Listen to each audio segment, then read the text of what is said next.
行くわけじゃない。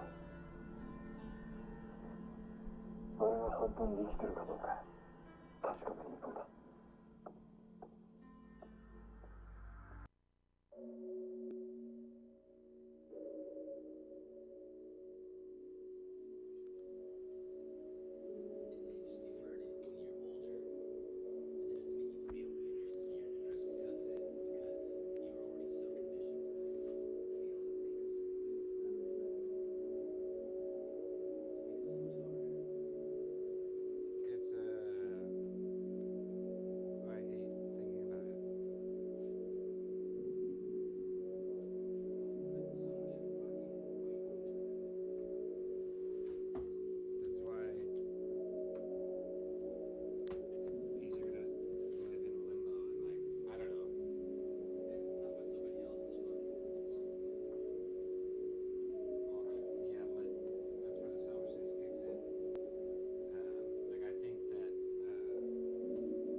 sometimes did you leave the theater like with that feeling like, fuck, I missed it already, and you want to like watch it again? Wish I was in it. Yeah, it's kind of like that.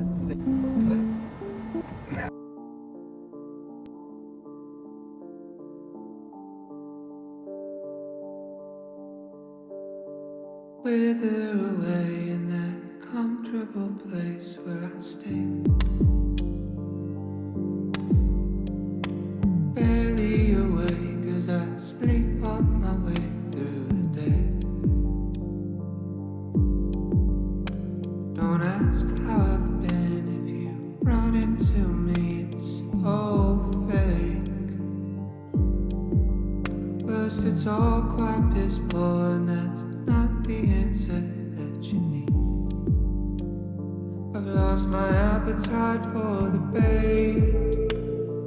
Time after time it's a waste. Lost my appetite for what you time after time can ever say. Not a care for the convo, I'm up in my head, I'm in space. Floating alone, it's the one place I feel incredibly unsafe.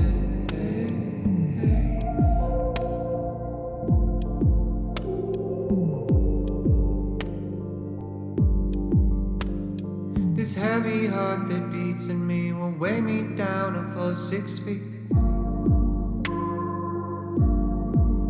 If not these 750 milliliters, one for each of the secrets that I keep. Could you turn it down? Turn it down. It's all too loud. Too loud. June turned me into a shell. Inhale, God. 6 year exhale. Left a residual self. Scraps of compassion. Missing action. No care for the convo. I'm in space. Floating alone. Incredibly unsafe.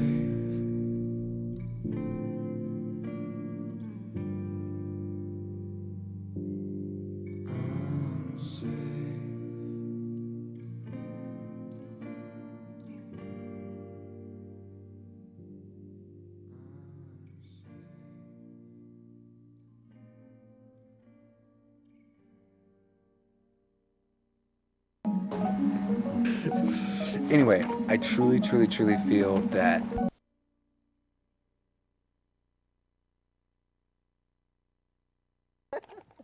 oh, keep going. Anyway.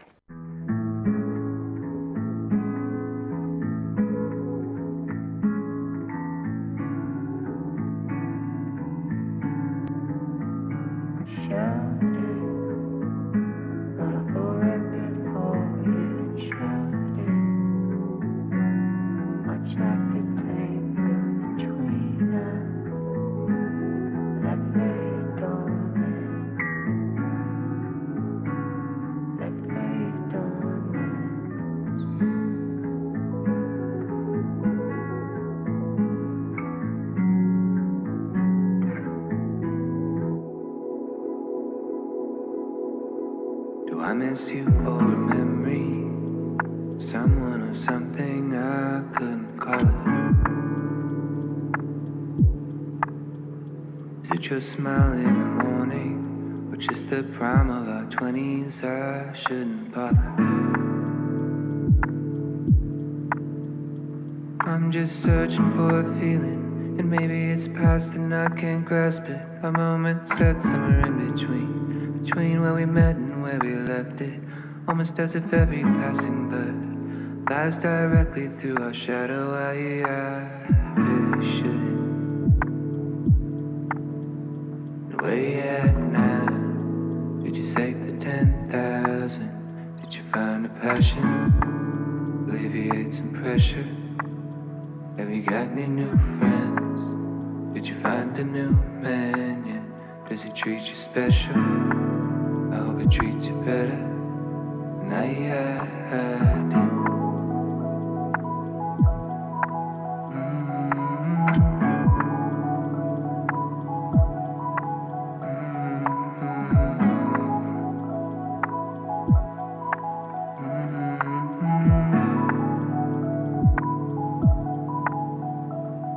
In a hoodie, in a backyard somewhere, we were talking, and your eyes all sparkly, got me nervous, not a clue as to what it would be.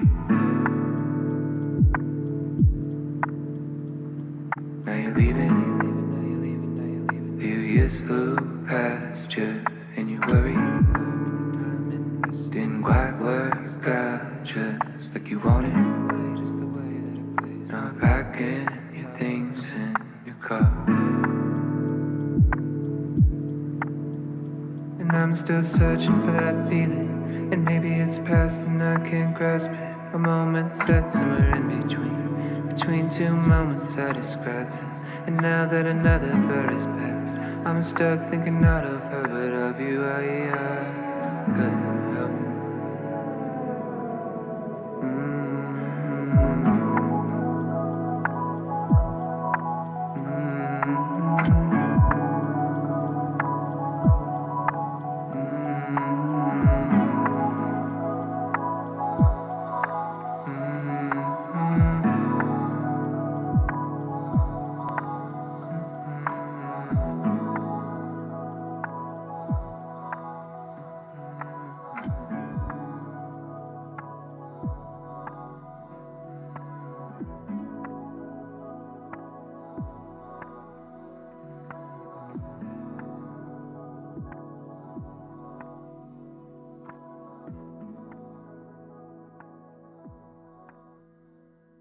Okay, don't move my soul. Back. Don't move.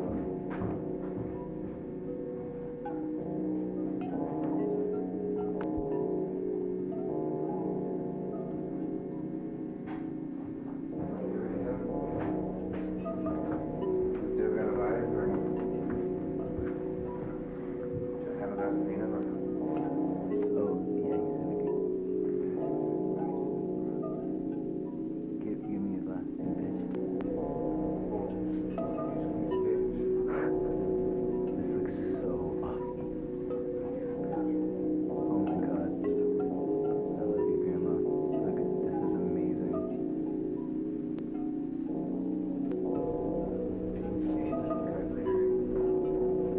Look at your fucking hands. Okay.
Meeting low, hanging low.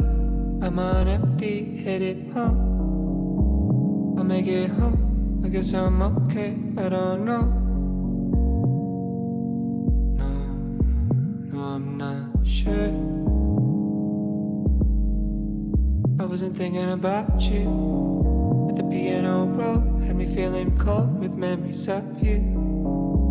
Yeah, we were younger. I was struggling. We were good, standing still, right beside me. You were good to me. I couldn't say the same we laid the blame to waste by the wayside. You went away. Took the good times, took the bad times, let them breathe. Left in the wake, the space.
There's a question and an answer and a worry in the middle.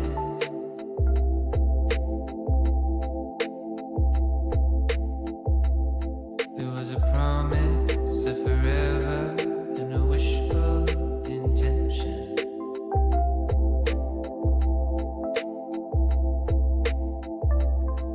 What a world it would be if we all made out like the books we read, all the films we see. It's a travesty. As the moon drifts by with the shifting tides, and you're lost in life, so the love floats into the ether. And there was something that you heard and heard, and despite your parents, you placed your bet on love.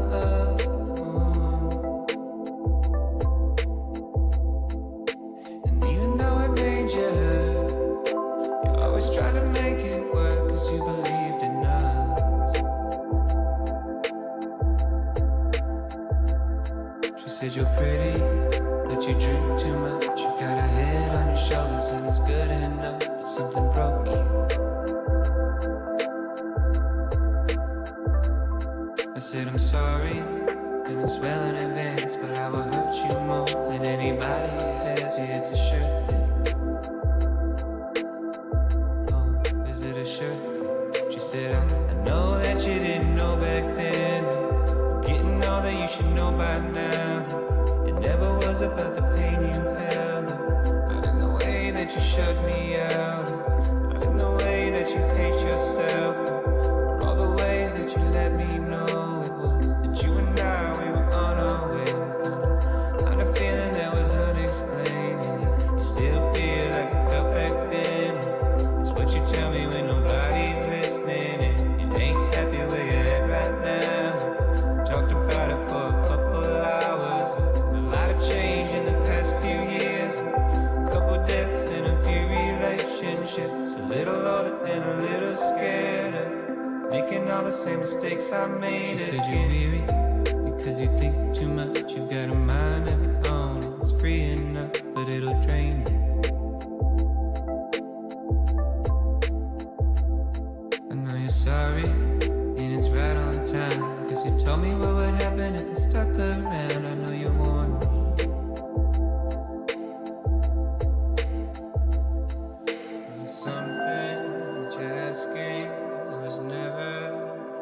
question.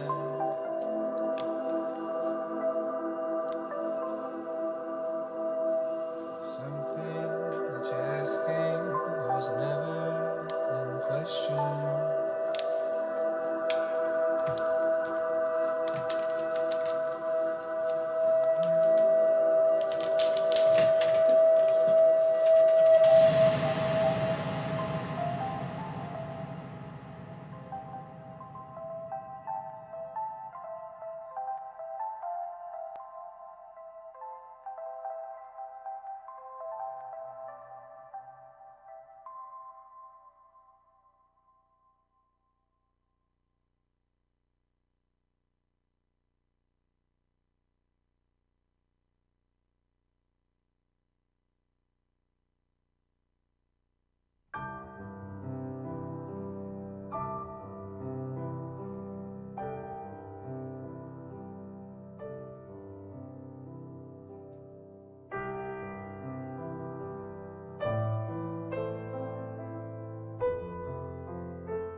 Hello?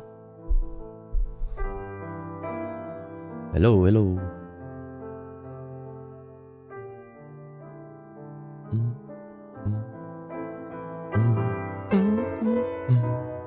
Hello, hello.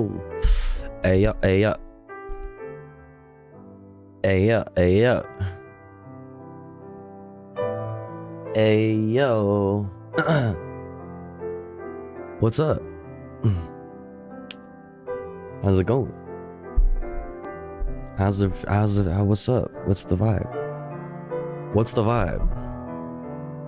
How are we feeling today, chat? Hello. How's it going? Hi, hi. Hey, hi, hello. Hello, hello. What's up, Advanced Turtle Logic? What's up, Adrian Vixen? Thank you so much for showing me Welcome Cafe. Thank you so much for liking Welcome Cafe. That's awesome. Hell yeah, I'm glad you like it. What's up, Turtle Logic? What's up, Adrian? What's up, Tech Tink? What's up, Rainy Delaney? What's up, Tech Tink? Again, what? What's up, Mander Bobander? What's up, CX? What's up, Ink Frog? What's up, Nori? What's up, Bipedal Humanoid? What's up, Chairman Rennie? What's up, Riot Vision? What's up, Mander Bobander? What's up, Chloe? Who else is in here? Who else is in there? Who up in this bitch? Yo, Celtic, hello. What's up? What's up, Doge Senpai? Hello. Whoa. Who else is in here? Vexing Thoughts, hello. Hello, everyone. Hello, everyone. Hello. What's up, Ashtray? What's up, J Rocket? What's up, Yellow the Squirrel? What's going on?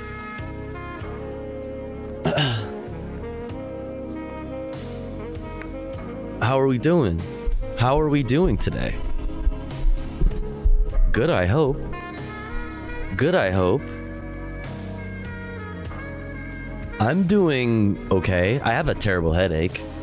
Yeah, I have like I don't know if like headache is necessarily the right word. I just feel like, well, yeah, I have a headache, but it's like right here, and I don't know, everything behind the hurt part is just feels like heavy and cloudy and blah. Sucks. Woke up now. You are streaming perfect. Hell yeah. Good morning. Hope your headache eases up. Thank you, Celtic. How's it going? Good to see you. Hope you're doing well. Hope you're doing well. We learned about all these art pieces. Isn't that cool? Isn't that cool? Excellent doing a gender-affirming self-care. Let's go. Hell yeah. I love that for you, Bipedal Humanoid. Love that. If you all had to describe the way you're feeling right now with one word, what would it be? Just like one word. Not like in life in general. Not like today in general, but like one word right at the second. What would it be? Mine would be cloudy. Yo, Kaiputer, what's up? Mine would be Kaiput-a-C raid. Yo, what's up, Kaiputer? Thank you so much for the raid. Welcome in. Anxious is your word. I feel that. Zooted is Rennie's word. Okay. Cromulent. Okay, I feel it. Cromulent is our word here. Based-ish. Ish. Not all the way based. Okay. Comforted. Okay. Shouts out Kaiputer. Kaiputer Raiders, if you had to describe the way you're feeling right now with one word, what would it be? Just curious. I'm trying to see something. Cromulent 2, as opposed to just cromulent. 9/11 core, that's 2 words, but I'll take it. Hi. Same. Love that for you. Appreciated. Hell yeah. Kerfuffled, that's a good word, Robogenesis. Good with a U. Love that. Transitional. Okay. That's good. That's cool. What were y'all up to at Kaiputer's stream? Were you Kaiputing? Enlightened? Okay. Forgetful? Okay. Okay. I love the Getty images. What a fucking vibe, dude. I love this. I love this compilation.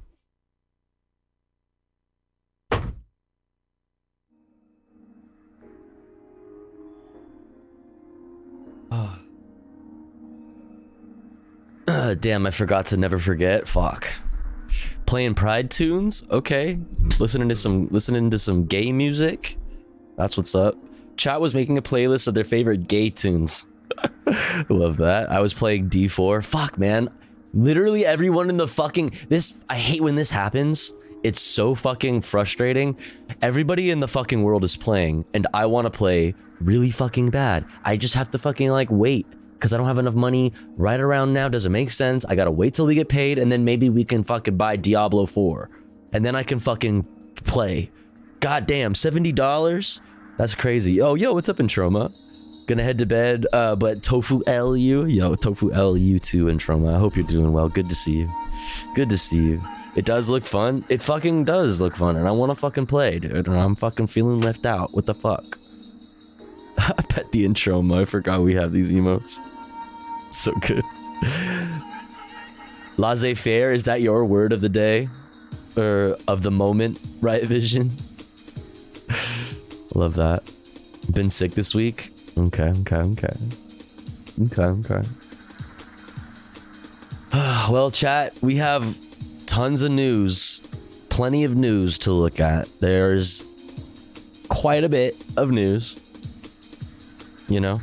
I had resist the urge.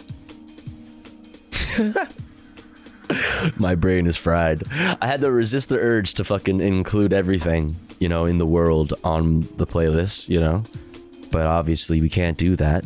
So resist the itch, yeah. So I whittled it down to a pretty good, you know, what I think is a nicely curated list of news to take a look at.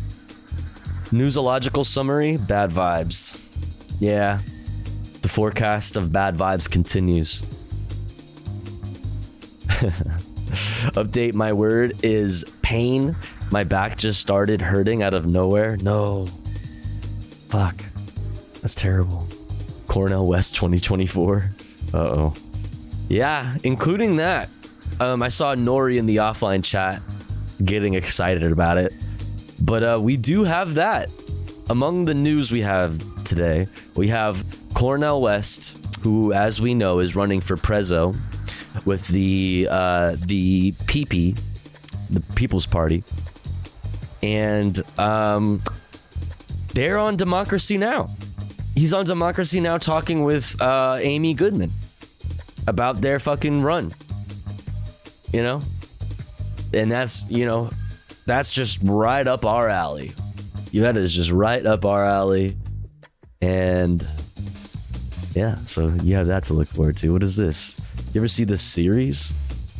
Soy-free tofu? Blasphemy. Why would you want it to be soy-free? Only if you have, unless, I mean, I guess if you have a soy fucking allergy. Finally, there is tofu without soy. That's crazy. Fake tofu. Yo, that's crazy. It's faux fu. It's faux fu. It's impossible. It's impossible me. It's impossible streamer. That's crazy. So what is this soy-free tofu made of? It's fava beans. Oh god. The process for making fava beans tofu is very similar to the traditional method of making tofu with an extra step to remove the starch. In this video, I'll also get into what soy-free tofu tastes like, how to use it, and a store-bought alternative in case you don't want to make it yourself. Hope you enjoy, and please let me know if you have any questions. Well, shit. We'll add that to our list. Maybe we'll check out what the fuck this is all about. I'm kind of, you know, first thoughts, I'm against it. Because soy is the essence of my being. So, you know.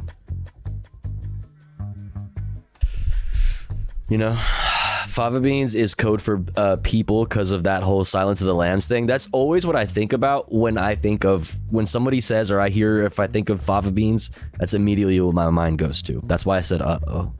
Soy free, oh no, that sounds terrifying. That's what I'm saying. It's soy free tofu and it's just made of meat. It's completely, it's faux fu. It's faux fu, it's fake tofu, tofu alternative. It's just made of fucking all of the meats that are all of the popular meats just like ground up together in a cake. Yeah. Yes. Soy is the essence of my being. That is literally exactly, yes. Yeah, that is literally true. Anarchist tech support, yeah. What if I told you Mrs. Benet had begun to use a Midwestern meat-based tofu substitute called Meat Fu, an episode of Community? Oh shit. Anti-tofu. Like a hot dog. Yeah. Like a hot dog, except more mystery meats. We need to up the mystery meat percentage. You know? Tofu be like, want a tofu alternative? Try hunger. Yeah. Try air fu. Yeah. It is soy free. It's matter free food. That's right.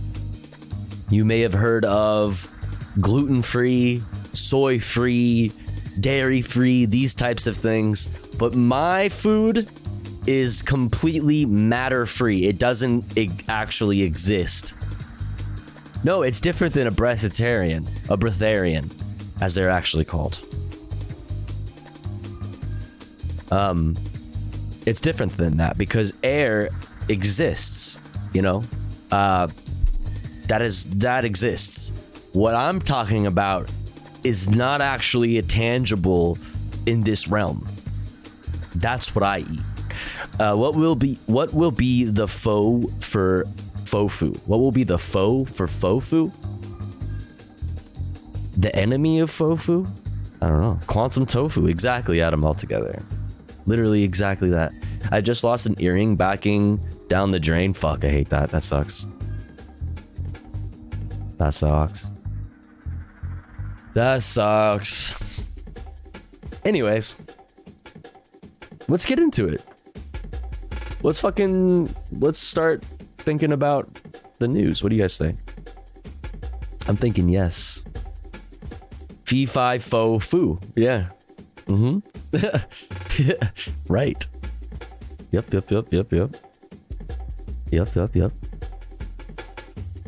All right. Well, you know what we got, chat. Exclamation point watching if you would like the playlist for today. Exclamation point watching in the chat. But as usual, we start off with the what happened today in history. Then we're going to go into the headlines. And then we have some specific headlines that I gathered. I want to talk about a lot about the bullshit fucking, you know, anti-woke crowd taking it to the streets in Los Angeles, which is not very poggers. And then other things. And then obviously, like I said, Cornel West talking to Amy Goodman about his presidential run. And then we have, you know, comfy shit that we can get into. Then we have comfy shit to get into. So don't you worry. Don't you worry.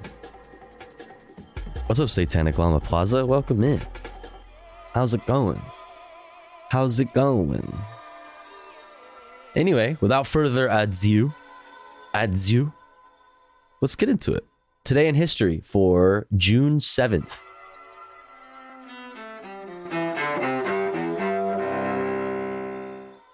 June 7th, 1998. In Jasper, Texas, 3 white men chain a black man, James Byrd Jr., to a pickup truck, then drag him to his death. 2 of the men who dragged Jesus Byrd Christ. are later sentenced to death for the crime. Starting off The third hot. receives life in prison. 1948. The Communists complete their takeover of Czechoslovakia as the country's president, Edvard Beneš, resigns. Communist rule lasts until the collapse of the Iron Curtain across Eastern Europe more than 4 decades later. 1981. Israeli military planes destroy a nuclear power plant in Iraq, then under Oh, Saddam boy. Hussein's rule. Israel charges the facility could have been used to make nuclear weapons. 1972. Grease lightning, oh, grease lightning. In New York, the musical Grease, a teenage love story during high Grease school lightning, in oh, 1950s grease America, opens on Bum, bum. Broadway. Bump, bump. And 19... Oh,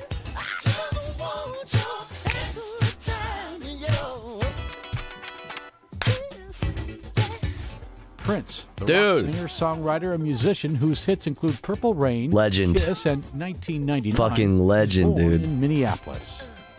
Today in history, June gender 7th. fucking icon. The Associated Press.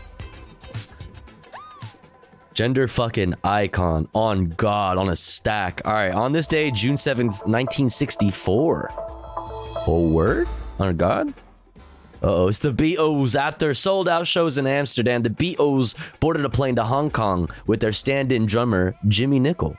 Wait, what? I don't know. That's crazy. The plane made a stopover in Beirut to refuel, where security struggled to hold back hundreds of fans. Cool. All wanting to catch a glimpse of Al Kanafes, a literal translation of the band's name in Arabic. Nice. The local Beirut police force, struggling to contain the crowd, turned to firefighting foam, spraying hundreds of fans to disperse them. Ayo. Cool. Damn. Alright, top 5 stories that we need to know according to Reuters. Smoke from Canadian summer wildfires have set off health alerts in New York, Toronto, and Ottawa. 2. A gunman opened fire at a high school graduation ceremony in Richmond, Virginia, killing 2 people and wounding 5 others, police said. 3. Tens of thousands of residents flee in southern Ukraine as floodwaters crest from a destroyed dam that both Ukraine and Russia called an act of wartime sabotage. This is fabulous. Number 4. This is one of the best nights I've ever been here. U.S. I House thought it would Speaker be Kevin hard. McCarthy I thought faces it a was almost report. Dude, I can't read and concentrate with this motherfucker whining. Okay, let me pause this real quick. U.S. House Speaker Kevin McCarthy faces a revolt from hardline Republicans Possible just to get to 218. Now I found there's a whole new day here. who accuse him of betraying an agreement that got him elected to lead the chamber. Open them up. Maybe they listen to our speeches. I don't know. Bro, shut up. 5. Opening statements begin in the trial of former Sheriff's Deputy Scott Peterson, charged with failing to protect students during the 2018 mass shooting at Parkland's Marjorie Stoneman Douglas High School.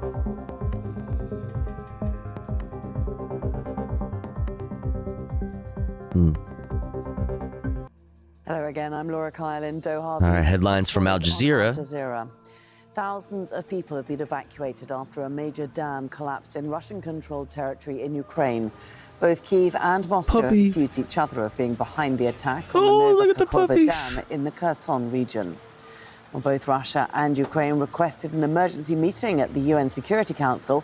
Our diplomatic editor James Bays spoke to their ambassadors, who blame each other. Oh boy.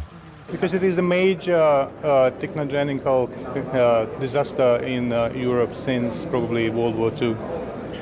And that is the most responsible of the occupational authorities to lead the dam to such a disaster, and so they should reply to it. Did Russia bomb the dam? course not.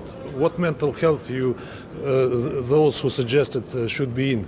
Can we sabotage that electric plant and the dam when the flooding came to the site which Russia controls? He said, like, what mental health do they have? Yeah, let me run that back. What exactly did he say? Did Russia bomb the dam? Of course not. What mental health those who suggested should be in? Can we sabotage that electric plant and the dam when the flooding came to the site which Russia controls? At least 4 people have died in. This is gonna be a fucking shitstorm. It's, you know, they're gonna fucking go to the secret, or not secret, but urgent, like, UN meeting or whatever, and they're both gonna just be fucking pointing fingers. It's just, what a shit show. What a fucking shit show. War is fucking hell, and fucking really fucked up shit like this happens in war. I think, like, it's, I don't know, we're just in a weird time, and a lot of Western media is not like used to covering this kind of shit at this scale anyway, you know. I think he's calling people that think Russia did it the R word. Yeah. He said, what mental health do they have, or what mental health do they be in? They literally do this in Africa now. It's bleeding into Europe. Haiti after a magnitude 4.9 earthquake hit a remote region of the country. The earthquake struck only days after floods killed 42 people. The Canadian province of Quebec has become the new epicenter of wildfires, which have devastated the country for weeks. Oh my God, that shit is extended crazy. into the United States. The smoke from the fires has turned the sky red in New York City. US more on Secretary of this State as well Antony later. Blinken has met the Saudi Crown Prince Mohammed bin Salman Besties. as part of his 3-day visit to Saudi Arabia. Besties. The US State Department says the two held a wide-ranging, open and candid discussion that included talks on ending the war in Yemen and human rights.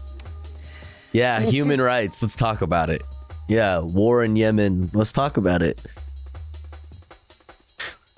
Jamal Khashoggi? People have been killed in a shooting in the U.S. state of Virginia. 5 others were wounded when a man fired into a crowd outside a high school graduation ceremony in Richmond. Police have arrested a 19-year-old suspect. Angry confrontations have broken out during nationwide protests across France against a new pension law. Get 'em. Demonstrators want the government to scrap the legislation and return the age of retirement to 62. It was raised to 64 in April. In the days. All right. PBS News Wrap. Other headlines, a former top aide to President Trump, Taylor Budovich, testified before a federal grand jury about classified documents at Mr. Trump's Florida estate. On Twitter, Budovich said, quote, I fulfilled a legal obligation to testify, and I answered every question honestly. The new grand jury is separate from a panel in Washington. Both are reportedly investigating Mr. Trump's handling of classified material. I'm legit happy to see France is still protesting that. The amount of solidarity that people have, especially like the general left in France has, is like so fucking inspiring and so fucking amazing. And I'm also extremely jealous. You know, that people are, it is so much like a part of their culture to like demonstrate, like to act collectively when shit gets when shit gets fucked up. You know what I mean? Things that fuck over everybody across the board. People like demonstrate. It's amazing. It's amazing. I've seen French creators on TikTok say it's bigger than pension reform. Yeah. They are pissed off at the whole system. It was more the straw that broke the camel's back than the point. Yeah. Have you ever seen the footage of German farmers dumping milk in the streets? Yes, I have, which is crazy. It's especially, dude, shit like that. It's like such a spectacle. Yeah. Also fucking unintentionally, based from a vegan POV. So you love to see it. Material recovered from his Mar-a-Lago home. A teenager in Richmond, Virginia, was arraigned today in a shooting that killed 2 people and wounded 5 just after a high school graduation. Tuesday's attack left families stunned and police trying to restore order.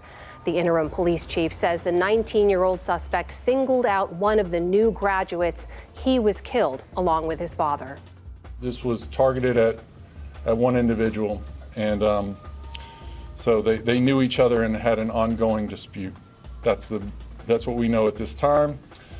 But again, as I said, this is still a fluid situation. We're hours into the investigation, and we will learn more as we go.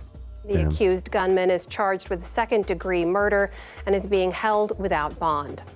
A white woman in Ocala, Florida, is now charged with killing her black neighbor, Ajika Owens, in a case that brought demands for action. Owens was fatally shot in a Friday night confrontation. Last night, Susan Lorinks was charged with manslaughter. The local sheriff says it took time to review her claim of self-defense. When we do these investigations of cases of this level, rushing in to make an arrest is not the right thing to do sometimes. My detectives cannot complete an investigation without getting all sides of a story. And that night, all we had was one person's story, and that was the shooter's story. Lorinks had said she fired through her front door when Owens tried to break it down. The sheriff said ultimately investigators found it was not a stand your ground case, but in his words, quote, simply a killing. Jesus. In Rome, Pope Francis is recovering Well, get tonight fucked after then. Get fucked undergoing then. abdominal surgery. People are just like so ballsy now. They're just like, yeah, dude, whatever. Like I see people do it all the time on the news. Like this is what we, you fucking stand your ground or whatever. You shoot people. It's fucking cool. The pontiff left for the hospital earlier today. His doctor said the 3-hour operation repaired a hernia apparently caused by colon surgery in 2021. L'intervento chirurgico e l'anestesia generale. The surgery and general anesthesia went off without complications. Imagine being a pope and needing surgery instead of prayers. A huge fucking L. A huge L. Zarzek, very good to point out. The Pope needs a surgeon? Damn. So God isn't real, huh? That's crazy. The shooter, what an L, dude. Why didn't God cure his belly? Also, isn't that God's fucking will? Right? What are you doing surgery for? The shooter was bullying a 10-year-old boy before she shot the boy's mom. Oh my God. Damn. The Holy Father reacted well to both the surgery and the anesthesia. The Holy Father... Bitch made faith build. True. ...was already awake. He has already joked around and teased me. Pope He did what to you? Francis is 86 years Stop. old. He's expected to remain hospitalized for several days. Back in this country, a school board in Southern California has voted to designate June as Pride Month after supporters and opponents came to blows. People on both sides gathered Tuesday evening outside the Glendale School District headquarters. Are we gonna both sides this? We're gonna talk about this at length later on in the broadcast, but is that what we're doing? Are we fucking both sidesing this? Tempers flared and a fight erupted in the parking lot with people punching and lots of fucking Fox News coverage on this, talking about how fucking crazy Antifa is here fucking picking fights against parents when clearly it's just a bunch of fucking chuds. A bunch of chuds fighting people, like holding signs that say protect trans kids. All right, we're gonna fucking talk about this later. Each other. Police quickly moved in to break up the brawl and clear the area. CNN has fired its embattled CEO Chris Licht after just a year on the job. He'd vowed to bring the cable network closer to the political center, but ratings and revenue sagged. The final blows may have been a scathing profile in The Atlantic, following a widely criticized live town hall with former President Trump. And Wall Street had a mixed finish as losses... Mick, I got a mixed finish for your ass. Wait, what the fuck is all this? I don't want this. Let's keep it moving. First thought. Hell yeah. In today's biased news, Cornel West runs for president. More Sure revelations about the Nord Stream sabotage. And a massive dam gets blown up. Let's talk about it. On Monday, Activist and public intellectual Cornel West announced that he's running for president in the 2024 election as a candidate for the People's Party. West made the announcement on Twitter, saying, "I have decided to run for truth and justice. I care about the quality of your life. Yeah. I care about whether you have access to a job with a living wage, decent housing, women having control over their bodies, healthcare for all." It's worth mentioning that the People's Party is an ideological hodgepodge of vaguely populist sentiment, and has some worrying ties to is an ideological hodgepodge of vaguely populist. Then this guy? Like, dog. Sentiment, and has some worrying ties to far-right ideologues. Stop. West has previously lamented that American voters are forced to choose between, quote, neo-fascists like Donald Trump and milquetoast neoliberals like Joe Biden.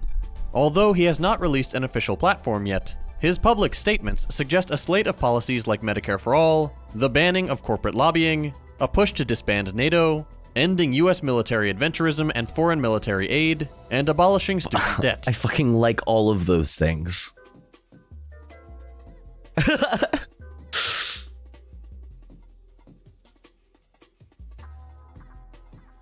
Oh, man.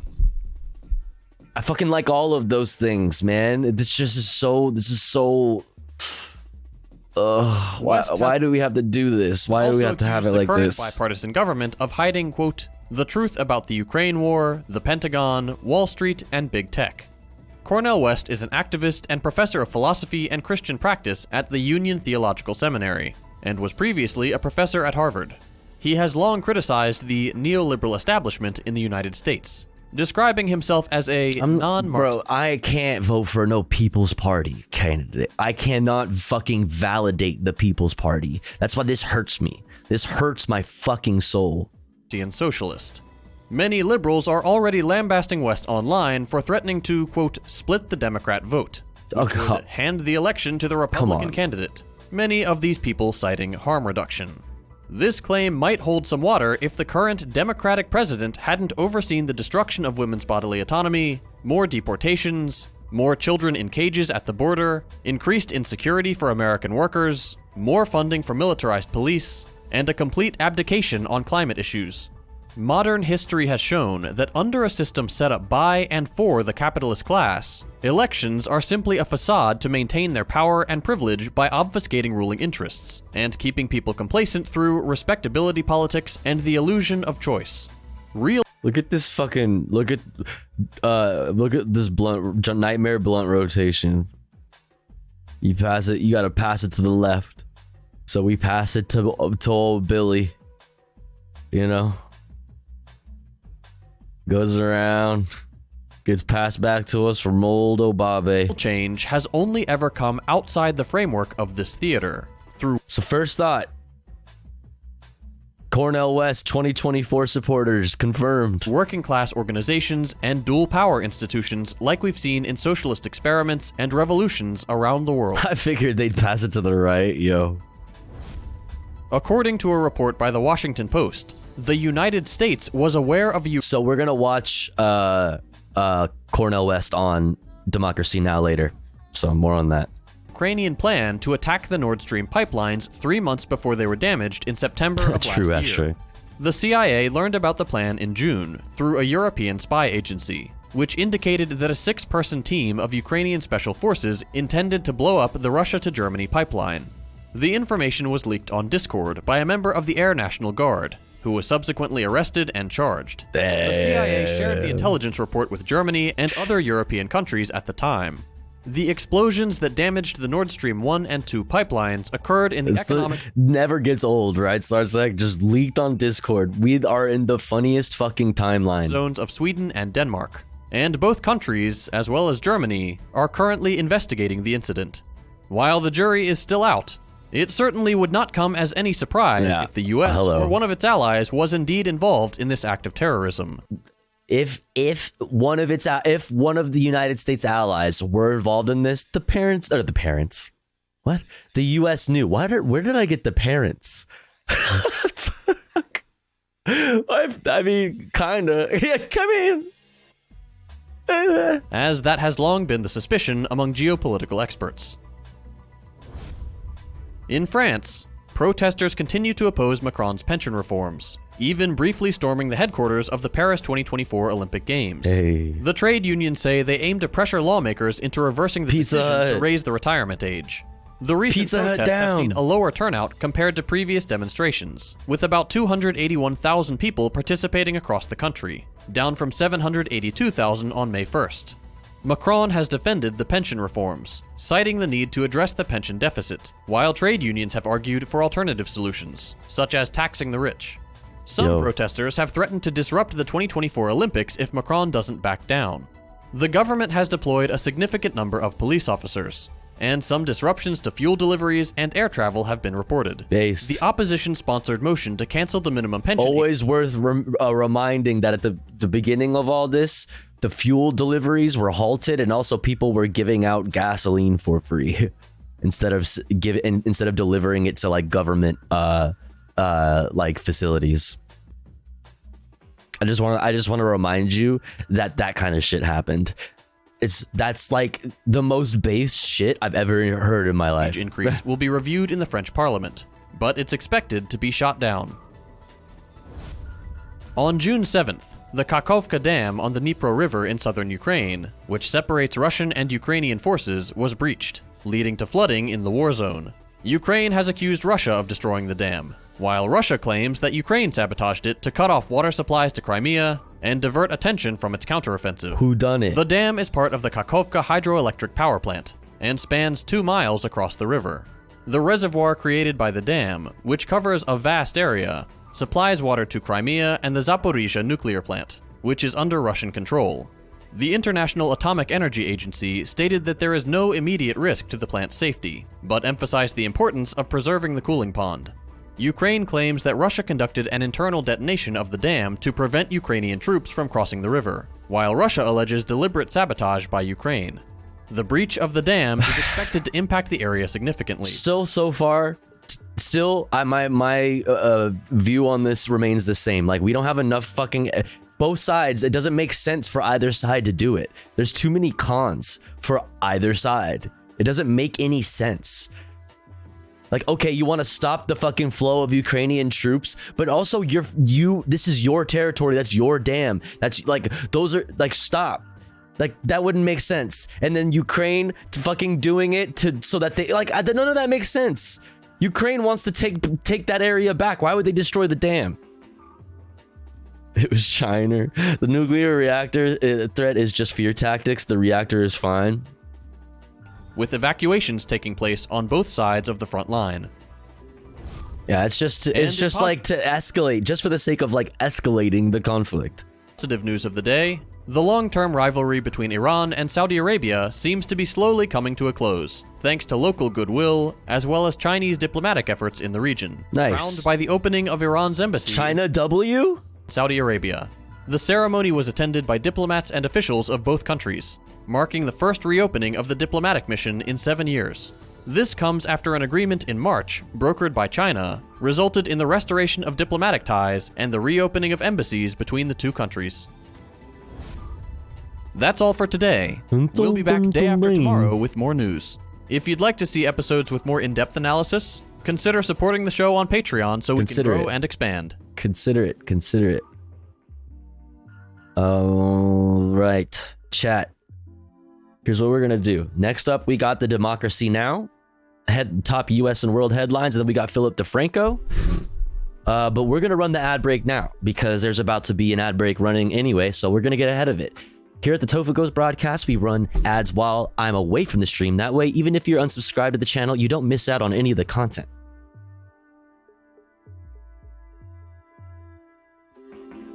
However, if you would like to support the channel, get access to cool Tofu Ghost emotes, and an ad-free viewing experience, all you gotta do is subscribe for $4.99 or for free with the Twitch Prime.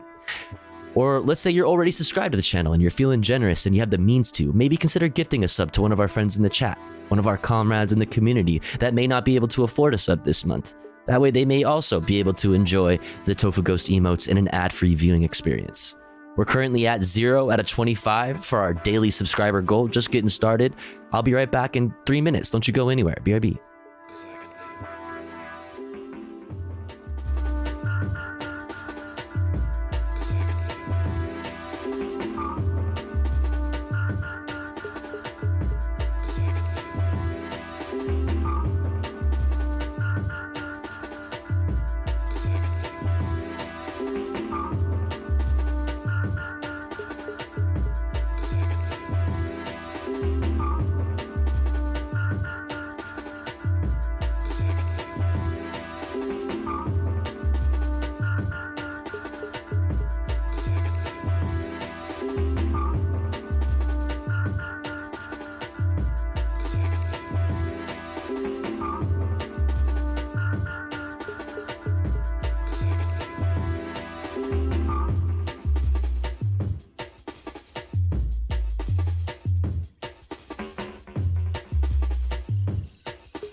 Hey, Midnight Dime, thank you so much for gifting to Yellow the Squirrel.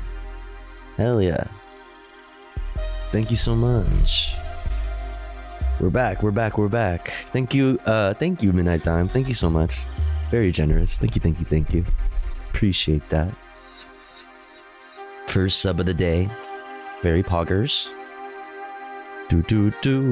Yeah, if you're without a subby, make yourself known in the chat. Any lurkers?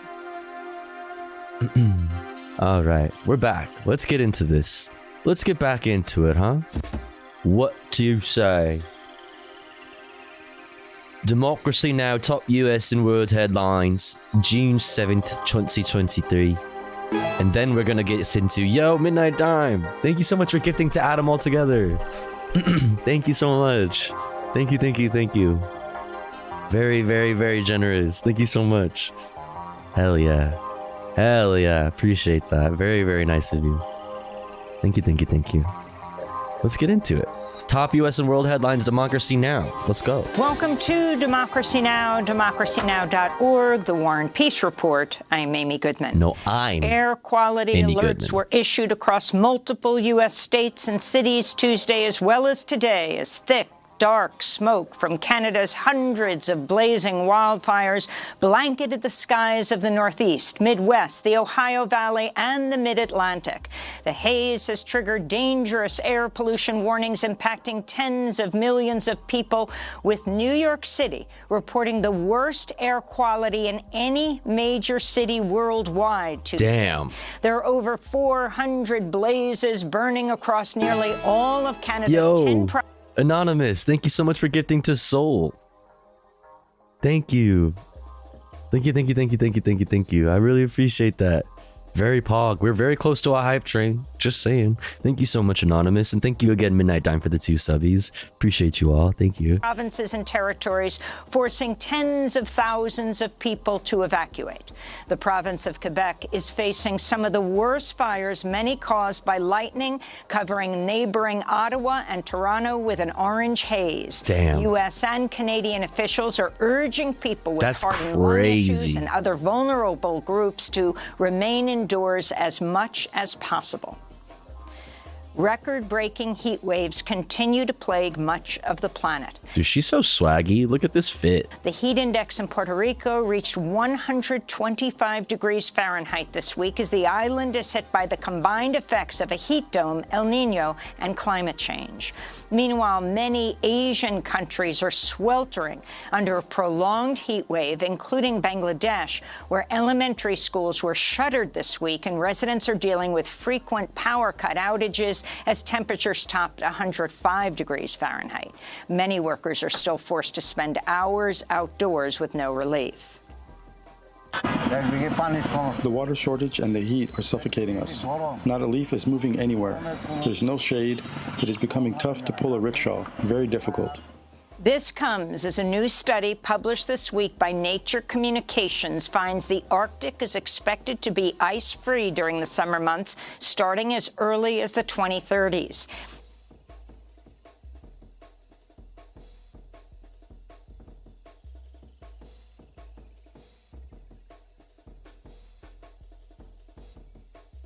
Ice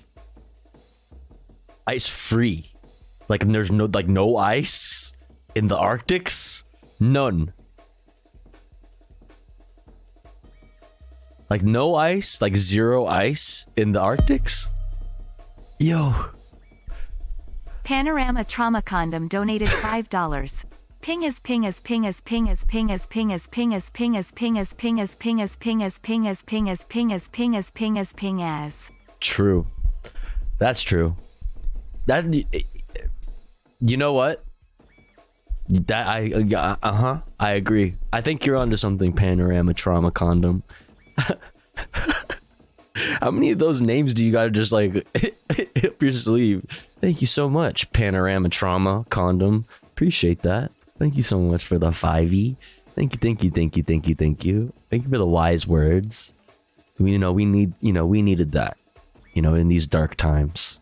In these fucking dark, ice-free Arctic times. Holy shit! What the fuck? Yo, Anonymous, thank you for the 5 gifties. What the hell? You guys are fucking awesome. What? Thank you so much, Anonymous, for the 5e. Thank you, thank you, thank you, thank you. And then Trauma Condom, thank you again for the $5. I appreciate that. Thank you so much, everybody. Holy fuck. For some reason, we're still not in a hype train. I don't know what's going on with that. Probably, because Anonymous, I don't know. But thank you so much, chat. Thank you, thank you, thank you. Very, very generous. Thank you so much. You guys are the best. Even in a best-case emissions reduction scenario. Okay, run this back. I need to hear that again. There's a new study. What? damn. Holy, what the fuck? Midnight Dime, thank you for the 10 gifties. Holy shit. Yo. Thank you so much. Oh my god, what's that, like 12 gifties now already this stream? Thank you so much, Midnight Dime. Thank you, thank you, thank you. If you got a gifty gifted to you, please thank the person that gifted you. And Midnight Dime, I have to say it, thank you so much for the total of 304 gift subs in the channel. Holy crap. Your support is like so appreciated. Goddamn. What the fuck? Thank you so much. Thank you for the 10 gifties. And then Anonymous, thank you again for the 5 gifties. Really appreciate it, Anonymous. And then Satanic Llama Plaza, thank you for the $5. I appreciate it. Still no damn hypers. I know, what the fuck? That's so weird. Probably because you gifted earlier. I don't know. It has to be like 3 different people or something. But thank you so much. I really appreciate it. Thank you. Oh my god. Published this week. We're already at 18 out of 25. We're almost there. Nature Communications finds the Arctic is expected to be ice-free during the summer months, starting as early as the 2030s. Like that tofu was soy-free earlier, the fava bean tofu, soy-free, right? Arctic, the North Pole, the South Pole, ice-free. 0% ice. Even in a best-case emissions reduction scenario, which the world is not currently on track to achieve, scientists say the loss of Arctic sea Arctic ice got no drip, but that's the thing, Doge Senpai. It's gonna be an alarming amount of drip. Actually, it's gonna be like too much drip. That is the one case where it is too much drip. You can't. It is possible. The summer is now inevitable in the next few decades. Activists That's insane. from the direct action group Climate Defiance stormed a talk hosted by. So basically, you can bet on losing a lot of land, like that's gonna be like flooding. That's gonna be like coastlines being pushed back. Like Florida's gonna go away. Florida's gonna not be a thing anymore. Which is arguably kind of a good thing. That's a good thing though, right? The faster the ice melts, the more quickly we can develop on that land. Think of the possibilities. Right. Yeah, that's right. Yeah. News site Semaphore in Washington, D.C. Tuesday shutting down I'm kidding. Don't ban me. Oh my Joe god. Manchin's keynote address. It's because he takes the most money from fossil fuel corporations. He has received over $1 million just in the last year alone from fossil fuel interests. He's the #1 recipient of fossil fuel money in Congress. 23 days I hunger strike because we did everything we're supposed to. I knocked on thousands of doors. I talked to hundreds of West Virginians. I did everything I was supposed to. Manchin was promoting so-called permitting reform, which allows for the fast-tracking of fossil fuel projects. The recently passed debt limit deal gave the green light to expedite the 300-plus mile-long frack gas Mountain Valley pipeline through West Virginia and Virginia. Evacuations continue in southern Ukraine as some 42,000 people are at risk of flooding along the Dnipro River after the Nova Kakhovka Dam collapsed on Tuesday.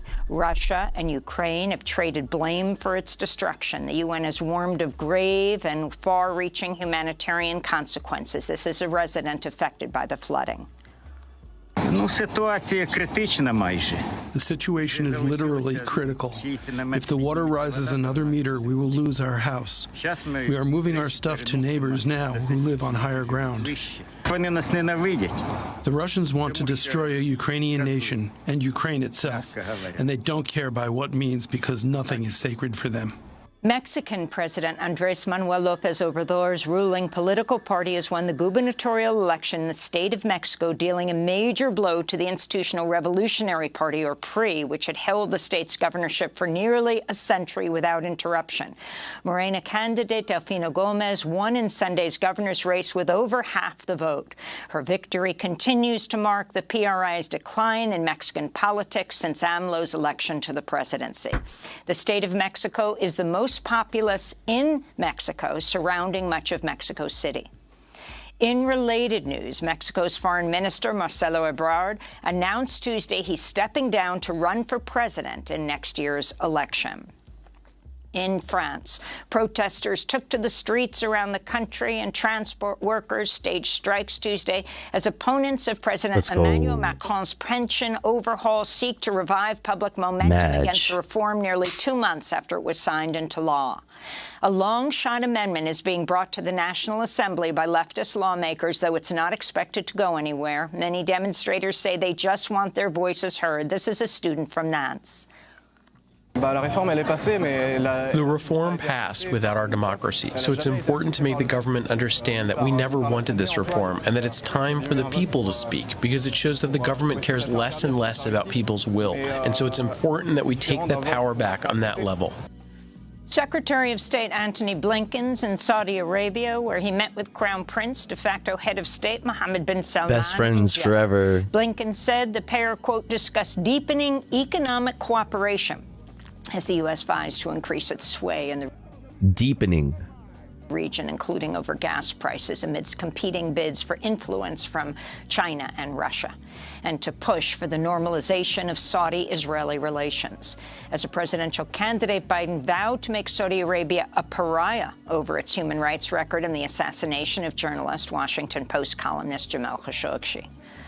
In related news, Iran has reopened its embassy in Saudi Arabia after it recently restored diplomatic ties in a Beijing-brokered deal.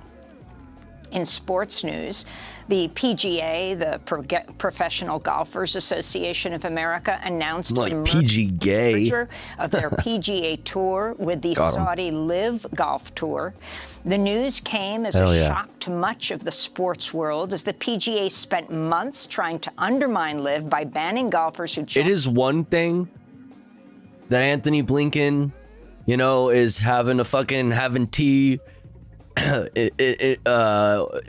the Saudis and discussing like deepening economic ties.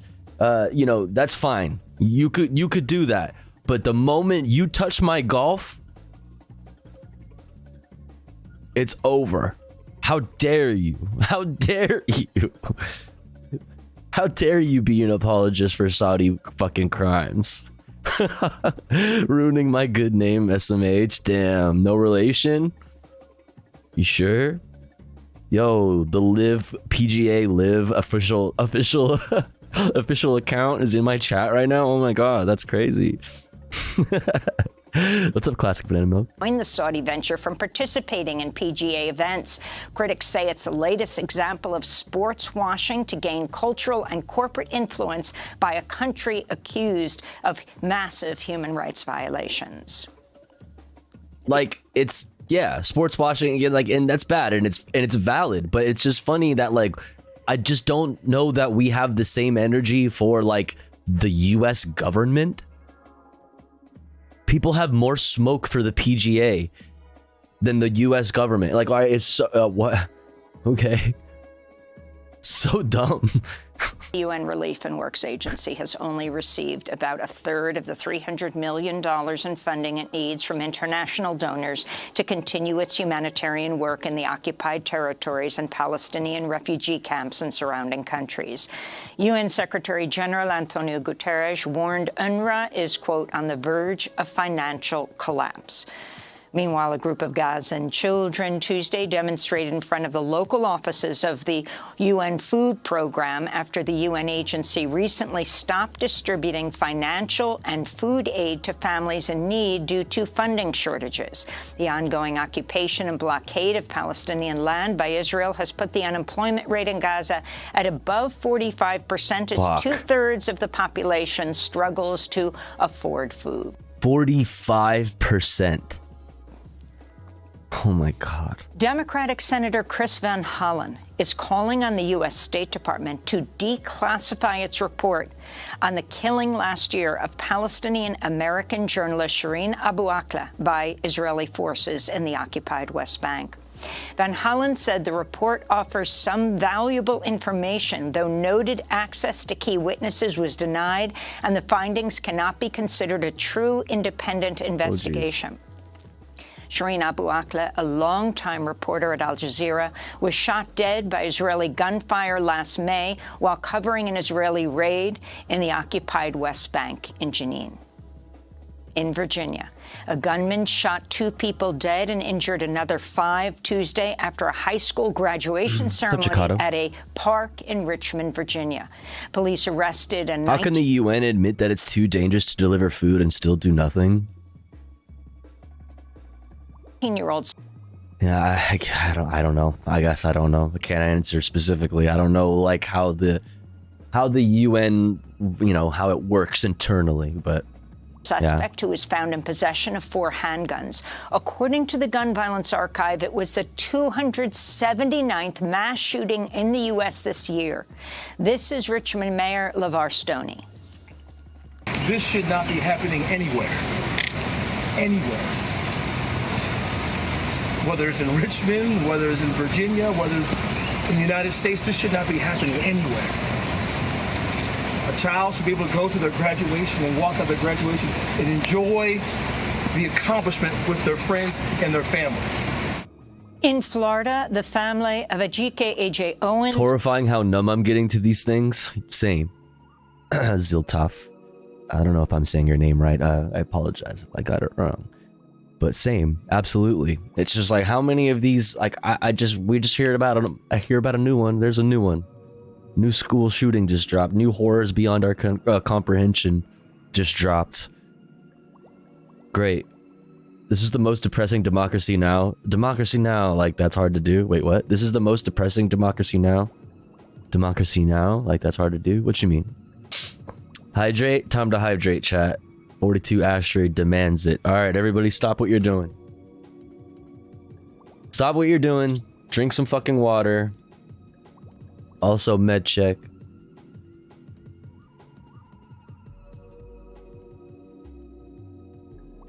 Does Powerade work? No. Get you some water. No. I just hydrated, though. Do it again. Now. What's up, not Mitch? Okay, getting water? Good. I have to pee, though? Well, you can do both. Democracy now is always depressing, and this is the most. Yeah, you know, democracy now be dooming. That's how that goes. I mean, it's not necessarily that democracy now is the depressing thing. It's the fucking, you know, it's that they do good work. That they do extremely good work at democracy now and cover very important things. And those things tend to be pretty fucking bad. You know, that's how that, unfortunately, tends to go down. It's the now that's depressing. Yeah. It's like it's depressing because they're the best at what they do. Not necessarily. That's not necessarily the case, but like you know what I mean. They cover the fucking, you know, all the most important shit. Let's get back into it. Seeking accountability after the black mother of 4 was shot dead through her neighbor's front door last week. According to lawyer Ben Crump, the neighbor yelled at Ms. Owens' children for playing in a field next to their apartment complex and used racist slurs. When the children returned to retrieve a forgotten iPad, she threw it at them and hit a child. Ms. Owens went to confront the neighbor, and through the closed door, the neighbor inside, Owens outside, she shot and killed her. Jesus. The neighbor has been identified as a white woman, though her name has not been released. The Human Rights Campaign has issued its first ever state of emergency for LGBTQ plus people in the U.S. amidst an onslaught of hateful legislation. More than state of emergency, folks. Red alert. 525 anti-LGBTQ state bills have been introduced in the 2023 legislative session. Over 70 of those have become law. The group released a guide listing state-by-state anti-LGBTQ laws and a Know Your Rights guide for LGBTQ plus travelers. We'll speak with HRC President Kelly Robinson after headlines. In related news, a federal judge blocked parts of a Florida law banning gender-affirming care for transgender youth. Judge Robert Hinkle asserted gender identity is real as he ruled in favor of the families of 3 transgender children who will be allowed to obtain prescription puberty blockers. Other parts of the wide-ranging ban remain in place. Meanwhile, real quick, except this is what she was talking about. I'll put it in the chat. This is what she's talking about. This is the list here. States, non-discrimination law, good. Conversion therapy ban, good. Gender affirming, yeah. So I'm in California. We have a non-discrimination law. We have a conversion therapy ban. We do not have a gender affirming care ban. We do not have a bathroom ban. We do not have a sports participation ban. We do not have LGBT. We're basically, oh wait, we do have a don't say gay LGBTQ plus law. Oh wait, no, I'm wrong thing. Okay, no, I was looking at the wrong thing. Whatever. This map of the LGBTQ, anti-LGBTQ laws is interactive and better in my opinion.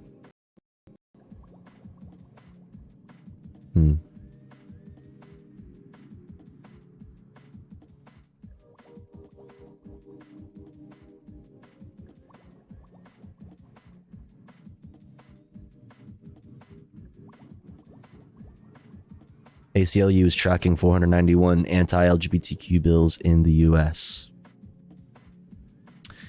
Word, I thought I had this. Let me save this as well. Let me save this as well. You can click on your state.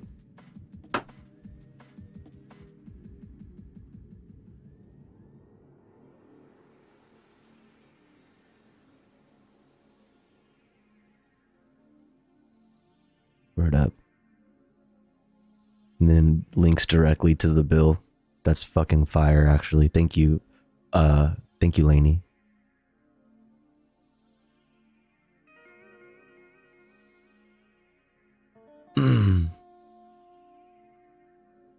Oh, man. I wish I was rich, chat. I wish I had, like, all the money in the world so I could just fucking get everybody to come to California. You know what I mean? I could just help people. I wish I was rich. God damn it. Can't wait for tomorrow, Tofu. What's tomorrow? What's up, Dagnabbit? How's it going? Thank God I'm moving. Where are you moving from? That's cool. Same. Yeah. If I can just get up to Maryland, the laws are safe there for now. Well, I hope you're able to. Hydrated and medicated. If you were rich enough, you could lobby Congress to pass laws that were more inclusive by paying off lawmakers. Yeah. I call it the gay pack. Same here from New Jersey. Yeah. Moving from AZ to CA, let's go. Not the worst state, but it has constant deluge of proposals. And the water out here is really bad. Word. Arizona is a fucking wasteland. Yeah, come to California. And it's not even far. 6 hours away. You know what I mean? It's not even far. Easy drive. I'll get out of this hellhole eventually. Yes, you will. Problem is, the moment we get that wealth, folks seem to turn into monsters. I don't know. I get it. I feel you. How about get everyone to move from California to red cavement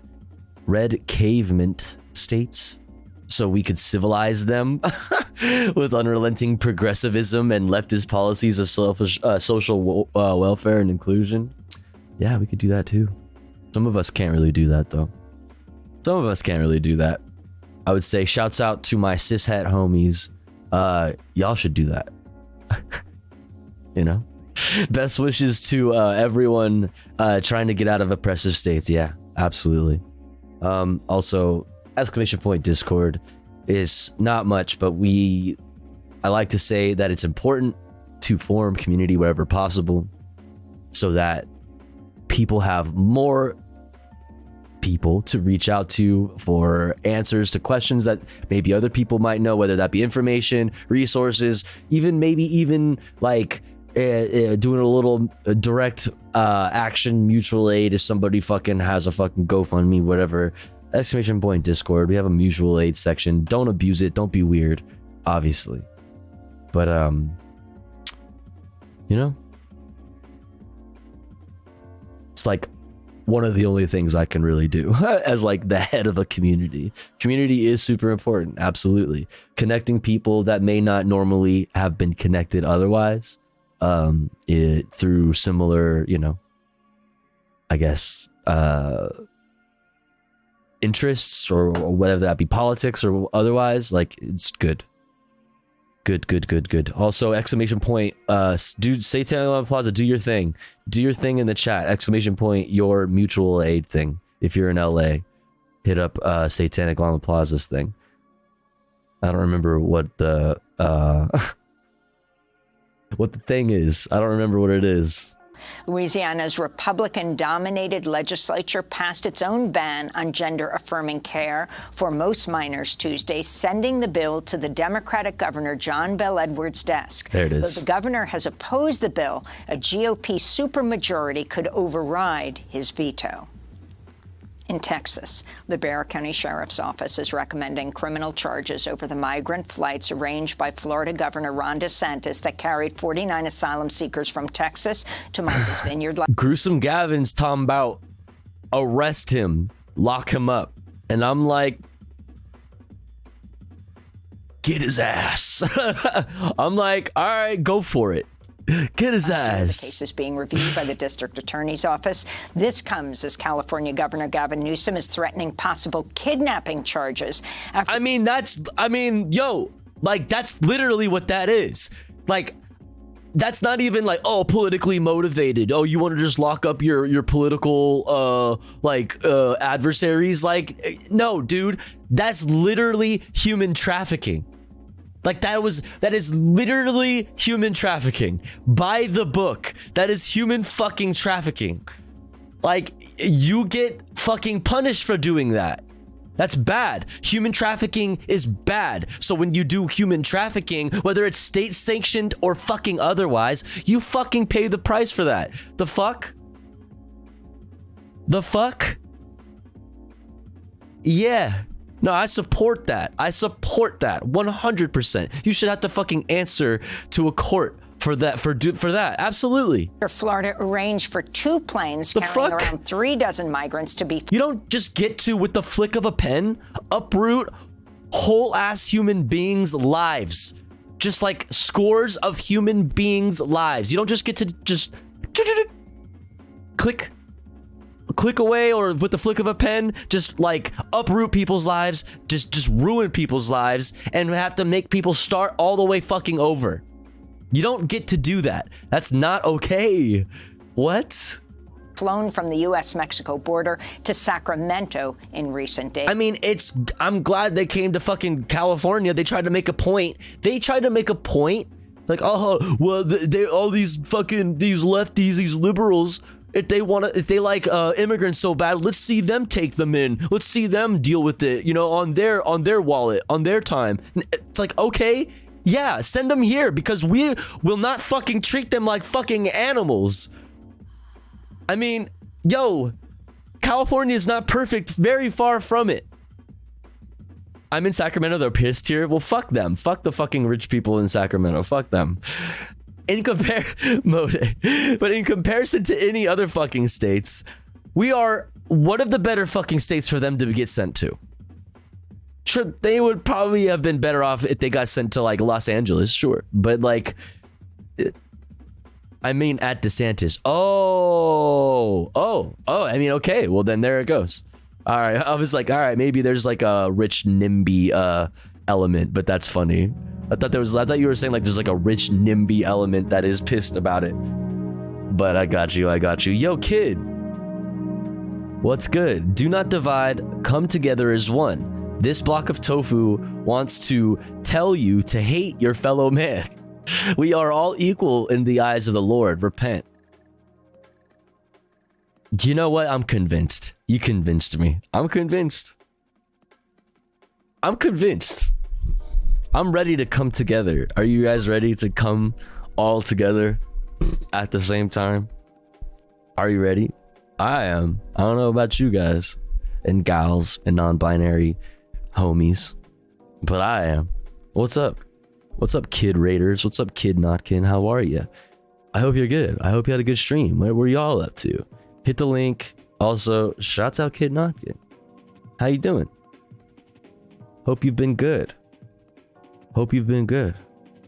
If you've never been here before, I'm Tofu Ghost. We talk about news and politics and stuff like that and other things. But right now we're going over the headlines, finishing up this Democracy Now! Gonna watch a little bit of this Philip DeFranco, get into some Al Jazeera, we got a lot of stuff that we're gonna talk about today. Did a gay stream? Well, that's fucking gay. That's gay. Gay. Keck you. What's up, Info Thumbmores? Hello. Fun.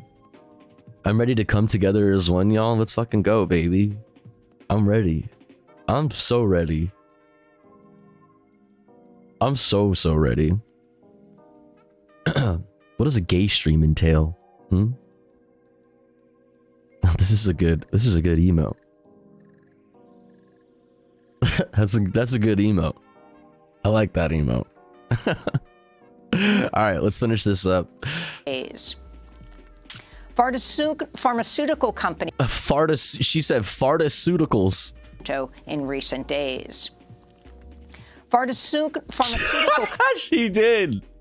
Company Merck is suing the Biden administration over its law empowering Medicare to negotiate for lower prices. Yo. Why is this like so funny looking to me? Like it looks like it doesn't fit. What the fuck? Prices on some drugs passed as part of last year's Inflation Reduction Act. Among others, Merck's highly anticipated cancer medication could be affected by the change. The White House responded to the suit Tuesday. There is nothing in the Constitution that prevents Medicare from negotiating lower drug prices. Anytime profits of the pharmaceutical industry are challenged, they make claims about it hindering their ability to innovate. Not only are these arguments untrue, but the American people do not buy them. I mean, real. So fucking, I need the White House to whip its cock out and fucking, throw their best lawyers at that fucking countersuit. That's some bullshit. The fuck? There, as if there's like not precedent the world over. You know what I mean? Like throughout the rest of the entire world, where there's other countries like that have the ability to fucking negotiate those fucking drug prices. That's insane. Attorneys, like, why even take that seriously? Just fucking whip your fucking federal cock out and slap them with it. Like, that's insane. Representing former President Donald Trump met with special counsel Jack Smith at the Justice Department Monday in a last-minute plea to avoid an indictment of the former president. Trump's lawyers had requested to meet with Attorney General Merrick Garland. It's believed the conversation focused on grand jury investigations around Trump's efforts to overturn the 2020 presidential election, his role in the January 6th insurrection, and his mishandling of classified documents. Meanwhile, Donald Trump's former chief of staff, Mark Meadows, has reportedly testified to the federal grand jury in Jack Smith's probe. And members of Hollywood's largest union, SAG-AFTRA, overwhelmingly voted to authorize a strike as the entertainment industry fights back against pay issues, the impact of streaming services. Going in strong into those negotiations. Going in strong. Walking into the negotiation room with your dick already out. Right? You feel me? The dick's already out. You know what I want. services on residuals and the threat of AI. You know what's gonna happen. Slap it on the table. To workers' livelihoods. Union members hope the nearly 98% vote backing a strike will help move talks with studios and streaming companies forward. This comes as Hollywood writers are in the 6th week of their strike. Many actors have joined WGA members in solidarity on the picket line since the start of that strike. Without the writers and the actors, there's no story, and there's no one to bring the story to life. So, we're very much a collaborative effort out here. And those are some of the headlines. This is Democracy Now!, democracynow.org. The War and Peace Report. I'm Amy Goodman. The nation's largest... What the fuck? Forlorn. You are not Amy Goodman. Yes, I am. I beg you to respect her journalism and not steal her credit. I will continue supporting the stream. I literally am. Even though Tofu makes rude outbursts. Tofnerd kid, not bounce Tof glowers. No. No. No. I am Amy Goodman. The War and Peace Report. democracynow.org. I'm Amy Goodman. Don't fucking shut the fuck up. Largest lesbian, gay, bisexual. What?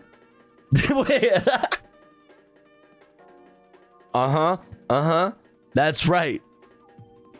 What she said. Yo, Forlorn, thank you so much for 13 months. I appreciate that. Lesbian, gay, bisexual, and that's all. And that's all for this evening. Peace Report. Coming up, the nation's largest lesbian, gay, bisexual. That's it. Period. End of sentence. Transgender and queer civil rights group has declared a national state of emergency in the United States. That's what we already talked about with the Human Rights Campaign. Pharmaceuticals. Yep. Pharmaceuticals. Let's get filled in. Let's go. Today we're talking. Oh, also we're gonna go check back in with Amy Goodman later, to watch her interview with Cornel West. Cornel West.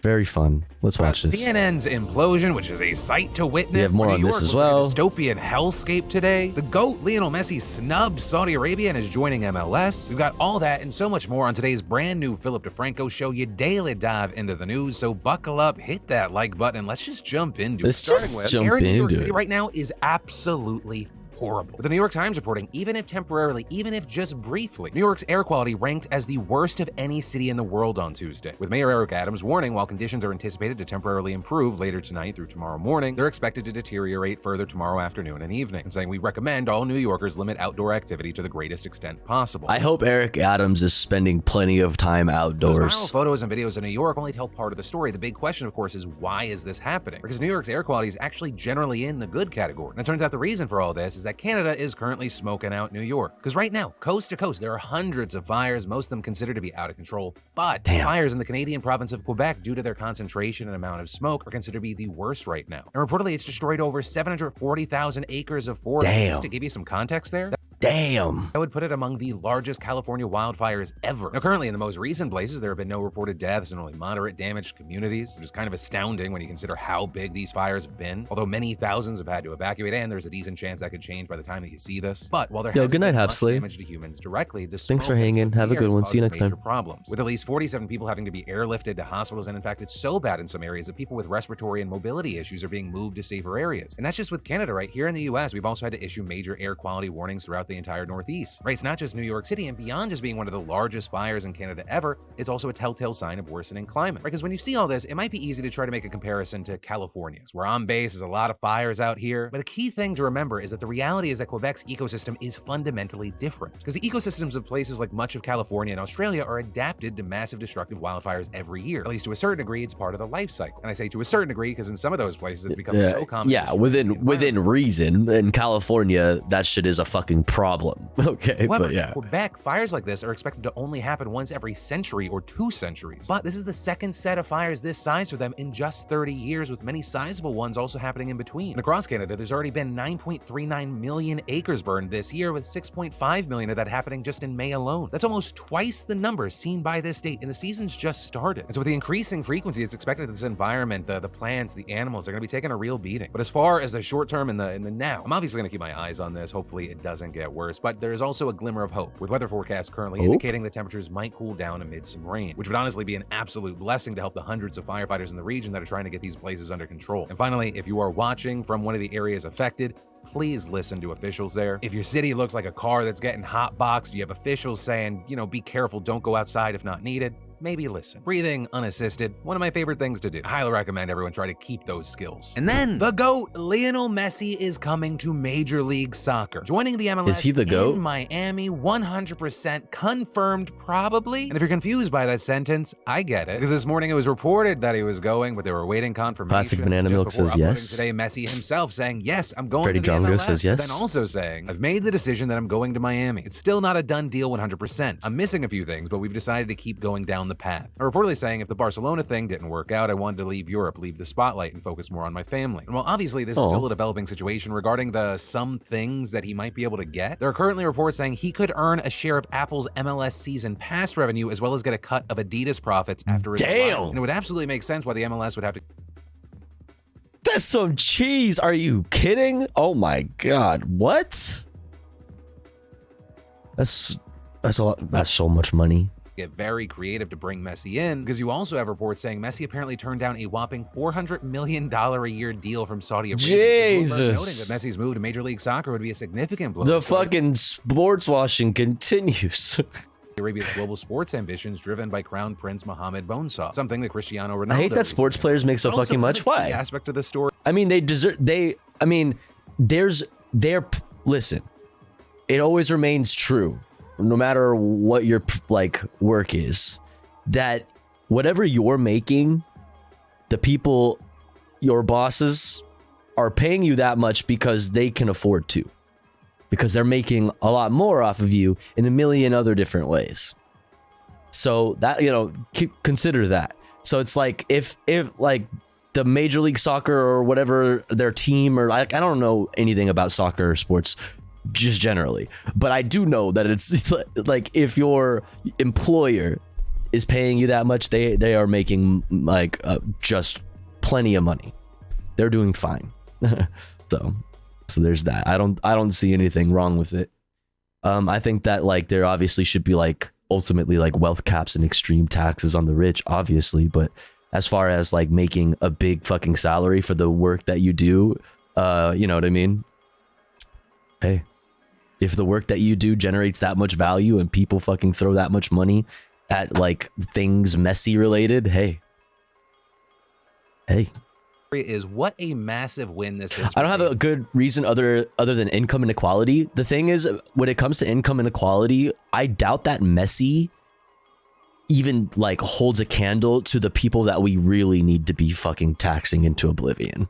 You know what I'm saying? Messi is still I mean, I don't know how much he makes, but I'm the people who really matter that need to be eaten, in the name of income inequality, make much more, I'm sure, than even this guy does, which I'm still assuming he makes a lot of money and he should be taxed accordingly. But yeah. Back up, because this man has been playing 4D chess. Because check this out, it's one of the more interesting It's a things. filthy number. Back in 2007, Beckham joined the MLS. And over 5 years, he earned $255 million. But also, he got the option to launch an expansion team for just $25 million. And so he started and owned Inter Miami, a club currently valued at $600 million. And that, notably, was before acquiring Lionel Messi, the fucking biggest name in the sport. A move that some have speculated would bring the club's valuation toward $1 billion. Is it Lionel or Lionel? Lionel Messi, not Lionel Messi. $1, which would be absolutely amazing. But again, keep in mind, all of this is developing, and it's a while. Wait, is that not just how is that not just how it's spelled though? Either way, it's Messi. Nice, good one. Wait, is that just how it's spelled though? Genetic Bomb says Lionel. That's funny. And then we have to talk about the dumpster fire, cannot look away train crash implosion that is CNN and Chris Licht. I was already planning to talk about part of this, but then the dominoes just kept falling. We have more on this stuff too later. Chris Licht, the CEO of CNN, is going to be. He's Argentinian. Argentinian. It's Lionel. stepping down. The Atlantic dropped a 15,000 word profile on Licht, and it was important and eye-opening, and I was like, let's make this digestible, because let's be honest, 90% of people see a wall of 15,000 words, they're like, I'm sorry or congratulations. True. The thing that bothers me, at least in the US, is our taxes go to build stadiums. Going to pro sporting events should be free. It's gross how much it costs just to get into a game, never mind parking, food, blah, blah, blah. No working family can afford that. Absolutely. Yeah, we need things like stadiums and like events like that. That's like, those things are good for society. You know, you need to have like big public events, and especially like friendly competition between cities, and like, yeah, like this is all cool and good. But you need to, you know, the way that the private model ends up going in the cities is like insane amounts of fucking gentrification around the stadiums, like you see if you're from the LA area, you know, like you see around Inglewood, around the new stadium in Inglewood, for example. All the small businesses, all the fucking homes and shit that just got fucking completely like flattened, you know, for the sake of like making parking and like shit like that for the new stadium. I'm not reading that, but I'm with you, unless what's in there is bad, in which case I'm not, because again, I'm not reading it. But it was a fascinating and eye-opening profile that gave some answers to things that CNN's done over the past year that not only like made people turn their heads, but did so drastically, like necks were broken. Because most people's entry point into who is Chris Licht and this new CNN was the whole fucking Trump town hall debacle, right? Because you had so many people going, who thought it was a great idea not only to platform Donald Trump, but then to also put Caitlin Collins across from him, not in some sort of one-on-one situation, something controllable, maybe a situation where she wouldn't just get steamrolled by lie after lie. No, instead opting to put her in a 300 versus 1 situation with a Trump audience. It might as well have been a Trump rally. And then after the train wreck of a town hall, instead of hyper-focusing on journalists fact-checking, platforming pro-Trump politicians who continued to push election lies. But again, while that moment was the entry point for a lot of kind of like the general public, this piece really explained how tumultuous the last year's been, with it seeming to expose that what happened at the Trump town hall, that was like a desperate ploy, because Licht was reportedly brought in with express orders from his boss, David Zaslav, to bring CNN into the political center and boost their failing ratings. And the hopes around him were initially very high. People saying, you know, he's a producer from The Late Show with Stephen Colbert. He's top-notch. Great. Licht's pursuit to win over, I guess, what he saw as right-leaning or centrist people, he fumbled again and again, alienating allies along the way, proving critics right, some of whom also had lingering loyalty to his predecessors, Jeff Zucker, and called him for advice, something that Licht absolutely hated. What was described was a CNN newsroom splitting off into factions, with Licht himself appearing to grow more and more paranoid of the people around him, also trying to please the apparent micromanager that was Zaslav. Something that got even worse is you had a CNN journalist openly criticizing Licht's decision to host Trump in that manner in a speech at the Columbia Journalism School, which then brings us to what many saw as possibly the beginning of the end for Licht, the installation of David Levy as COO, something they tried to describe. Center between Republicans and Democrats is technically pretty right-leaning at this point, so success. I mean, CNN is so abysmal. CNN is so just like fucking just shamelessly fucking awful. Sorry, I mean, I don't know. Is it a win? Whatever. CNN can burn. That's fine. Like, whatever.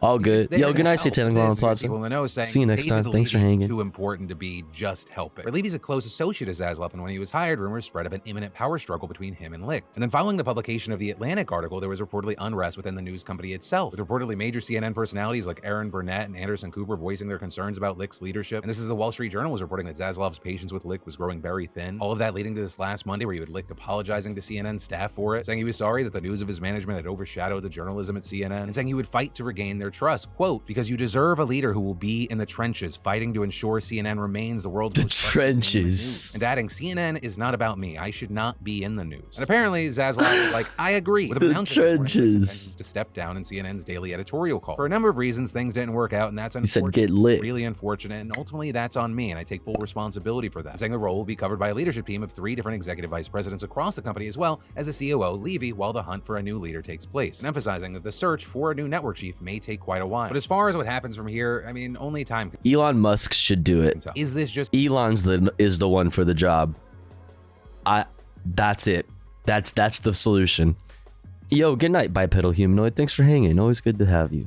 See you next time. Thanks for hanging. Bad moment for Licht? Is it just a bad moment for CNN? Will they rebound? Or will they, or just one of them, be the latest example of it can take a lifetime to build a reputation and just moments to ruin one? And entertainment, Jenna Ortega is firing back. Because in recent months, more and more people have been dunking on her. And this in part because while on the Armchair Why? Who cares? What? There's times on that set where I even became almost unprofessional in a sense where I just started changing lines and I would have to sit down with the writers and they would be like, wait, what happened to the scene? And I would have to go through and explain why I couldn't do certain things. Some people were immediately critical of those comments, saying she sounded toxic and entitled, with her getting mocked yet again amid the writers. Who fucking... Listen, I don't give a shit.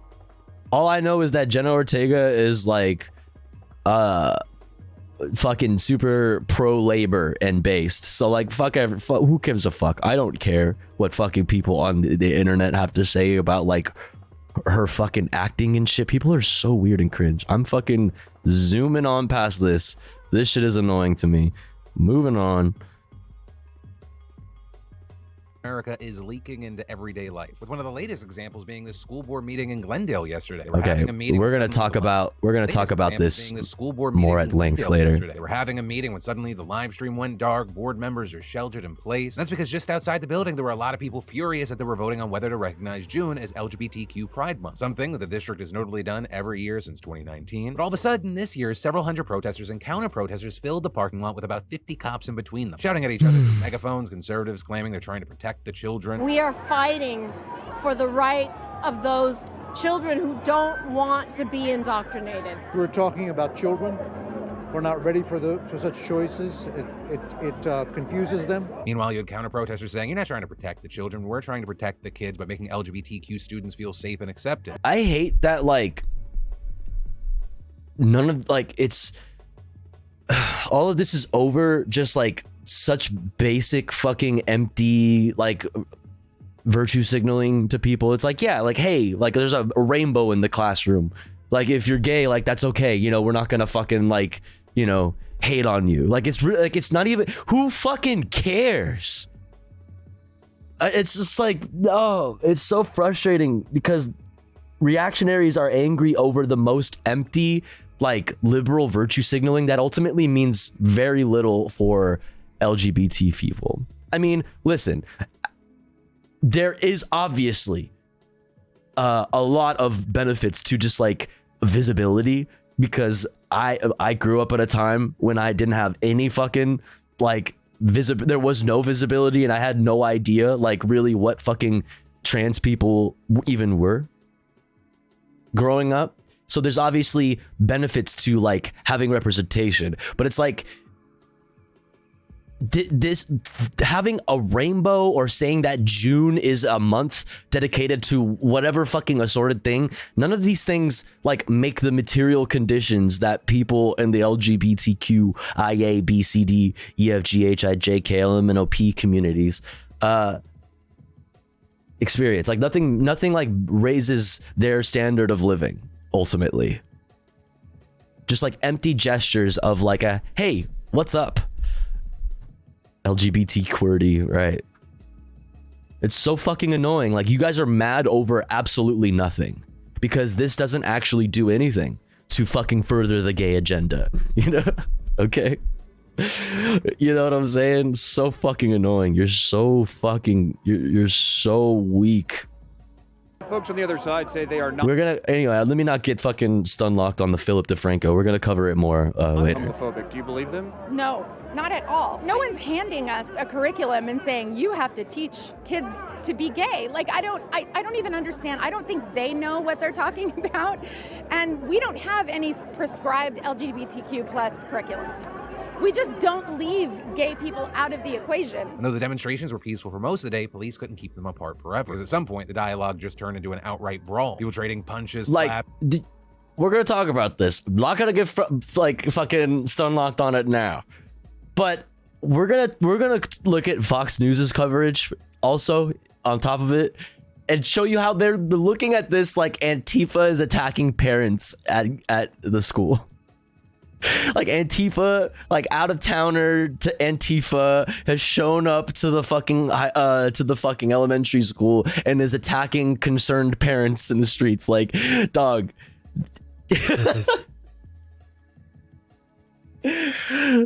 Oh, stop. Shut up. You're stuff, please. For the love of God. Pepper spray. And despite how the video looks, no injuries were reported. The police also stepping in to break up the fight, then ordering the crowd to disperse. Yeah, like, look at this. Also arresting 3 people for using pepper spray and obstructing officers. But then later. But we're going to look at their coverage and see what they have. You know, maybe you were wrong. Maybe Antifa did fucking stoke the, make the, the tensions go through the roof. Who knows? Later in the night, the school board finally going ahead and unanimously declaring June Pride Month. But also a very key thing here is this wasn't a unique situation. We've been seeing anti-LGBTQ protests at Pride events and school boards around the country. Like even just last week, some of the same groups who were at Glendale also protested at a North Hollywood elementary school, with them often just moving from protest to protest, which feeds into the criticism that they don't even have kids at the school district. Yeah. And people scare me news, let's talk about more of America in 2023. With this latest incident involving 58-year-old Susan Louise Lorenz, a Floridian who reportedly has been dealing with a neighbor's kids running across a field outside her home for a while. Though on Friday, we saw things escalate in a crazy way, with a woman reportedly yelling at them. Yo, holy. At a boy, that hitting him in the...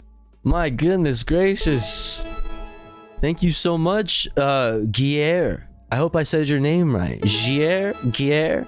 Thank you so much for the 5 bomb. That's very, very generous. If you got a gifty, please thank them. Thank you so much. Holy shit. Now we're just 2 away from the sub goal, chat. That's fucking very pog. Thank you so much for the support. Very generous. Thank you. Toe, swinging at 2 boys with an umbrella when they tried to talk to her. And so then hearing all this, the kid's mother, 35-year-old AJ Owen, she goes over, she knocks on Susan's door, demanding she come outside. But instead, Lawrence reportedly just shoots a bullet through her door into Owen's chest, killing her right next to her 10-year-old son. Jesus Lawrence, Christ. as far as her defense, saying that Owens previously attacked her and that Owens had been trying to break down the door and that the shooting was in self-defense. Right now, it appears the cops are not buying that because yesterday they charged her with manslaughter with a firearm, culpable negligence, battery, and assault. And Sheriff Billy Wood saying this was the culmination of a 2.5 years feud, and saying in a video posted on Facebook last night that this was not stand your ground, but simply a killing. Some of you have asked me about the stand your ground law. It does not apply in all situations, and this situation is a prime example of when it was not justified. Reportedly, detectives were able to establish that Lawrence's actions were not justifiable under Florida law. And so now, Like, it's not against the law to, like, go to your neighbor's house and knock on the door. You know what I'm saying? That's like, you don't just like, oh, somebody knocked on my door. They walked onto my fucking driveway. Fucking mag dump. You know? now she faces up to 30 years in prison just from the manslaughter charge. And then we've got border problems. And people, then the Biden administration's recent decision to end many pandemic-era immigration policies has been controversial, and not just here in the States, but even abroad. And that's because due to new deals with our southern neighbors, many asylum seekers are being expelled to Mexico. I mean, we're talking about upwards of 1,000 people a day. And so that, alongside a requirement that people that's so crazy, be denied first somewhere else, that's resulted in Mexico struggling with a massive uptick in requests. But Mexico, they're just not set up to handle them. One of the first issues is that due to agreements with the U.S., Mexico's immigration system heavily prioritizes removing people from the country, not processing asylum requests. And in its most recent federal budget, the agency in charge of getting rid of undocumented migrants had $90 million to spend alongside. On top of all this, Brandon actually completed a lot of the sections of the border wall that were like not finished by Trumpy boy. You know what I mean? Like, so I'm having trouble when it comes to immigration, telling the difference between the current president and the previous president. I'm having a lot of trouble. The Mexican Commission for Refugee Assistance, that had just $8.5 million, and that's accounting for $6 million that the UN gives it. And this lack of resources has led to a massive backlog of requests. And it's gotten to the point that, you know, the temporary migrant cities that we're used to seeing in border towns are now popping up in places like Mexico City. But for many, the worst part is the uncertainty over their status, right? It's not uncommon to be denied asylum in the US and then sent to Mexico, but it's not like that paperwork or the asylum process actually follows you there. Yeah, the difference between a physical wall and a smart border is so perfectly like symbolic of like conservative and liberal like thinking. It's like so perfect. It's like the perfect example, like what either one like represents. You know what I mean? The aesthetics, the optics of the smart border are better. At least as far as like a human, like, or like an empathy standpoint. Like, yeah, Matrix wall. Having a border is bad. I mean, yeah, in my perfect world, maybe not Forlorn's perfect world, but in my perfect world, which I don't think, we're going to be able to see anytime fucking soon at all. But in my perfect world, yeah, no, there aren't any borders. You know what I'm saying? That way, people from the nation of Vectroid Live, can cross over into the Tofu Ghost nation just as they please. They can come and go as they please. Vectroid can pull up. Nobody stops them at the border between Vectroid Live and Tofu Ghost land or whatever. Tofu Ghostistan. You can just come on in. We did the raid right this time. Let's go. Hell yeah. Yeah. It's the Zero. It's the fucking dreaded Zero. How's it going, Rara? I hope you had a great stream. Raiders, hit this link if you don't mind. And also, everybody in here, please go follow Vectroid Live. Go follow. Go follow. Go follow. Hope you're doing well. Hope you're doing well. Hope you had a good stream.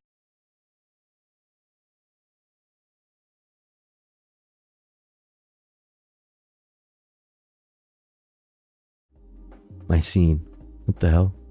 Welcome in. We're going over the headlines. To start over, and in the meantime, they're not able to get work permits and are forced to. Oh, I'm Tofu Ghost, by the way. If you've never been here before, we talk about news and politics and other stuff, though, too. But right now, we're going over the headlines. Then we're going to go into some specific stories in the news, and then some commentary content, and then we're going to do some comfy reacts, maybe even gaming. Who knows? Who knows?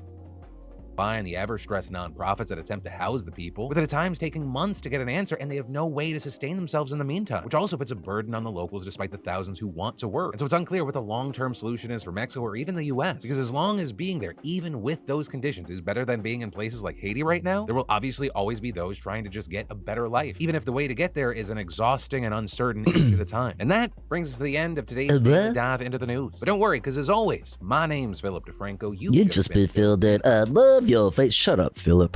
Philip, stop talking. Stop it, Philip. The soy division. I let them know it was politics time. They were warned. Love that. Love that. To some extent, though, to me, a border is just like your front door. If you believe that anyone, no matter who, should be able to. Okay. This is if we're actually going to get into the philosophy of borders, that is such a long stun lock. If we're going to actually talk about like what it means to get rid of borders, what it would look like in a perfect utopia, in a land without borders, that is like such a long conversation that involves like a lot of philosophy and stuff like that. I mean, I'm not saying we need to get rid of borders tomorrow. That's not what I'm arguing. I'm not saying that at all. Just saying. If you want to come into my house or country, you need to knock on the door and ask to visit. Right. Yeah. But like I said, it's a long conversation. It's a long conversation for another day. Next up, chat.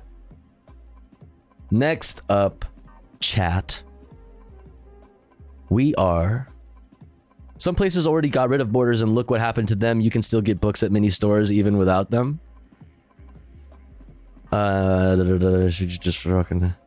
This is your land. This is my land. California to New York Island. Y'all are so silly. Next up, we got. We're gonna head over to Al Jazeera and talk about some occupied West Bank news. Then we're going to talk about the Canada wildfires and the air quality in the United States, in like New York, for example. Then we're going to learn about what exactly the difference is, what has changed exactly for SNAP eligibility, aka food stamps, in the United States post debt ceiling deal. Then we're going to talk about Cambodia's longest strike, the battle at Naga World. And then after that, we're going to talk about the whole debacle in Glendale from a lot of different perspectives and dive more deeply into the fights over the gay month in Glendale, California.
Yo.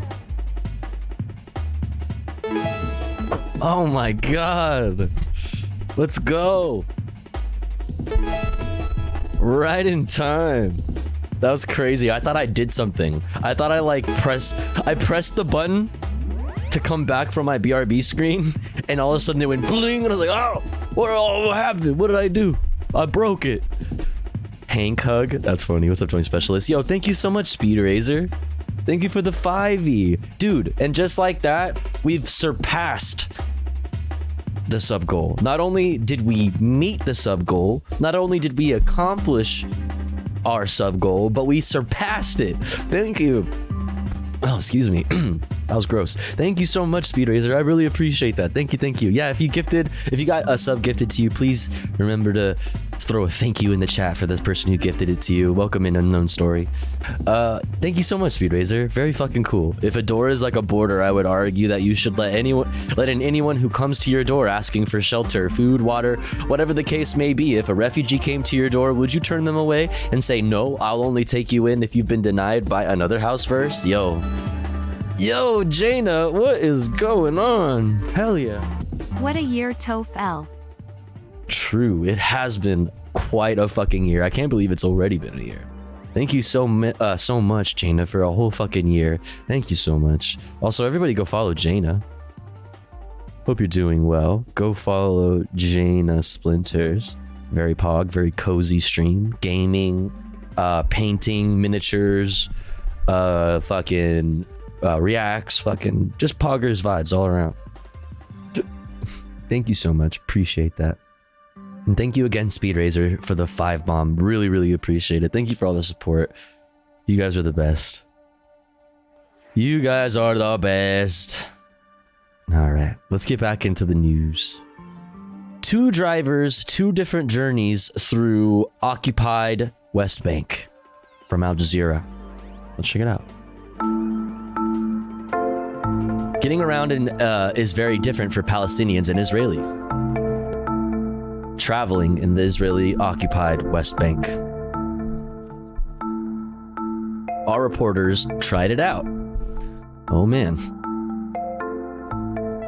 One traveled on roads meant for Palestinians. We're here at the town of Bir Nabala, and as we're trying to go to Aram, as you can see, Israel has built a separation wall. The other was on roads meant for Israelis living in illegal settlements, and big, bold letters, illegal settlements. We're starting outside a settlement called Itamar, heading to another one called Ariel, both of them illegal under international law. Yeah, this Chad is gonna have 0 fucking problems. These roads are smooth, they're new, they're primarily designed for settlers in the occupied West Bank. The Israeli government spending around a quarter of its entire transportation budget on roads here. Going on Palestinian roads, you can feel the car shaking. And here, there's an Israeli road that can only be used by Israelis. Along so many of these roads that have been primarily built. It's like, it feels like, what's oh my god, I'm such a nerd. Jaina, you're a Star Wars nerd. I know we got other Star Wars nerds in here. What's the planet that has the Republic Senate who's on, and also the Jedi Temple, and they have like a upper city and a lower city? Coruscant? Yeah, Coruscant. You know how they have like the lower city and then there's the upper city? That's what this feels like. That's what this feels like. For settlers, there are sometimes dozens of military checkpoints put in place to protect those settlers traveling from A to B. We have a Palestinian dedicated app that shows the route that Palestinians can take when they want to go from one place to another. Damn. I mean, it sucks that that's fucking, that sucks that you need to have resources like that. Croissant, yeah. Everything is unpredictable. You might have roadblocks, checkpoints, settler attacks. Here here we are, arriving at a settlement. Hey, how are you? You are a tourist or? I'm a journalist. Journalist? From where? London. London? Yeah. You have permission for that or something? GPO card? So that's the first time we've been checked on this entire journey, just as we get to Said you tours or something? a destination. This is one of the notorious roads for Palestinians. They usually get stuck here for hours and hours because at the end of this road there is the Qalandia checkpoint that is the main link between Ramallah and Jerusalem. And for us, we cannot go there. Only yellow-plated cars can go inside. Only Palestinians who have permits, and even if they have permits, they cannot drive their cars inside. They have to go in walking. And there's a bottleneck that makes this traffic. And it shows really here how politics control the smallest details of Palestinians' lives.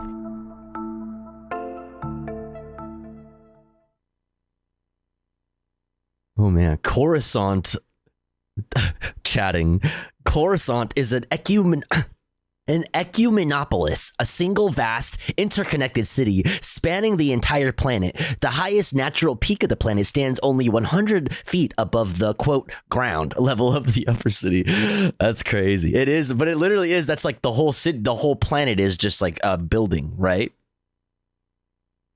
That's crazy.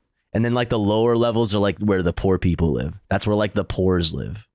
That's where the fucking poors live. Buildings on buildings.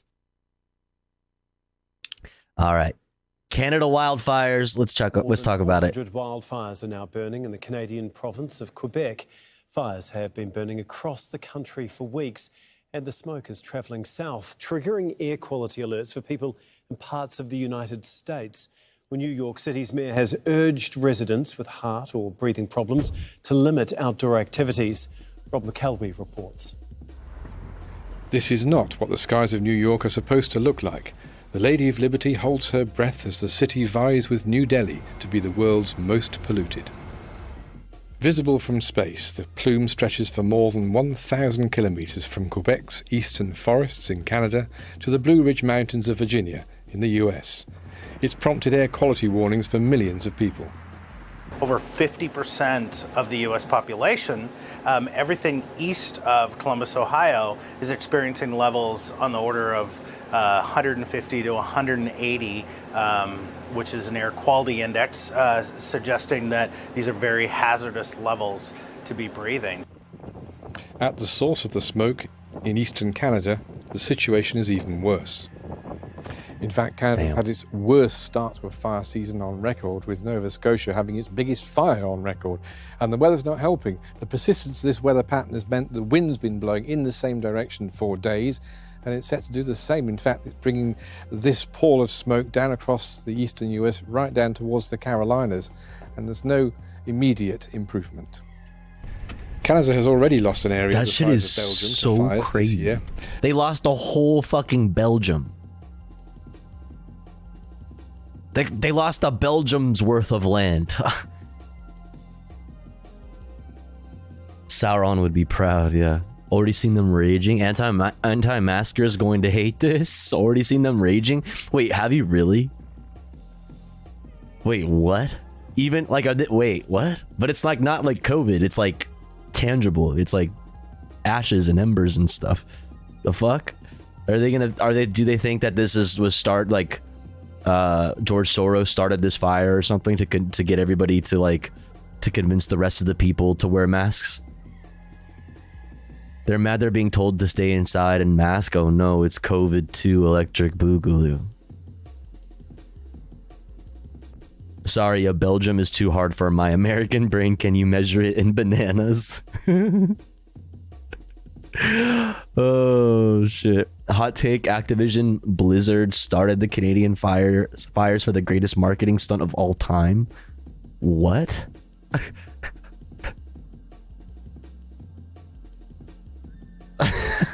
Yeah. All for the one shot. All for this one fucking photo. That's right. Oh my god. Yo, we're watching the movie of the day right now that we've got for our BRB screens, and the intro screen is Blade Runner. ripped from a DVD in like 19 fucking, I don't know, a long time ago. Obviously, Jewish space lasers did this. I mean, clearly. Otherwise, why would there be this kind of demonic imagery? You know what I mean? Do you really think that it's a fucking, you know, coincidence? You know what I mean? Do you seriously think that this photo is a coincidence? No. There are no coincidences in the Lord's world and on this Lord's earth. That's right. A warmer and drier than normal spring could lead to its worst wildfire season on record. Western United States has seen a quadrupling. Such a sick headset. Of area burns since the 1970s. Canada has seen a doubling of area burns since the early 70s. And this is largely, not solely, but largely attributed to human-caused climate change. A recent report from the UN warns that an extraordinary increase in devastating fires like these could lead to what it calls a global wildfire crisis. Rob McElwee, Al Jazeera. Well, Canadian Prime Minister Justin Trudeau says Canada has been experiencing more extreme weather events in recent years. We need to continue to adjust and adapt to what we're doing. The Canadian Integrated Firefighting Agency was created back in 1982. It has seen many improvements and increases since, but we need to continue to make sure we are doing everything possible to both keep Canadians safe when these extreme weather events hit, but also make sure we're doing everything we can to predict, protect, and act ahead of more of these events coming. Well, Kristen Salumi joins us from... Oh my God, her shirt, bro, her fucking blazer is matching.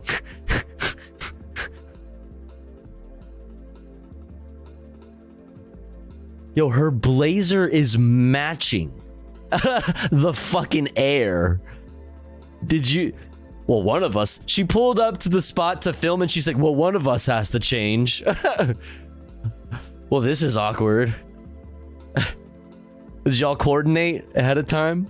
From New York for more on the pollution situation there. And every time... Hot take, she did it for the flick. Damn, that's crazy. Time we speak to you, it looks like things have gotten worse and worse. I mean, can you explain what it's like there now and what sort of impact this is having on not only the city, but the wider area?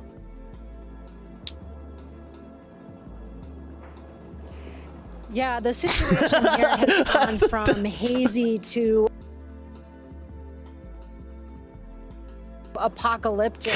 You can smell the fucking delay was so funny. In the air here now. And it's hard to believe it's the middle of the day in New York City based on how foggy and cloudy, only it's not fog, it's smoke, the sky is.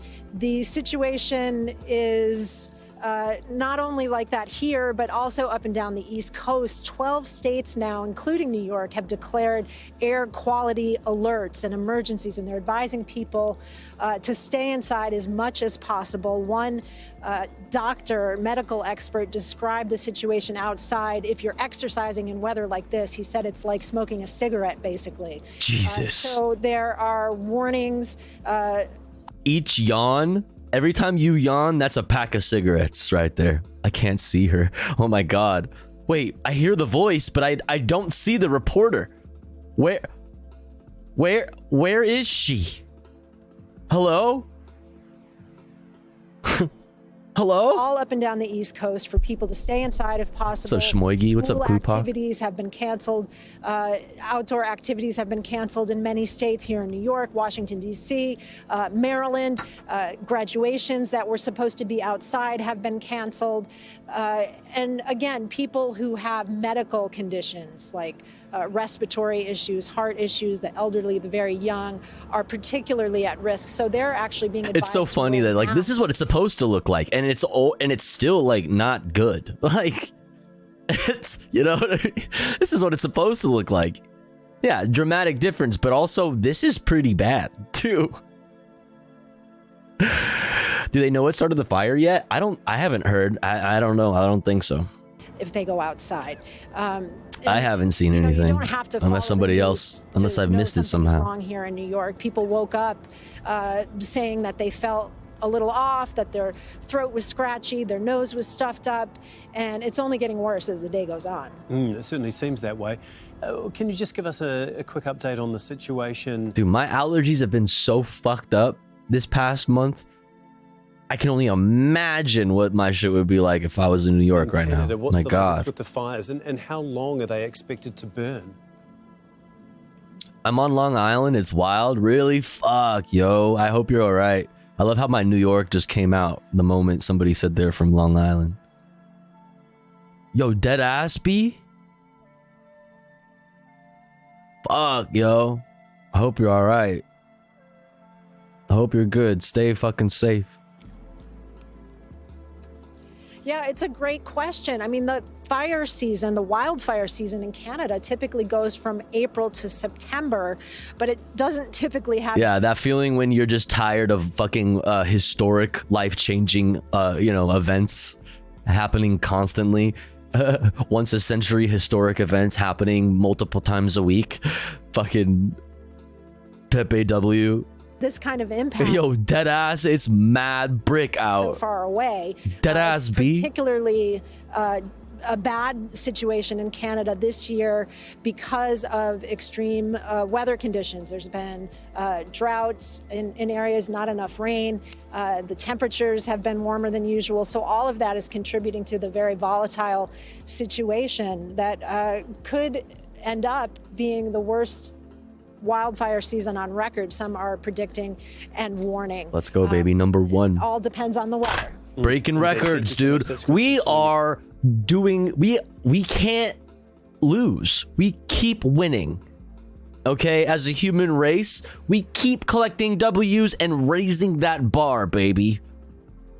The line continues to go up, baby. Let's go. For us in New York. Number one. We're going to go now to Matthew Adams, who is the director for the Centre of Urban Environments at the University of Toronto. He joins us from Toronto. Thank you very much for being on Al Jazeera.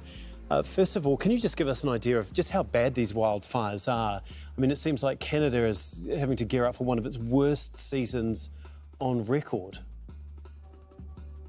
It's definitely looking like one of the worst. When you walk outside, pretty much all across southern Ontario, an area that rarely experiences wildfire smoke, it smells like you're standing at a campfire. It's just something we don't typically experience in these major urban centers in this part of Canada. And it's not just those who are, I guess, close to the fires. There are millions now being affected by the smoke, as we heard from our...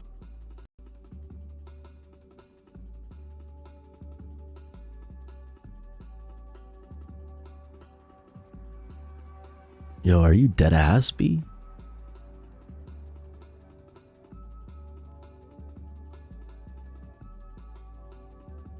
Oh my God. I've seen it like this. It's gotten like this. I've experienced it multiple times like this in LA, but this is definitely fucking rare because we see fucking fires in California all the fucking time. But this is absolutely fucking rare. Oh, there is music.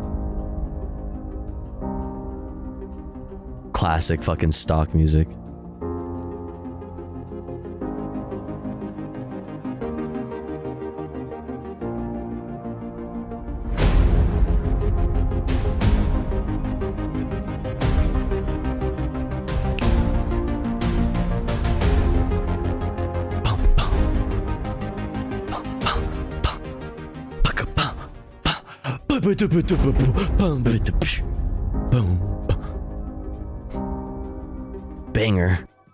Banger.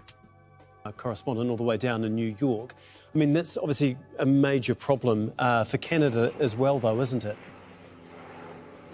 Yeah, absolutely. We had a major fire issue in Halifax on our East Coast last week, and then we see it traveling across really almost all of Canada is being affected right now.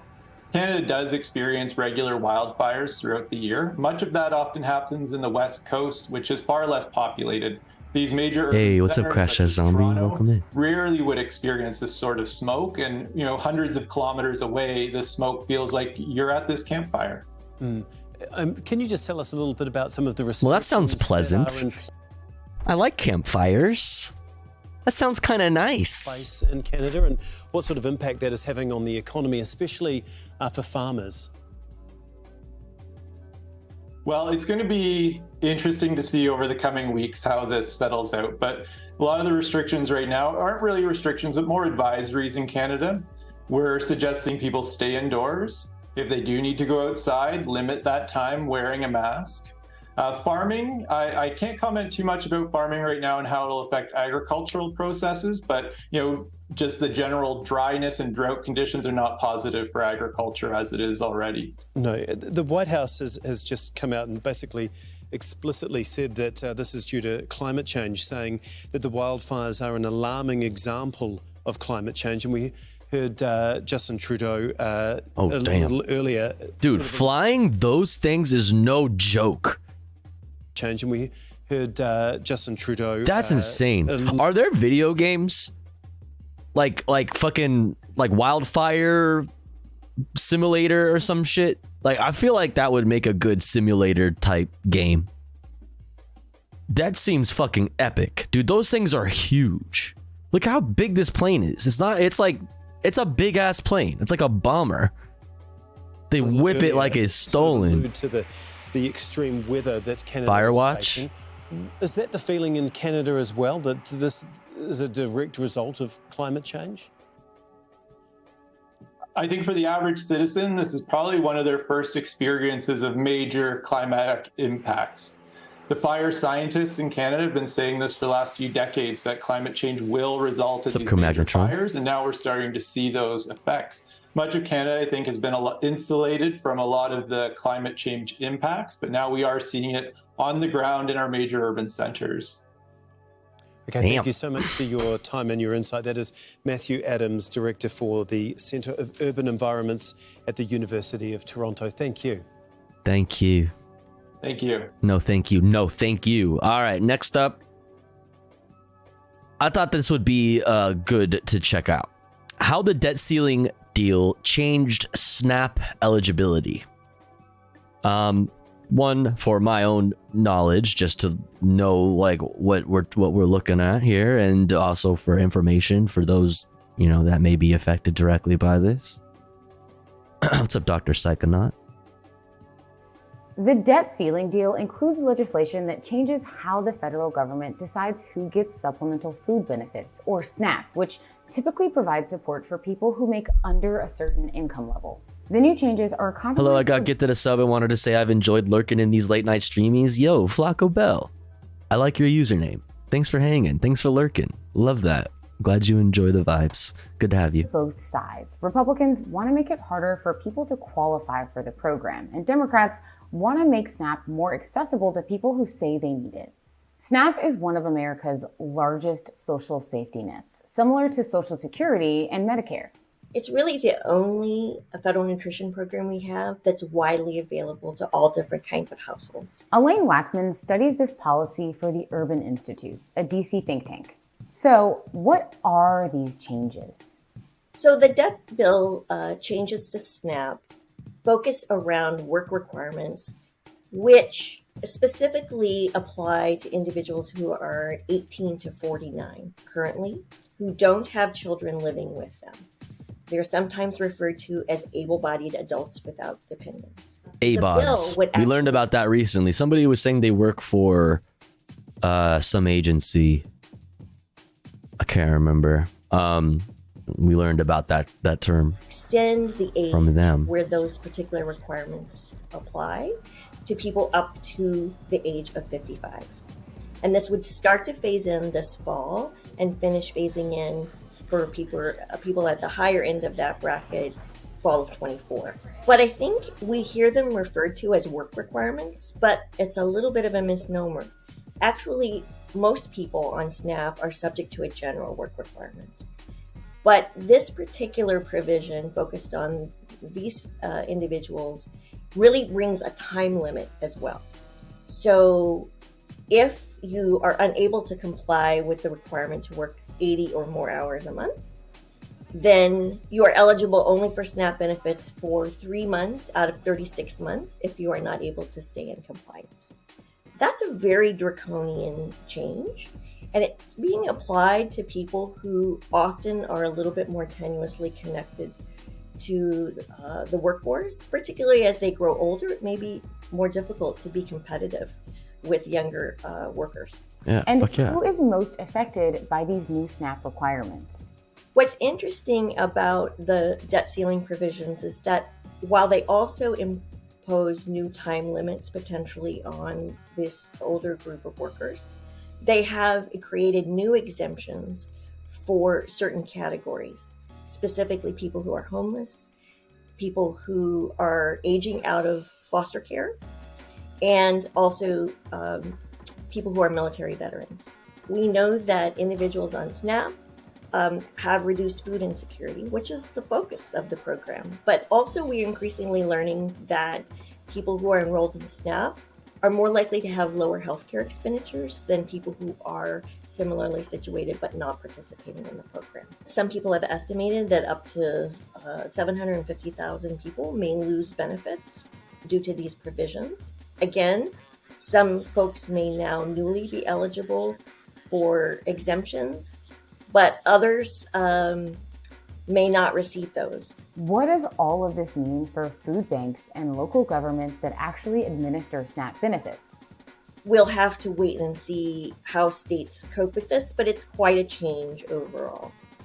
In terms of how they will prepare, it will require more workers likely. What's up, Hodega? There's more administrative costs, and this is one of the things that often doesn't get talked about in terms of SNAP cost.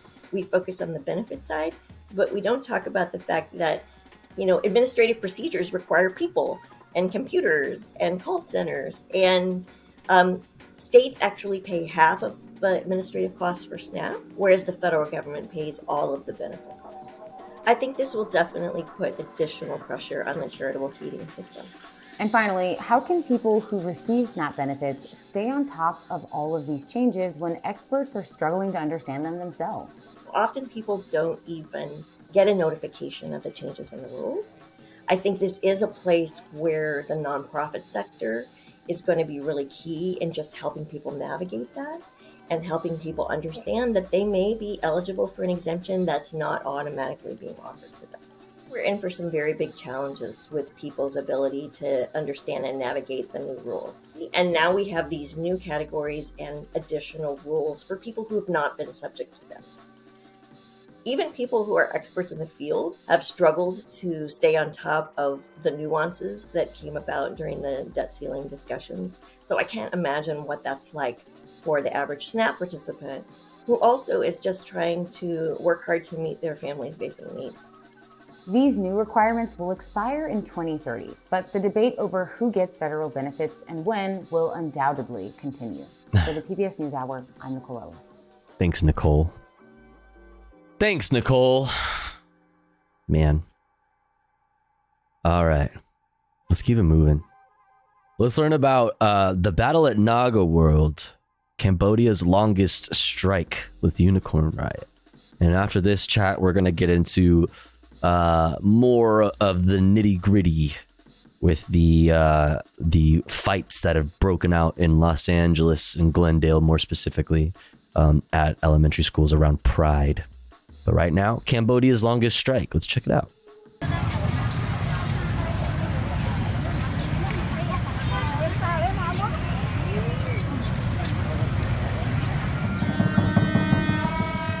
For over 17 months, thousands of workers at Cambodia's largest casino, Naga World, have been on strike, making it the longest recorded labor strike in Cambodian history. Oh my god, that's kind of scary sound.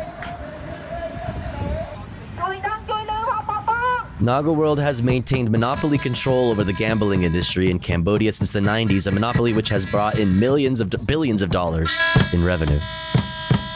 Jesus. Union activists are demanding Naga World reinstate some 365 workers who were fired during the height of the COVID-19 pandemic. More than 1,300 workers have lost their jobs since then.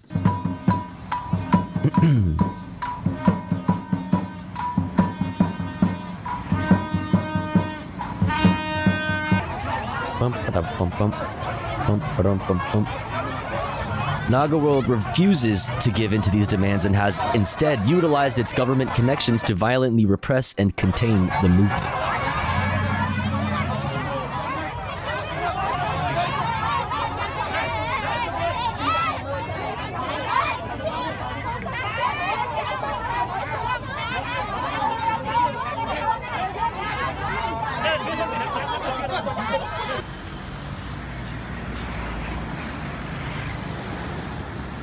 During the demonstrations, charter buses were used to take striking workers to jail. Thousands of union activists have been jailed throughout the strike, with dozens facing serious charges. A number of union leaders have also been killed under suspicious circumstances.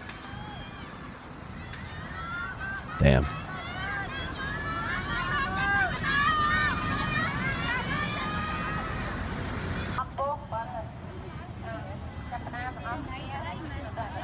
I love this Cambodian written language so much. It's so pretty.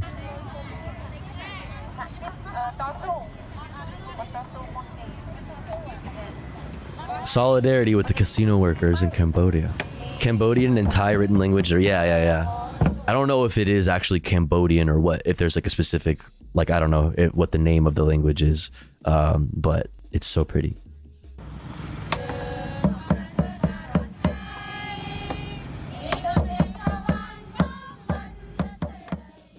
Word. Solidarity with them. The longest strike in Cambodian history. Quite based. Let's keep it moving. All right, so the next three pieces here. I have a piece from Los Angeles Times.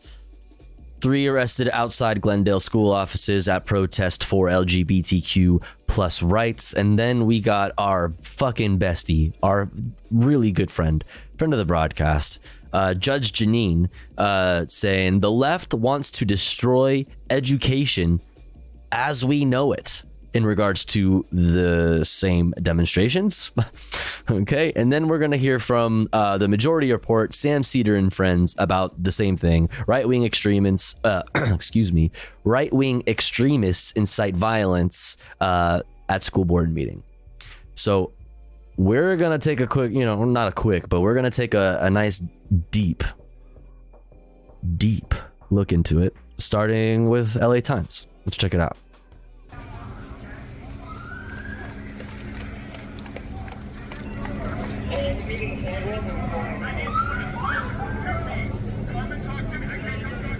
During a protest over LGBTQ plus rights, law enforcement declared an unlawful assembly after a fight broke out outside the Glendale Unified School District offices.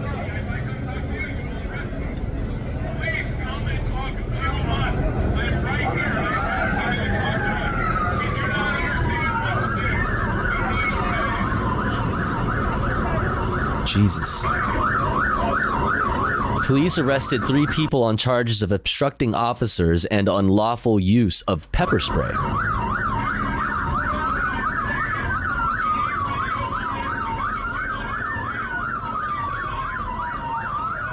The scuffle at the Glendale LGBTQ plus protest came several days after a similar incident at Satakoy Elementary School in North Hollywood.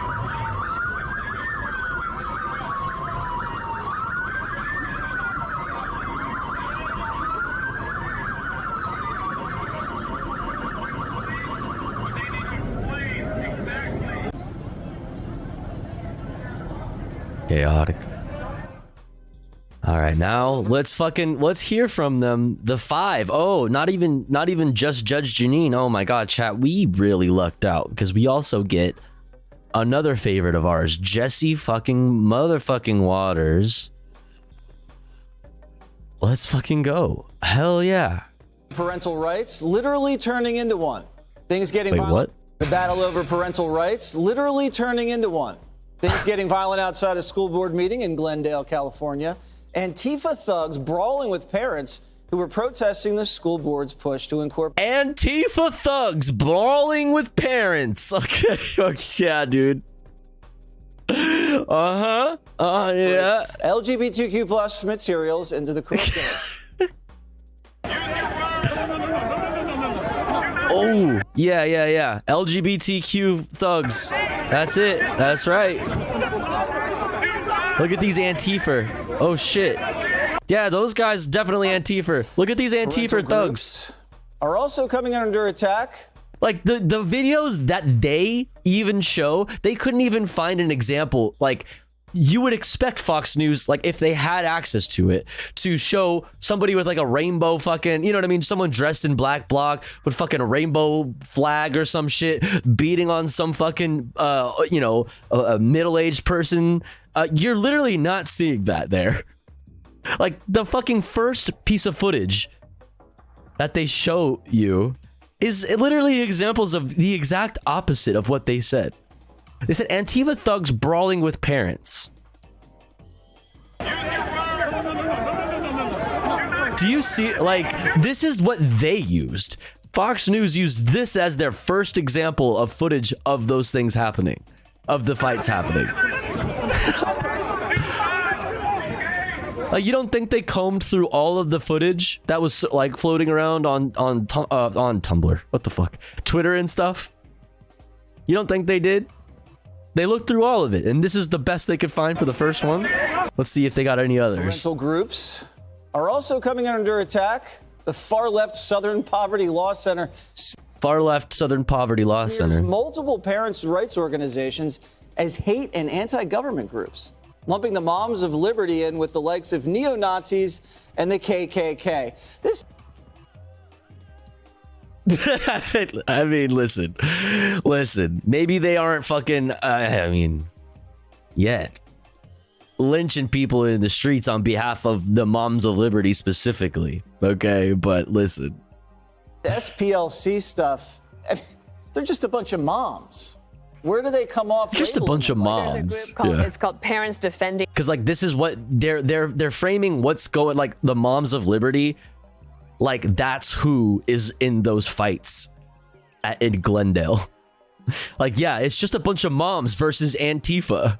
Like, did you see any, like, where's the moms?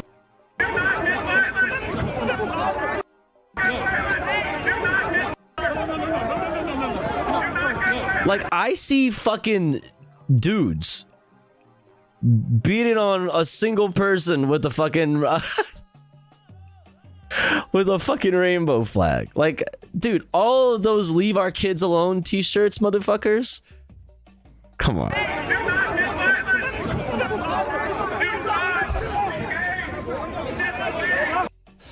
Parental like, groups. Do you see? What are you? Then they're just like, yeah, that's our example of the fights, and then we go flash straight over to fucking the Moms of Liberty. Yeah, they're just moms, dude.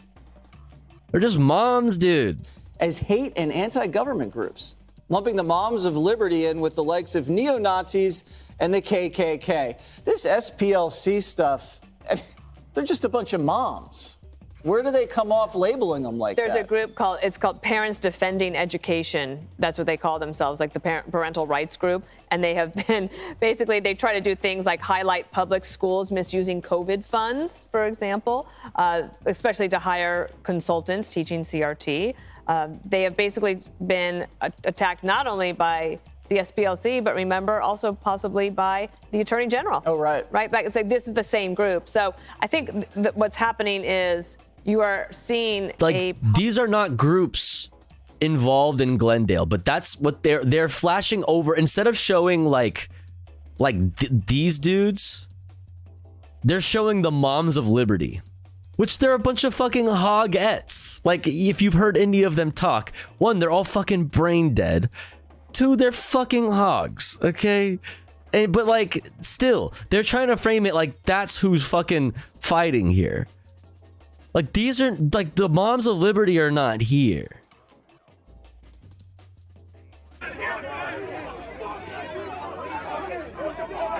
Look, do you see? Do you see? Do you see? Do you see? This is Antifa. These are the Antifa thugs, and these are the parents. Like, come the fuck on, dog.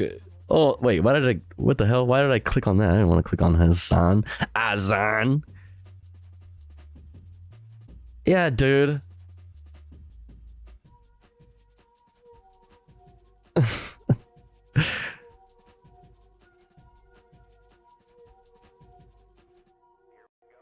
not take the bait. Do not take the bait. Use your words. Do not get violent. Do not. Did you see that? Like, are you serious, bro? Like, yeah, it's Antifa thugs. All these.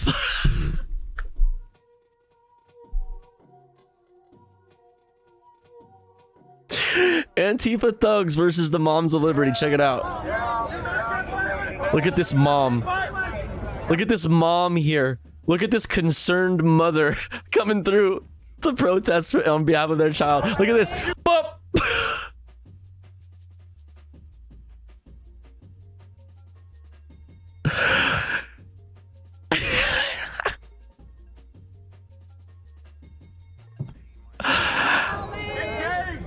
Step away. Step away. We are not here to fight. We are not here to fight. I don't want none of our boys getting arrested. We are not here to fight. Don't let the boys Dude. Step away. Go away. Do not take the bait. Do not. The bait.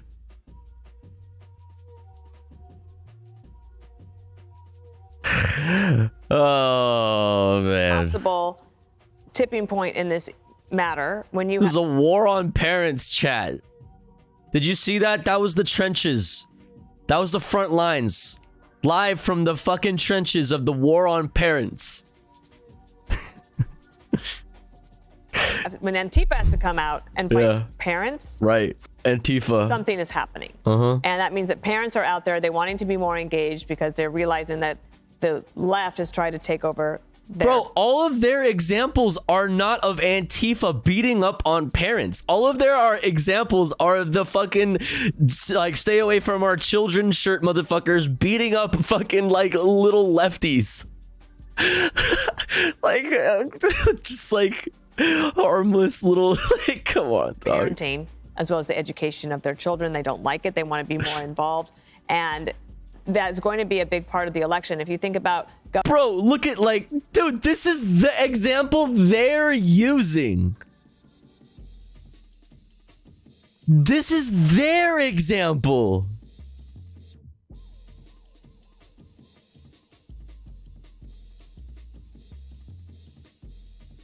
They can't even, bro.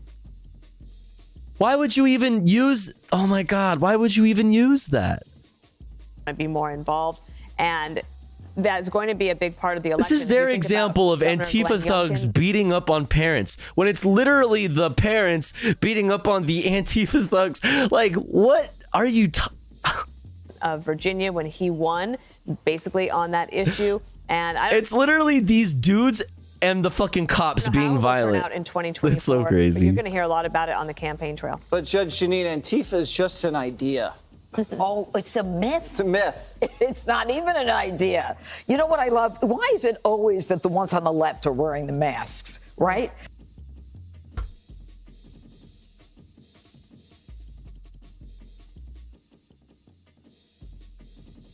As if that doesn't have anything classically, I mean, not that there was any like real like fucking seasoned Antifa vets there or anything. But like, I mean, why is it people on the left that always fucking cover their faces in situations like this? Oh, because of like how history has tended to work for leftist movements. Just kind of like, I don't know, history as fucking an example. I don't know. And people who are like, you know, conservative fucking austerity fucking movements like that, they don't cover their faces because typically history has shown, you know, that the state has been on the side of those types of assemblies. Like that is just kind of, I don't know, history. If they are not the fascists. Also, nice non-binary flag color representation from Judge Janine. Let's go. Show your face. Don't be worried about it if you're in the right one. Like, dude, you're talking about. She's saying this after showing videos of the fucking parents, quote, parents beating up on, quote, Antifa thugs. Like, you should be asking why those guys aren't wearing masks. Don't you want to maybe like not get arrested for the fucking assaults that you just did? Like, you're getting played on Fox News assaulting people. You should have worn a mask. Probably should have wore a mask. Just saying. Nothing to do with the fucking, you know, the fucking pandemic or anything. Nothing to do with that. Everything to do with, like, don't you want to fucking do your sort of whatever fucking fascist activism bullshit you got going on? Don't you want to do it effectively? Why do you need to cover your identity, right? Okay, but here, look, it seems that the schools right now are like this is just an up, like looks like it's literally the same moment that we saw earlier that they also showed on their fucking segment here. That was the same movement that we saw from right here or something, probably like this cell phone maybe, but like it's the same moment. It's literally a fucking pink bandana, fucking pride flag wielding person getting beat up by two different fucking hogs. That's literally their example. Cover your identity, right? Okay, but here, look, it seems that the schools right now are. Oh wait, actually, maybe they punched. They were throwing punches too. Okay, wait. Identity, right? Okay, but here, look. Wait, so this is the pink bandana right here. Look, it seems that. Okay, so they threw a punch, but they were in a scuffle here. The right. Why do you need to cover your identity, right? Okay, but here, look, it seems that the schools right now are ground zero for the cultural war that is breaking out right now. And, you know, the fact that parents want to be involved in their kids' education because COVID lifted the veil of what they're teaching our kids, which explains why they're so all many still fighting, are woke and clearly, you know, off the rails. It simply means that it is really time now to get involved. Education is a local issue. So same guys right there, still fighting other people. Their strength, as Dana said, from what happened in Virginia, Loudoun County, and the left wants to simply destroy education as we know it. And destroy education as we know it.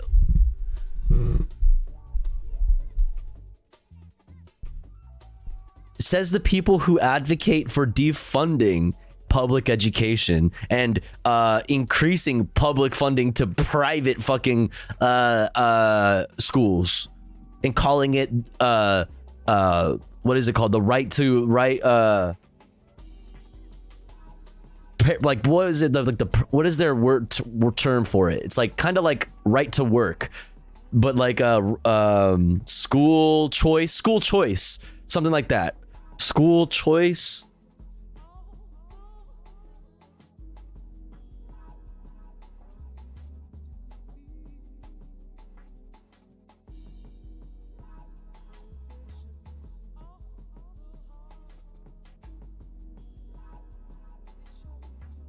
Yeah, school choice. Like this is coming from the people who demonstrably want to decrease access to education. They want to downsize public education because that's extra funding. They want to further paywall this. That's like literally the world that these libertarian goofballs want for you. Like, what is the war on education? So somebody would tell you that their war, like the left's war on education, is the woke mind virus. It's the basically the denial of what they would call objective truths, right? Like boy and girl and stuff like that. So that is their war on education. That's their war on education. That, and also like teaching about slavery like correctly, which actually doesn't actually happen in any of these grades that we're talking about, like in elementary school or even high school. It doesn't happen there. Those are like college level courses, CRT. Yeah. It's imaginary. And yet it's the Antifa thugs who are beating up on parents who just want to protect their kids. Like it's crazy. We live in an upside down world. The idea of Joe Biden, who has been talking to the school teachers, and there are kids when they're in school. You know, no, they're not your kids. They were never your kids. There are kids, and we'll decide what we want them to learn. Okay, then why don't you apply that same logic the other way when it comes to like gender affirming care? Why can't you take that same, that's further proof of the actual lack of ideology when it, in reactionary motherfuckers like Fox News or generally American conservatives generally, even liberals. Let me which are conservative, but still. Like, why can't you apply that same logic? Oh, because it doesn't fucking work when you reverse it. It doesn't work that way. It doesn't work. And the left has people convinced that we want our kids to continue to be white supremacists and oppressors. And that's what education's all about. And they have to fight it. No, they don't. Just teach the rigors of education. Have you ever gotten into a brawl outside of your child's school, Harold Ford Jr.? I have not. That picture is unsettling, and it's unfortunate. We parents can agree or disagree about how and what their kids should be taught.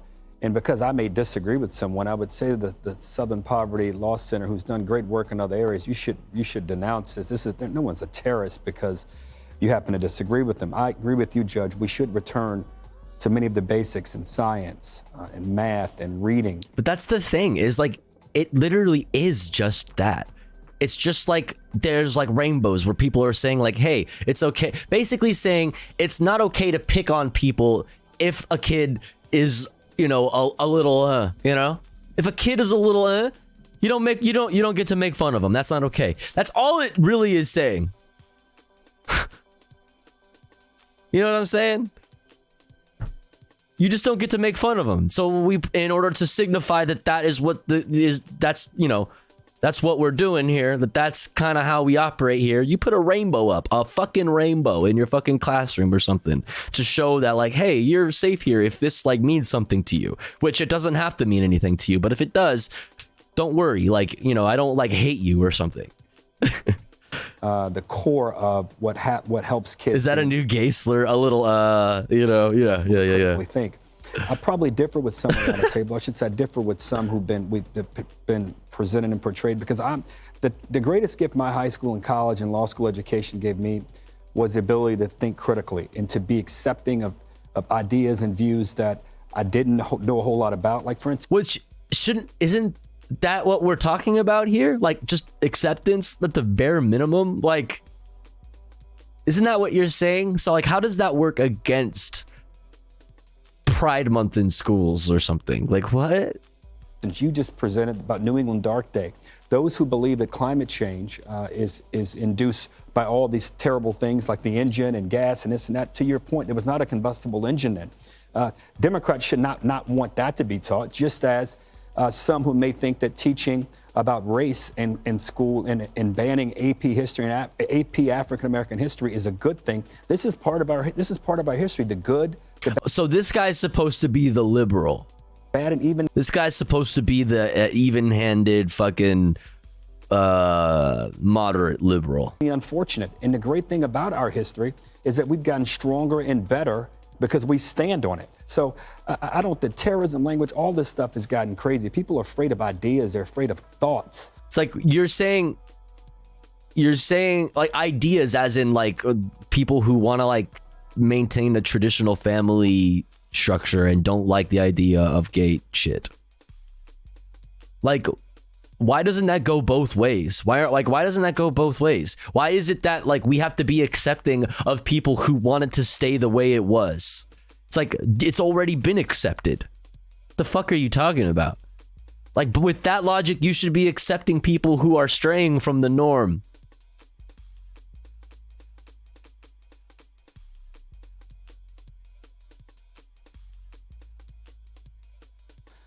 And I hope parents can get together and figure out how you get back to the basics. And the basics involve learning a little something about our country that may make us, at times, a little unsettled. I don't think anybody's arguing about learning history. Who's doing the... I mean, kind of, yeah, a little bit.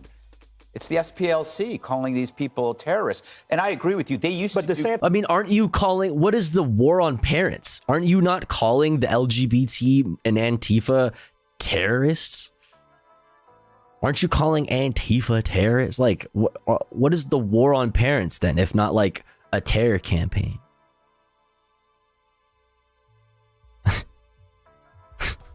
This is banning books. I didn't mean to interrupt. Not true. Not true. He's not. It's not true. They're not banning books. They're just not allowing them in. Actually, you can still buy those books if you want to. They're just not available to. They're basically just allowing teachers, parents to know what's going on, what books are available in the school library, and deciding whether or not they want that book to be available in the school library. That's all it is. Nobody's banning books.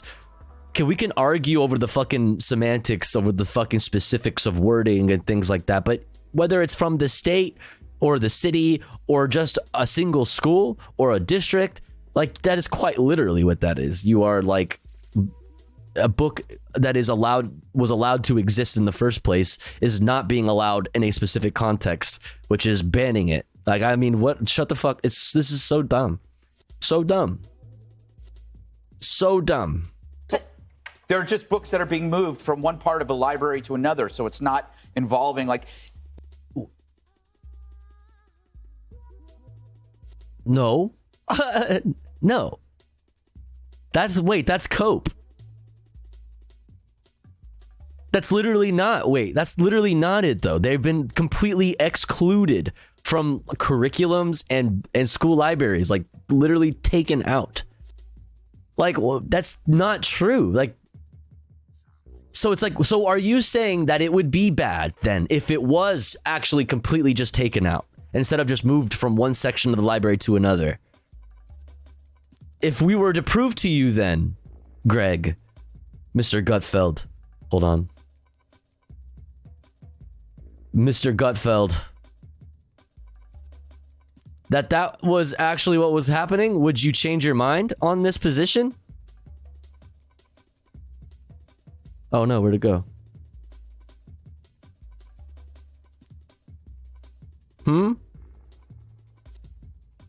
That's so perfect. Greg been going to the library? True. Papa John Pig. Are you Papa John Pig 1312? First time chatter? What's up?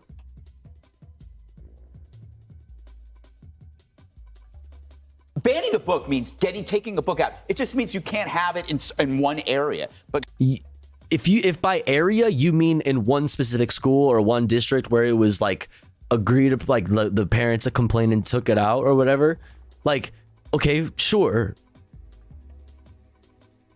But you are still banning it from that context. Whether you could still get it outside of the fucking school context is not just merely moving it from one section to another section. Like, that is literally banning it from the context.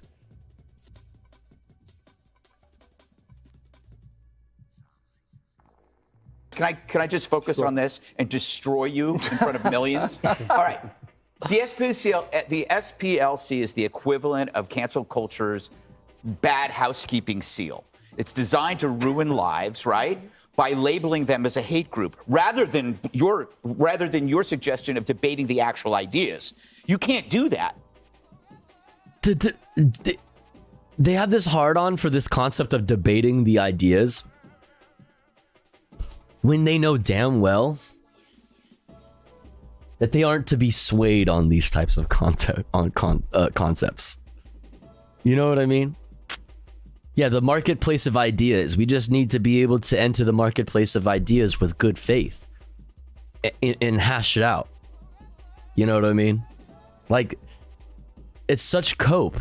It's the biggest cope. Because they were labeling you undebatable because you are a terrorist. They've lost the lawsuit because I think it was Majid. So if I come to you with a study then, like about gender, like, you know, like, well, any of these things, if I come to you with studies, like, are you willing to accept them, or are you going to say, no, I like this study instead? Like what do you, we've done this, we've played this game before. How many fucking times have we all played this game before? Whether it have been on the internet, or in real life debating with somebody. It's like, what? How many times have we played this game? Nawaz over this, but I don't think you can just blame this new SPLC alone. Like, you can blame Charles Manson, but the real hate should also be directed at his family who committed the crimes. And the equivalent of his followers with the SPLC is the media and these weak bloggers and reporters and hacks who would... Wait, so the media are the girls in the Manson family? Wait, so who's Hanson? Or Hanson? Mbop? Manson. Committed the crimes. This new because you are a terrorist. They've lost the lawsuit because I think it was Majid Nawaz over this. But I don't think you can just blame this new SPLC alone. Like, you can blame Charles Manson, but the real hate should also be directed at his... So the Southern Poverty Law Center is Charles Manson, and the media are the girls in the Manson family. His family. Got it. Who committed the crimes. And the equivalent of his followers with the And so are the... Who gets murdered in this situation? Is education getting murdered in this situation? SPLC is the media and these weak bloggers and reporters and hacks who would type up SPLC's latest smear as objective news, portraying SPLC as like an expert in terror, pretending it's a legit outfit when it actually had morphed into the very thing that it used to condemn. They're... What is it that they used to condemn that they've morphed into then? Like a bigot? Is that what you're saying or something? Like they're the real racists and the real bigots and the real... Is that trying to ruin people's lives? I mean, that goes online, these groups, they have to answer to it. That's a deliberate attempt to destroy someone's life. Can I add something? Because Google, for example, leans on the SPLC's maps and their research, and they help decide who's going to get either blocked or banned on social media. Well, the Five has now labeled the SPLC a hate. Coincidence that Google's parent company is called Alphabet and the LGBTQIA BCDEFGHIJKLMNOP is also the Alphabet Mafia? Coincidence? I fucking think not. And also, Harold's a... Open your third eye, chat. Decalcify your pineal glands. Okay? Hate group. Harold, it's a one-man hate group. No, 350 plus books have been banned in Florida school districts since last Who's July. your side? What's your Define band? Yeah, and what is he said define band. Excuse me, define band. The source. We need to find a consensus on the semantics. No. Times. Oh, What is come that? on. Never heard of them. That's a hate group. The Miami. All right, we gotta go. I want to Brian kill me. So stupid. I want you to do me. That's who they got to fucking be the liberal voice there. Just a bunch of fucking conservatives sitting. Just a bunch of conservative neoliberals sitting around a fucking table. That's so crazy how that works. So crazy how that actually works. Next up, we're gonna hear about the same concept. We're gonna, not concept, but same story, same subject, with the Majority Report, Sam Cedar and friends. But here's the thing, chat. There's about to be an automatic ad running because it's been about an hour since our last ad break. So we're going to get ahead of it and just run our own ad break to get around it. And here at the Tofu Ghost broadcast, we run ads while we are away from the stream. We, as in me, Tofu Ghost, the streamer. That way, even if you are unsubscribed to the channel, you don't miss out on any of the content. But if you'd like to support the channel, get access to cool Tofu Ghost emotes and an ad previewing experience, all you got to do is subscribe. You could also gift a sub to one of our friends in the chat, which would be very poggers. I'll be back in 3 minutes. Don't you go anywhere. Be right back.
Okay, doke, we're back.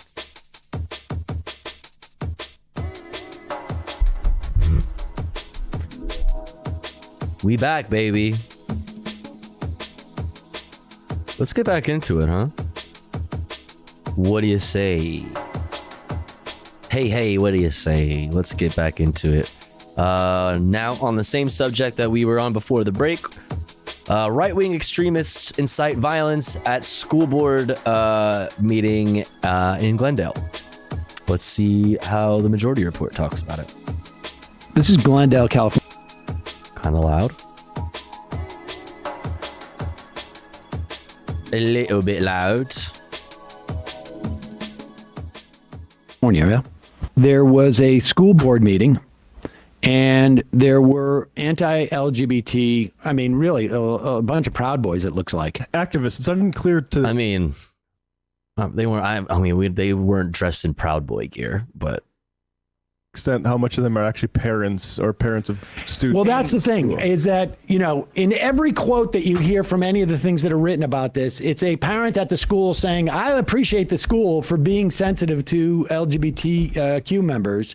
And then there's someone, an activist, who's out there, you know, and they got into a fight. Now, you would not measure the... you would not measure who's right here by who gets beat up more, right? So here is a footage of a bunch of these Proud Boys going after. I feel like you shouldn't say Proud because that's like a specific organization. You know what I mean? Because it's like, I don't know. We don't know that they were specifically Proud Boys, but like if you're saying generally like that type of like hog, I mean, like fine, but like there's like, I don't know, better words, I guess, that you could use. Parents and supporters of the schools. They were. So were they like actual Proud Boys like members? It looked like folks on the ground recognized them. But there were Proud Boysenberry.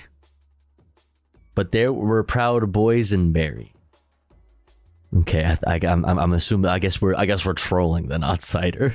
Yeah, what's up, IZ? How's it going? Stream's going well. What up? Essentially being not hostile to LGBTQ folks.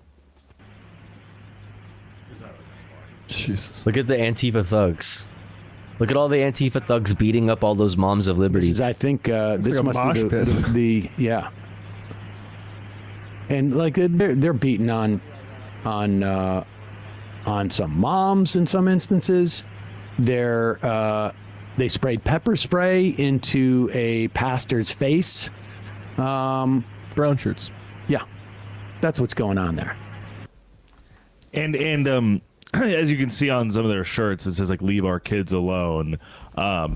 Also, people like Andy No and like DC Drano, another like right-wing influencer on Twitter, are claiming that these are just like Armenian American parents in the Glendale area, like supporting parents, whereas like Proud Boys and other right-wing activists are literally confirmed to have been at this event doing agitating. Okay, so do we have? Okay, I need to see the specific Proud Boys.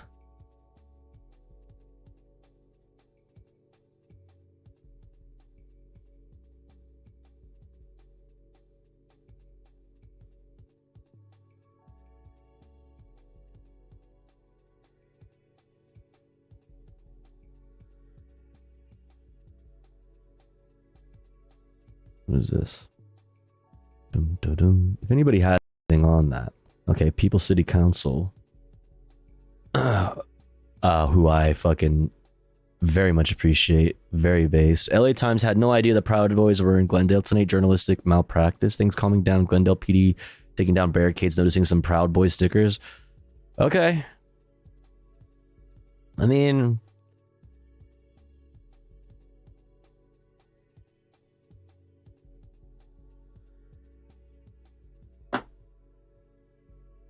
There are, of course, lots of Armenian members of the Proud Boys. Yeah, well, I mean, that's the thing, is Proud Boys are not, like, all white. Which I feel like gets really gets irritating to me when I constantly hear them. I mean, you can still be like in service of white supremacy, right, and be a person of color. It's a whole other conversation though. But like talking about how they were a specific white power organization, like white supremacist organization, when it's more just about like fascism generally. The out group is the in groups and out groups are more general. It's Proud Boys, not Proud White Boys. Yeah, I mean, a sticker, I don't know that necessarily proves anything, but like it's obviously pretty like this means if this sticker was on this barricade, this is new for the specific demonstrations at the fucking school. So it's like, okay, somebody there had Proud Boys stickers on them. Highly likely that there was somebody there from the Proud Boys, but if whether or not it was like this was a Proud Boys like what is the word that I'm looking for? Like chapter? Yeah, like chapter or set, whatever the fuck you would want to call it. I don't know, but yeah. People who were arrested who were on their side of the reason I'm obviously very interested in this is because I'm from Los Angeles. Party. And this type of like I guess conflict, this type of like thing hasn't really been happening for this specific reason at this level in Los Angeles. Los Angeles is generally a pretty progressive place. But we're seeing obviously it spark up to levels where it is like there's little bursts of violence now starting to happen across Los Angeles. So I, as a Los Angeles fucking resident, am obviously very fucking interested in this. Literally either saying like I'm a right-wing activist or I'm a candidate for an elected office. Like this is an operation. This is not. Oh yeah, spontaneous. no, of course, of course. There's the local chapter of the Proud Boys going after this. That's what's going on here. This is gonna get worse. Tim Pool retweeting that saying it was just that. So it's like, well, I live in one of the trans sanctuary states, right? Where it's like, it's labeled as a sanctuary state for LGBT people, like fleeing states that are not so welcoming. But at the same time, not only is it like too expensive to live here for the average person to just up and move to like California generally, but like Los Angeles more specifically, like we also have our own fucking chuds and fascists here. Like, yeah, they're everywhere. And they're more fucking, they're feeling braver. More and more, even in progressive, like strongholds like Los Angeles. It's like, I don't just like, I'm like a, non-binary and like could kind of like go either way as far as presentation. And generally like people don't assume that like, very much of me. I mean, I get some, well, whatever. My point is, I don't always feel safe just doing things outside, going places and going to the grocery store, even though I live in one of the more welcoming places in the country to trans people and LGBT people generally. You know what I'm saying? And it's just worth noting,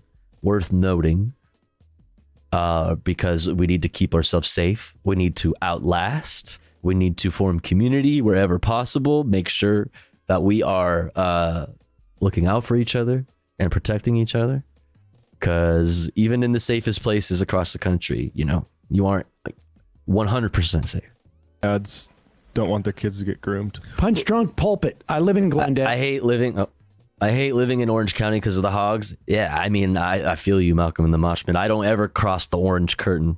I never cross the orange curtain anymore unless I absolutely have to, but I haven't like had to in a long time. Thank fucking God.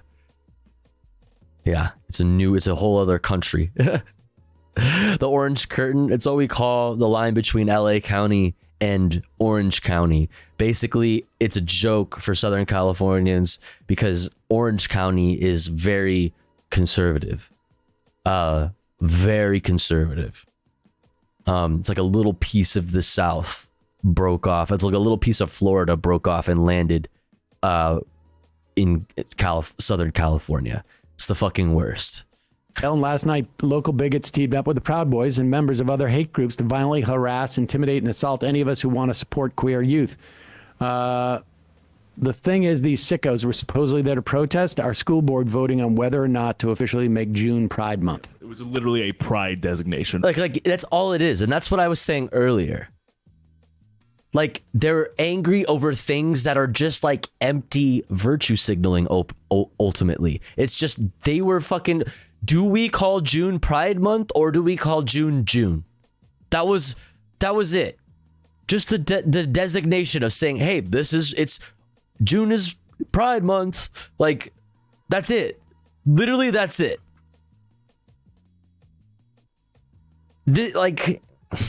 It's empty. It ultimately really does very little for progressing, the fucking, the living conditions of LGBT people.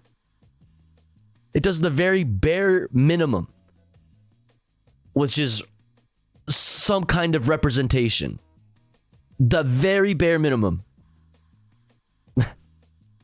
For the school board.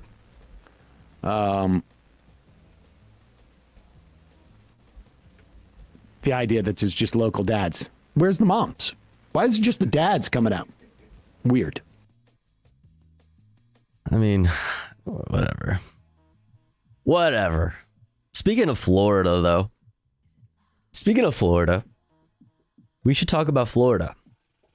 Florida judge pens scathing rebuke of Ron DeStinco's ban on gender-affirming care. So, a W?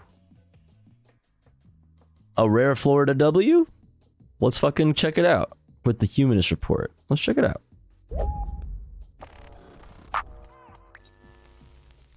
"2023 has been a very difficult year for LGBTQ plus people because the legal attacks have been the worst that I can remember. And you would think that each year things would get progressively better with regard to civil rights issues, but we've made so many steps backwards this year that it's almost unfathomable. The ACLU has mapped a total of 491 anti-LGBTQ plus bills and legislation across we the have country, this. mostly anti-trans bills. We were spamming this in the chat And earlier. we're only in June. There's still half the year left to go. But these bigots are so unoriginal that they haven't even bothered to change their talking points. For example, look at the that Matt juxtaposed here of Anita Bryant and Marjorie Taylor Greene. It's literally the same style of bigotry, but in color. But I mean, if history really does repeat itself, then we all know what's probably next. If we were going to go on a crusade across the nation and try to do away with the homosexuals, then we certainly would have done it on June the 8th after one of the most overwhelming victories in the country. But we didn't. We tried to avoid it and went into a place called Norfolk, Virginia, and were met with protest and all kinds of problems. And every... Security agent. No, let him stay. No. Let him stay. Well, at least it's a fruit pie. Huh.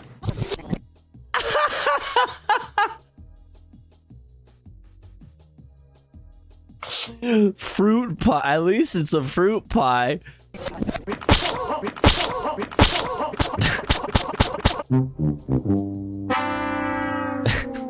But on a more serious note, one thing that we've always kind of had working in our favor is the U.S. Constitution, baby. And I know that it sounds corny, but I think it's true. Damn flawed right. as that document may be, I think that the 14th Amendment is very crucial. It's the most powerful tool that we have. I identify as the non-binary, judiciary is folks. where we fought and successfully won a lot, if not most, of our rights. I mean, marriage equality was not something that was codified by Congress. The Supreme Court said that bans on Right. same-sex marriages are unconstitutional, and That's how we right. got that right. And I think that that's still mostly true till this day. And I say this because That's right. we got more victories that were delivered by the judiciary, including one from a right-wing judge that was appointed by Donald Trump that you wouldn't necessarily expect. So the Tennessee ban on drag that we just talked about a couple of weeks ago, that was struck down by a judge appointed by Donald Trump, citing that it violates free speech. Let's and as go. the Washington Post explains, in his ruling issued Friday, U.S. District Judge Thomas Parker wrote that the law violates First Amendment freedom of speech protections and was unconstitutionally vague and substantially overboard. Tennessee Attorney General Jonathan Skrmetti said in a statement that he expects to appeal the ruling at the appropriate time.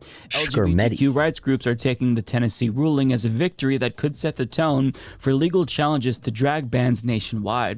Attorney Bryce Timmons, one of the lawyers who represented the plaintiffs in this case, said he and his Donati Law colleague, Melissa Stewart, are headed to Florida for a hearing on their court challenge to that state's drag ban. You love to see it. Now, that drag ban in Tennessee was one of 26 introduced across the country. And these Republican lawmakers, let's be clear, are well aware that these bans, they violate the First Amendment because obviously. But what they're doing is they're throwing red meat to the base, and even if they know that they're going to get struck down, they're still taking this as a political win for their base. But hopefully this ruling will create a sort of domino effect where Republicans feel less emboldened and hopefully less inclined to target drag shows, or at least limit the scope of these bans if they're planning to keep them on the books. But thankfully, our country has strong protections for freedom of speech, and drag obviously is a form of speech because it is a form of art. So they're going to have a hard time getting these unconstitutional laws to stick, but odds are they're going to continue to push them because that's what they've decided to do this year. But the article mentioned how Florida is their next battleground, or at least the battleground for these attorneys here. And as many of you know, Ron DeSantis also signed an effective ban on drag shows that is already having a chilling effect on free speech, since several pride parades have been canceled altogether. But when it comes to Florida's ban on gender-affirming care, something that we talked about a couple of weeks ago, we got another positive development there as well. As Axios reports, a federal judge on Tuesday temporarily blocked a pair of Florida bans on gender-affirming care for youths while a legal challenge plays out, arguing that both are likely to be found unconstitutional. Let's go, baby. 4 Florida families argued in their lawsuit that the bans violated the Constitution's Equal Protection Clause by singling out trans minors, and asked the court to freeze the bans while the lawsuit is reviewed. U.S. District Court Judge Robert Hinkle said, buying some time. Florida's bans represent a purposeful discrimination against transgenders. The law not only criminalized care for trans people under 18, but added restrictions for adults seeking care. While the injunction doesn't address the adult restrictions, lawyers for the plaintiffs are planning to ask the court to block them, said Simone Chris, director of the Transgender Rights Initiative at the Florida-based Southern Legal Council. That could mean adding an adult trans Floridian as a plaintiff in the suit. And I really hope that that is the case, because trans adults in Florida, they are in a state of crisis and panic for good reason. But more on that in a moment. First of all, I want to comment on what is probably the best part about this story, aside from the good news itself, and that is what the judge wrote about this piece of shit law. So he did not mince words. He ruthlessly shredded this piece of shit law. Not his words, mine, by the way, but his criticism was extremely scathing. And this, in my opinion, just shows that our judiciary, it's like the only functioning part of government that we have left. It's still hanging on by a thread, but like when you see these types of judgments, you can't not feel at least a little bit more hopeful. As Politico explains, quote, nothing could have motivated this remarkable intrusion into parental prerogatives other than opposition to transgender status itself, wrote Hinkle, who was appointed by former President Bill Clinton.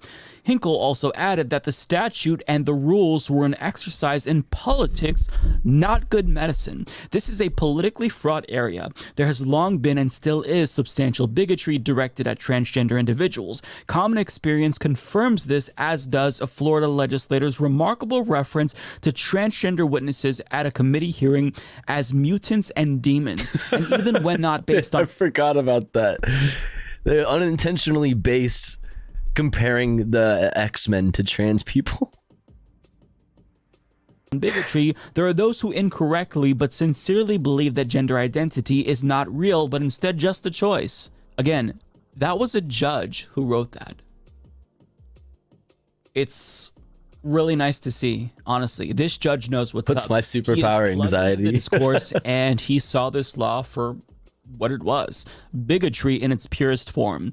And for those of you unaware to what he was referring to when he pointed out the mutants and demon reference, he was X-Men. explaining how Florida Republican Webster Barnaby literally called trans people demons and mutants. And it's not necessarily surprising to know that these fascist Republicans think about trans people this way. But what was surprising is that he bothered Their evil superpowers making me so horny all the damn time. Damn it! to apologize at least. I mean, he probably did. Why do they keep putting their porn in my phone? Mean it, but I guess it's better than nothing, right? Now, another really interesting element about this story is, as Harvard Law's Alejandra Caraballo points out, Florida could not provide evidence of a single resident who regretted transition. This is exactly why they have to fly Chloe Cole. Yeah, that's why they have to be like, yo, we found one. Oh my God. Holy shit. We'll fly you out. We'll do a podcast circuit. We'll fucking, oh my God. You're going to go, we're going to Blaze TV, fucking Breitbart, fuck Fox News. We're going all the way, baby. Into oh my every God. state. They don't have anyone else, let alone anyone who actually lives in Florida. Yeah. It's almost like they have no evidence, and they also realize that their arguments are legally flimsy, so they're grasping at straws. And for those of you who don't know who Chloe Cole is, this is a so-called detransitioner who has decided to be a useful idiot for the Republican Party, and she has been basically making the case for them as to why gender-affirming care should be banned from... Okay, listen. Meaning, it's worth just like disclaimer. Being a detransitioner is like valid. It's extremely, so goddamn fucking rare. It's negligible in a lot of contexts, absolutely. But like, it is still valid, and it is still something that does happen, unfortunately. But they are like extremely fucking fringe, like random, like hyper specific cases. The problem is when people start turning it into a grift, and you know, and hey, is it their fault or is it capitalism's fault at that point? I don't know. That's to be considered case by case, and we can have that conversation when we come to those situations. But like, just because you detransitioned doesn't mean you're a bad person. And also, I consider that part of your gender journey. In my eyes, if you, started hormonally transitioning or publicly or both, socially transitioning or both, and you decided it wasn't for you and you go back to either the gender you were assigned at birth or like whatever it is, to me, that was a journey, a part of your journey in realizing and affirming your gender. Also, there are some people who are gender fluid, who it changes as time goes on, and they might be more often, like day to day for some people. It might be fucking month to month, year to year for others. Gender is like this crazy fucking spectrum of a fucking thing. It's like this crazy thing. You know what I mean? And like, it's fine. It's okay. It's valid. It's just when you start to use it against other people to genuinely, like, demonstrably, like, hurt people, it's a problem. But like, at the same time, there is also a layer of like, of course people are doing that because we live under capitalism and people are trying to make a buck, and people, you know what I mean? People either want their 15 minutes of fame, their 15 minutes as oppressor, as we all are trying to clamoring to be like, to get our little moment as the oppressor in the society. Everybody wants it. You know, listen, nuance and all that and such. Let's go on. Let's continue. And they're using her as evidence that it's bad. Her testimony is doing this. And I'm sure that one day she's going to come to regret her decisions. But regardless, she's doing a lot of harm, and that's what they're using. But under, this judge's opinion, it's still not good enough. Now, obviously, the fight in Florida is not over, but I hope that adults can at least sometime soon get temporary relief, because Florida has put trans people in an impossible predicament to where they may have to leave their state soon, and they shouldn't. What is this? Nori, what is this? Super Ultra Combo?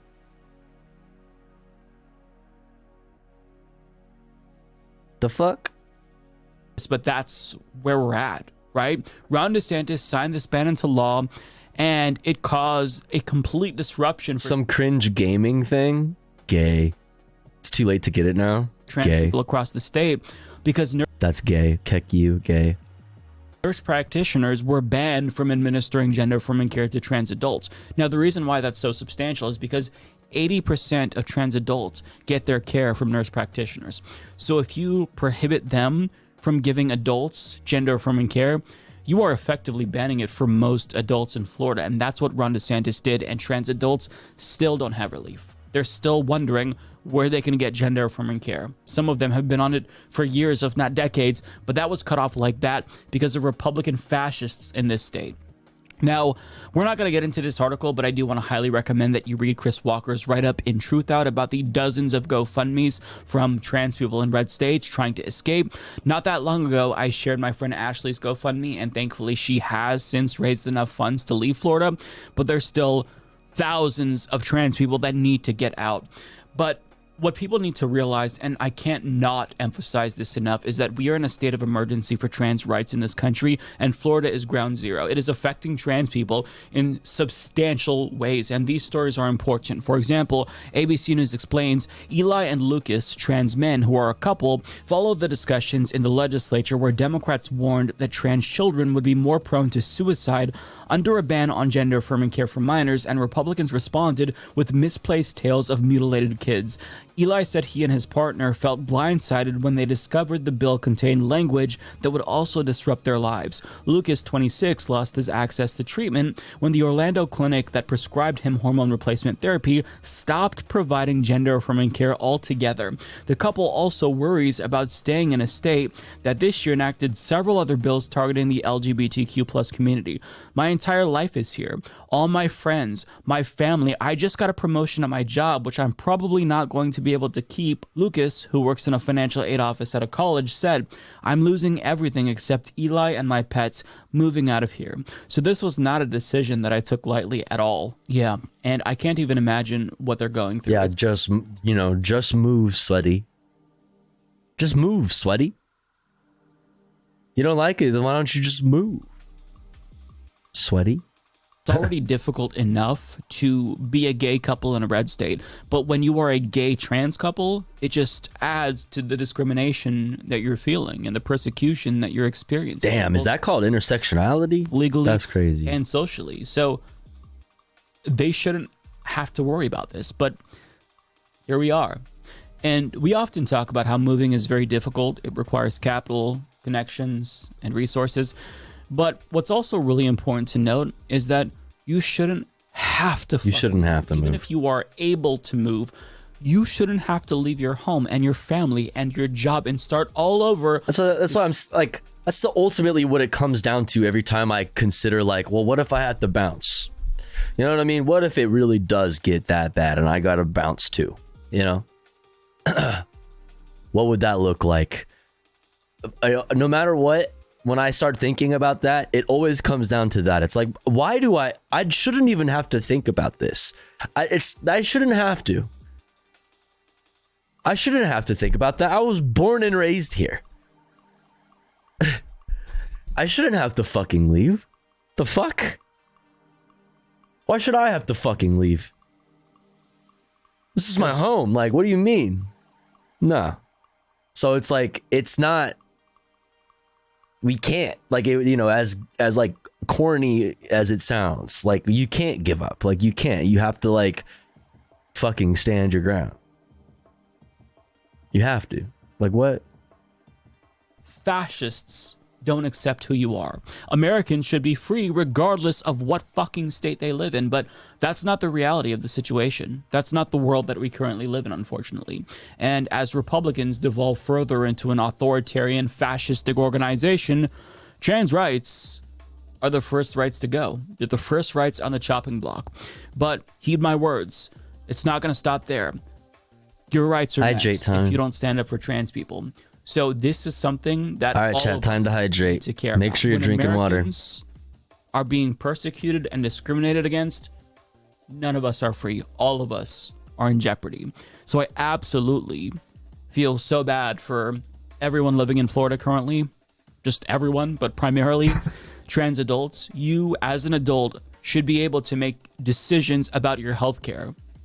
But the fact that that is being denied to you is not just cruel, it is a violation of your human rights, and it has to be stopped and fought against vociferously. Every single person must be speaking out as loudly as they possibly can, because this cannot stand, and I believe that it will not stand. But just damn, Fossabot fucking, what the fuck? Fossabot fucking said no. Fossabot didn't like that. What was it? It's just the then part, probably. Or the then they.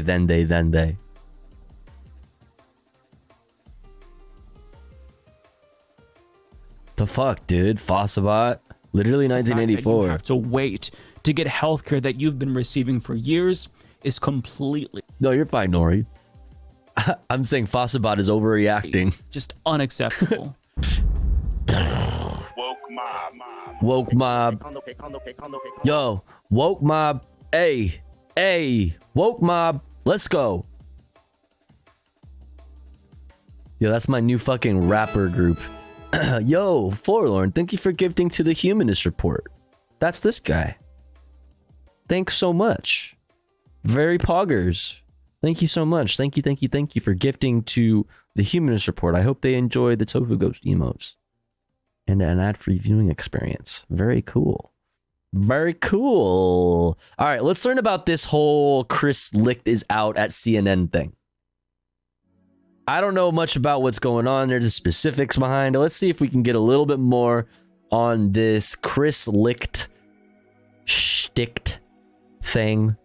And then after that, we're going to go back to our good friend Amy Goodman to talk to Cornel West about his 2024 campaign for the President of the United States with the People's Party. So we're going to check that out at Democracy Now! After this. But first, let's get into Rational National talking about Chris Licht at CNN. As anyone that knows anything predicted, moving further to the right was a terrible idea for CNN because the CEO, the new CEO who's only been there for a year, has now been fired. So I'm going to go over the details. So was it specifically that the move to the right or the center, as they say it, as they call it, is the reason for their bad ratings? I don't know that that's the reason for their bad ratings. Because Fox News has the best ratings. They have like the top ratings of all the networks. So like it can't be that, right? It's just that their content fucking sucks. Like I for example, I go through every day before a stream. I look at a bunch of fucking articles. I look through all the YouTube channels of all the major news networks, and I gather together what I think is like a good, summary of the news that I personally think is important. So there's that. But I look at everything. I look at Fox News. I look at fucking everything. I look at CNN every day, and I usually don't add very many CNN videos or articles to our fucking daily fucking roundup because they're so fucking just ass. It's just ass. All of their reporting is so fucking objectively bad and so fucking terribly biased and mostly like opinion pieces anyway. It's like all opinion pieces. It's so terrible. It's so terrible. Here and just how stupid it was for CNN to think that they could win over Trump voters. But first, if you want to go back and watch my coverage of the hiring of Chris Licht back a year ago, in my piece here titled CNN Announces Big Changes, I discuss how, they were talking openly about how they're going to end progressive commentary. As if they ever had progressive commentary. Like, the idea that CNN was ever on the left when they have both sides to every freaking issue, be it, climate change, be it. I mean, they're not on the left. They're on the Democratic Party's side, which is not the left.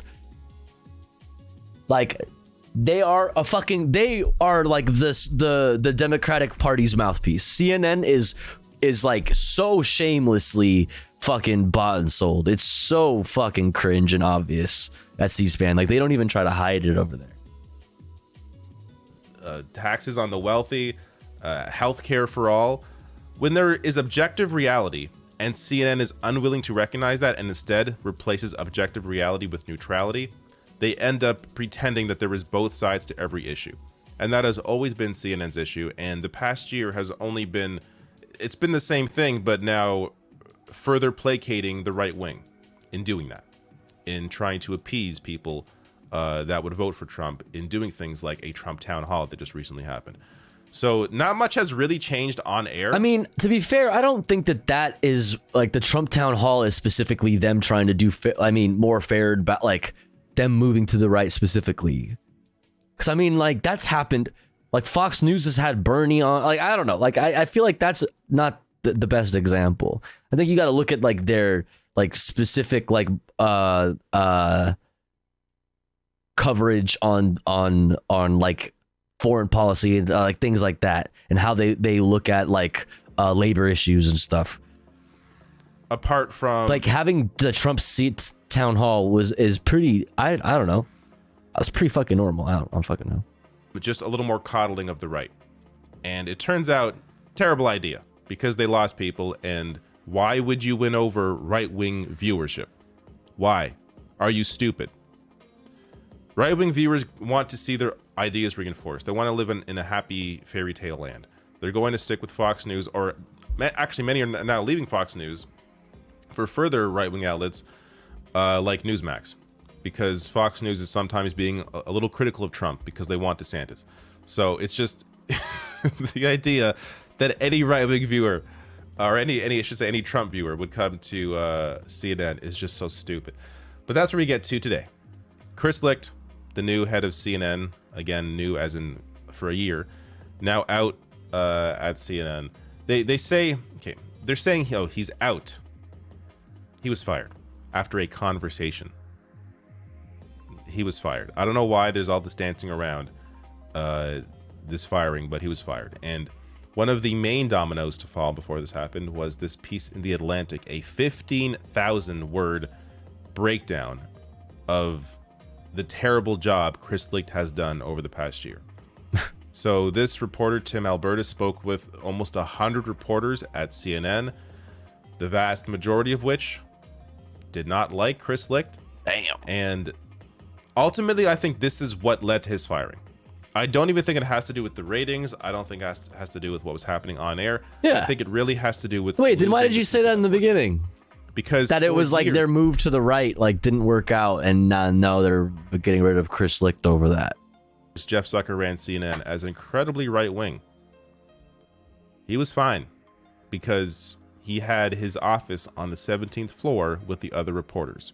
Chris Licht came in, moved his office to the 22nd floor with his own view of the Hudson River, had his own receptionist, and that made people that worked there feel like they were disconnected from the person leading the company. That was maybe the worst thing that Chris Licht did, because that led to him getting fired. Like, that's ultimately people that worked there didn't feel like he was one of them. That's why this happened. That's why this piece was written the way it was. That's what led to him now being fired. Because again, the actual what was happening on air at CNN wasn't really all that different than what was happening in the past under Zucker. But there was also this piece that came out on Monday, which I think was the last domino to fall, from Oliver Darcy, who is the CNN media critic. So this is a CNN newsletter, and I'll get to a quote from him in a second here, but he also goes on to be critical, and not be critical himself, but he just he's just reporting on what people feel there. And I think ultimately when that is in a CNN newsletter, it's hard to ignore the reality that people do not want, or I should say the employees at CNN did not want Chris Licht there. So this goes to the news of him being fired. Quote, I met with Chris and he will be leaving CNN. David Zaslav, the chief executive of parent company Warner Brothers Discovery, told CNN employees at the start of the network's daily editorial call Wednesday. Licht's departure, which came days after a devastating 15,000-word profile in The Atlantic, capped a tumultuous year for CNN, marked by layoffs, historically low ratings, and rock-bottom employee morale.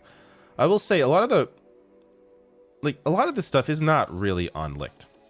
The layoffs, there was, when Licht first came in, they got rid of CNN Plus, which CNN had put like all this money into their online, I guess it was an app, CNN Plus, and it just bombed immediately. And then it was Chris Licht's job to just follow through with what David Zaslav had decided in terms of getting rid of CNN Plus. So that isn't necessarily on Chris Licht. But of course, you know, all of this touches anyone at the top of these companies, because ultimately it is their direction, whether it's Zaslav, whether it's Chris Licht. Even if Chris Licht is just carrying out what Zaslav wants him to do, he's still carrying out those orders as opposed to putting in his own perspective. But in terms of viewership, their primetime ratings tanked 61%, and that was a report from back in March. And more specifically here, this is more recent, CNN's total primetime viewership sank We got a 1.25, my boy. 4,000 viewers, a 25% year-over-year decrease. I've had YouTube videos that have gotten more views than this. Now, I know it's not the same thing, it's not live viewers, but that's pretty terrible, especially considering it is a. I mean, it says more about their fucking viewer base anyway. MSNBC, their main competitor, on the other hand, averaged 1.16 million for a 14% gain compared to last year. And MSNBC, to their credit, like people like 45 and up are probably not watching Rational National specifically, for example, as much as people 45 and below. In rare cases, which I would see is probably the opposite for CNN. Great people like Mehdi Hasan. And the fact they've actually kept Mehdi Hasan on has only helped them. So when you have people like him who are actually willing to speak to issues, yeah, Mehdi's like actually pretty good. Israeli government and their abuses against Palestinians, whether it's workers' rights, whether it's unions, low wages, healthcare, even if it's just one person on the network, because you know, MSNBC is still a massive corporation, they still don't want that to be the main message being put out there. But if they give enough carrots, or hold enough, I don't know, carrots probably the wrong terminology here. If they have, you know, one cupcake handed out to the audience, it's enough to keep people watching that network compared to watching CNN, where again they're just capitulating to a further right-wing audience. But Tim Alberta, he's the writer of the Atlantic piece, wrote here in setting up that piece, I spent stretches of the past year shadowing Chris Licht, the new boss at CNN, who harbored ambitions of rehabilitating the journalism industry. This is an account based on interviews with nearly 100 of his own reporters of what went wrong. Now, the backstory to this is that Chris Licht signed on to agree to do this investigative piece of him over the course of this year, or this past year, because he thought it was going to be a success, right? Like Chris Licht just came in, he's like, all right, great, I'm going to have this reporter shadow me for a year. It's going to be great. I'm going to have this amazing piece of how I saved CNN in just a year, and it didn't, obviously didn't go that way. So that also speaks to Chris Licht's ego, which was a main feature in that piece. There was one part of the report where the reporter shadowing him at a gym. So Chris Licht was working. Where was Chris Licht before CNN? He's I wonder. Some weight, and he's like, "Oh, I like to see Jeff Zucker do this." Like, why would you do that in front of the reporter that is going to be doing this expose on you? Oh, so producer for the Stephen Colbert, the Late Show with Stephen Colbert, and Morning Joe on MSNBC. Huh. And look, it's one thing if Chris was joking, like, oh, you know, whatever, you know, a tongue-in-cheek joke about how he's lifting weights and Jeff Zucker, I guess, didn't lift weights. But that was one example of many countless examples of how Chris Licht was very. Wait, don't you want an alpha as your CEO? Wait, what's the problem? And really was not engaged with the people around him.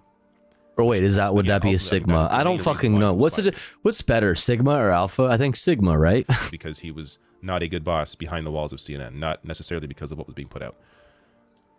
So, New York Magazine here. This is from Brian Stelter, who used to work at CNN as the media. I'm better than both of those. I'm Ligma.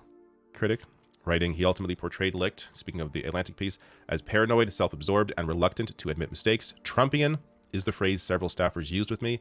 And to be clear, these were all people who respected Licht at the outset. Quote, I was really rooting for him, one said. Another insider remarked, I'm so struck by how consumed he is by the coverage he gets and the respect his predecessor had.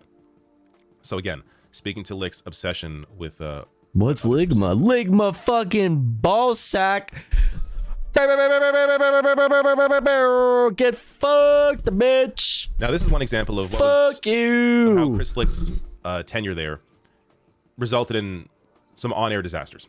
So this again from the piece, live television is a volatile thing. People and sets and scripts are always being changed for all kinds of reasons. Still, CNN employees had reason to be suspicious. They wondered if some sort of deal had been cut with Trump's team, promising the placement of approved panelists in exchange for his participation in the town hall. At the least, even absent from some official agreement, it seemed obvious that CNN leaders had been contorting the coverage to keep Trump happy, perhaps to prevent him from walking off stage. At one point during the pregame show, when the word sexual abuse appeared on the CNN chyron, one of Licht's lieutenants phoned the control room. His instructions stunned everyone who overheard them. The chyron needed to come down immediately. So CNN was reporting facts about what had just come out in court about Donald Trump and that abuse case. And they were told to take it down because they were afraid of offending Trump before the town hall.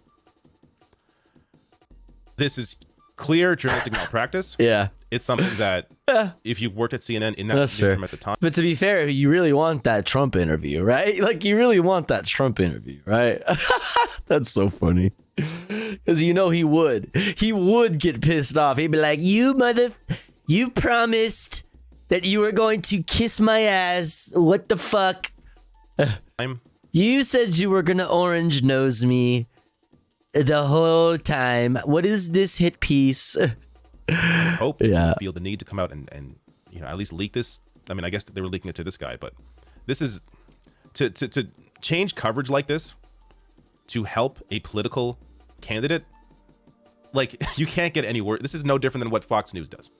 So it shows you that this attempt to try and appease the right not only hurt their coverage, not only hurt their ratings, it also hurt their ability to do actual journalism.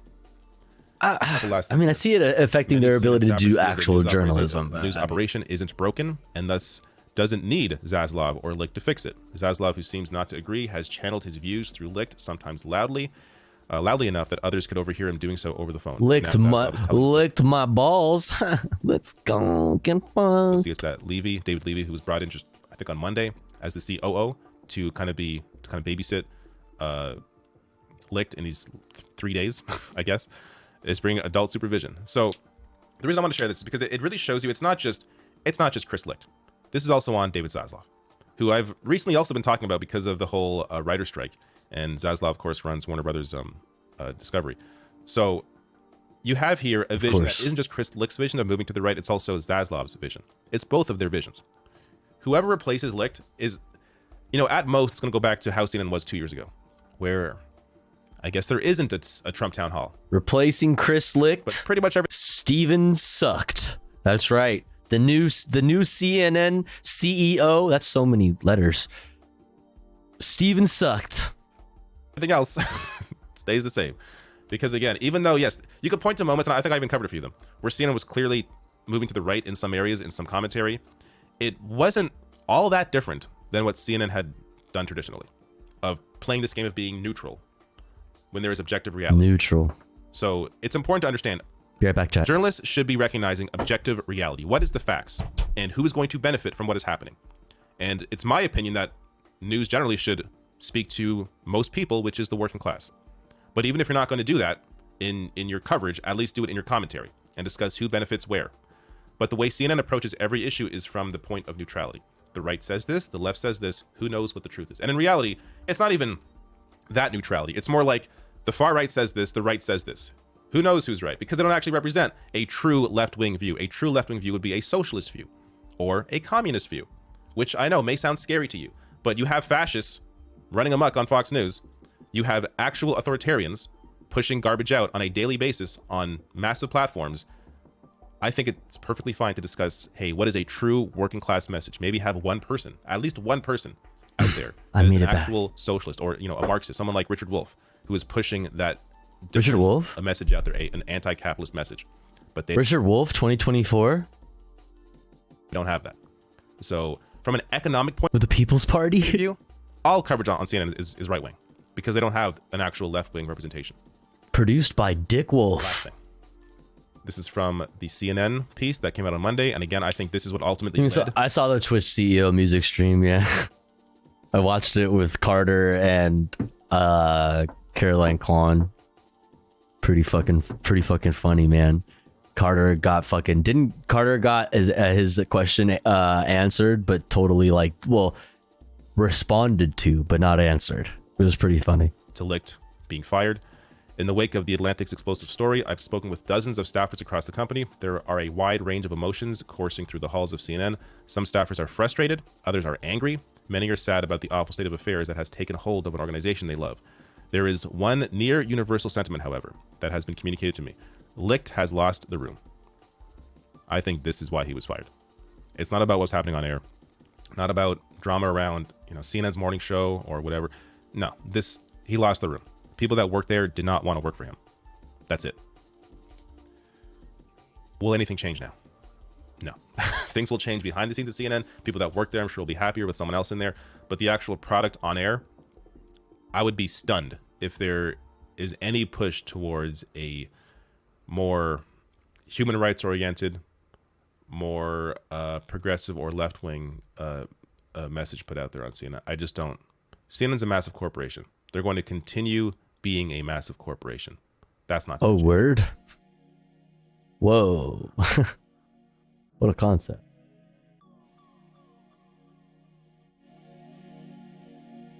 That's crazy.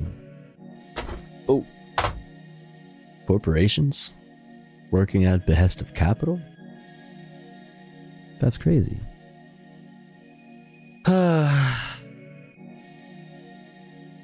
Man. All right, let's keep it moving. Actually, so up next, chat, we got the fucking main event.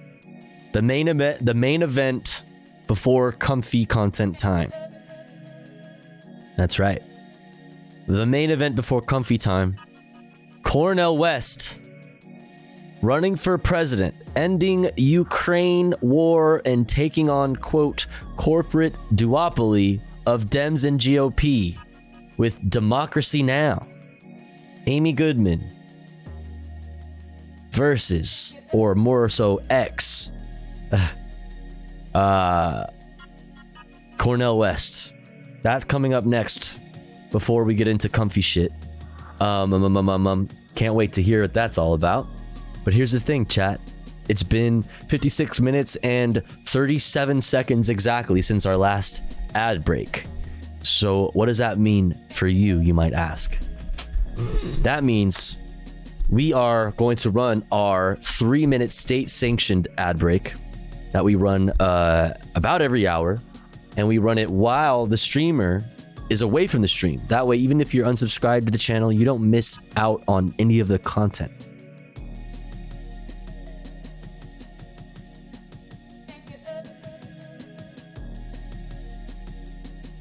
However, if you would like to support the stream, get access to cool Tofu Ghost emotes, and an ad-free viewing experience, all you gotta do is subscribe for $5 or for free with a Twitch Prime by connecting your Amazon Prime account, if you have one, to your Twitch account.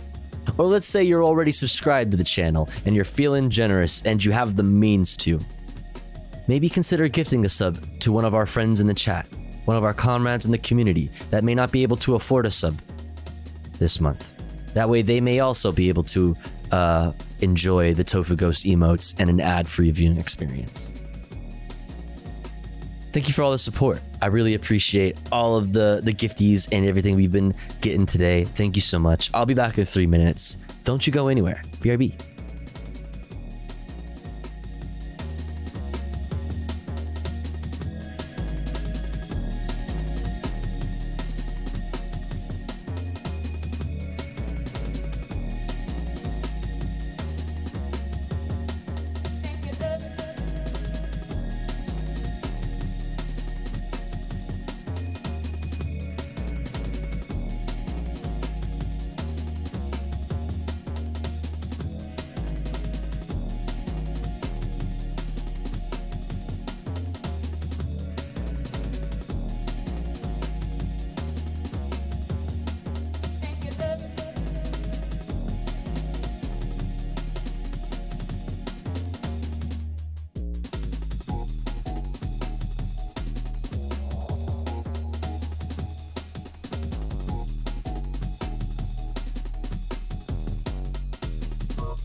Okie dokie, we're back.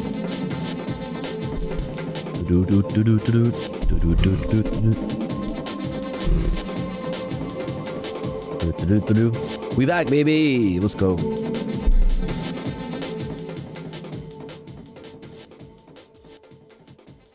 All right. Next up. Hi, back. I'm Dad. Hi, Dad.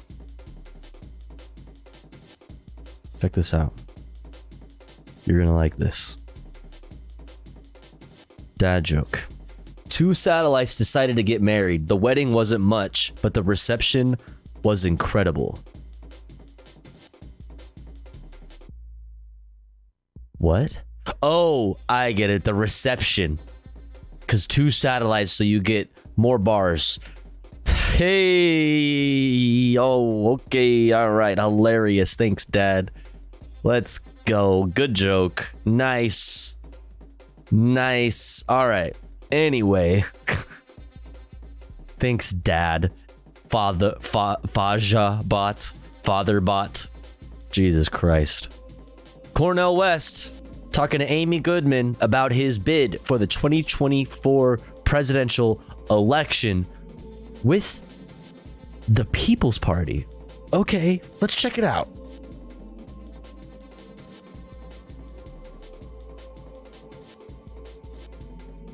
Hello? Hello? Is this really part of the video? Hello? Hello? Hello? Hello? Are we gonna... This is Democracy Now! Democracy.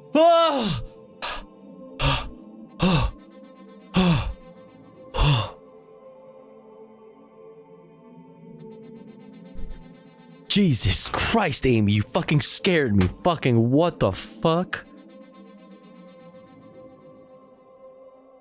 This is Democracy Now!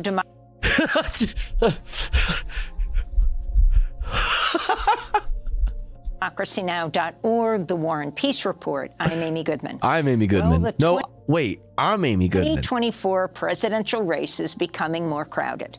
Former True. New Jersey Governor Chris Christie and former Vice President Mike Pence have both joined the True. Republican race. Meanwhile, the philosophy professor and civil rights activist Cornel West has announced he's running for president as a candidate with the People's Party.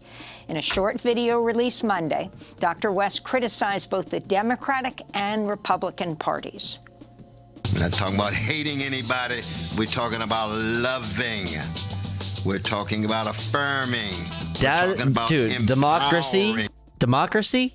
It's like jazz. those who have been pushed True. to the margins. Because neither political party wants to tell the truth about Wall Street, about Ukraine, about the Pentagon, about big tech. West's announcement surprised many political observers. In 2008, he endorsed Barack Obama, but later became a vocal critic of the Obama-Biden administration. In 2016 and 2020, he backed Bernie Sanders in the Democratic primaries. Cornel West is now running as a member of the People's Party, which was founded by a former staffer of Sanders after the 2016 election as an alternative to the two-party system. This will be the first time the party has fielded a candidate for president. According to the New Republic, the People's Party has ballot access in barely a handful of states. Dr. West is one of the nation's most recognized public intellectuals. He's a professor of philosophy and Christian practice at Union Theological Seminary. He formerly taught at Princeton and Harvard universities. He's joining us now from Irvine, California.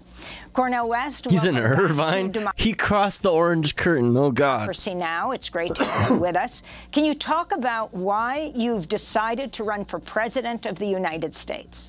Let's hear about it, buddy. I want to know, I need you to talk about more specifically, not why you're running for the presidency, because, listen, I like a lot of the shit you're talking about, man. He's a legend, right? He's like all of our fucking political fucking, our political heroes, political hero, you know? Right? What's up with the People's Party thing? First, Sister Amy, I want to salute you. You are an exemplar of longevity, of integrity, and consistency. And you know, we go. I mean, this is like a fucking, this is dream blunt rotation. Like, you know, these two people have so much fucking respect for each other. I just really need to know what's up with this People's Party shit. Back many, many decades. So I just want to always begin on that note. You're putting a smile on Brother George and Sister Dorothy's face, your precious parents. But no, my announcement of running for President of the United States to be head of the empire to help dismantle it in such a way that poor and working people would be at the very center, at the very core of our vision of what a good society actually is. It has to do, as you can imagine, with these very bleak times, these very desperate times. So it's a kind of act of desperation. You know, I'm 70 years old. I've been at this for 55 years, and I have a calling that flows out of the legacy of Martin Luther King Jr. and Rabbi Abraham Joshua Heschel and Edward Said and Chief Joseph and Dorothy Day and Grace Lee Boggs and Louisa Marino. All of those are the best of America. And I think we're at such a low point that America needs to be reintroduced to its best. And its best has always been the movements for justice, the struggles for freedom, the solidarity based on a fundamental commitment to the dignity of those Sly Stone calls everyday people. And there's no doubt in my mind that the two-party system now is a major impediment for the empowerment of poor and working people.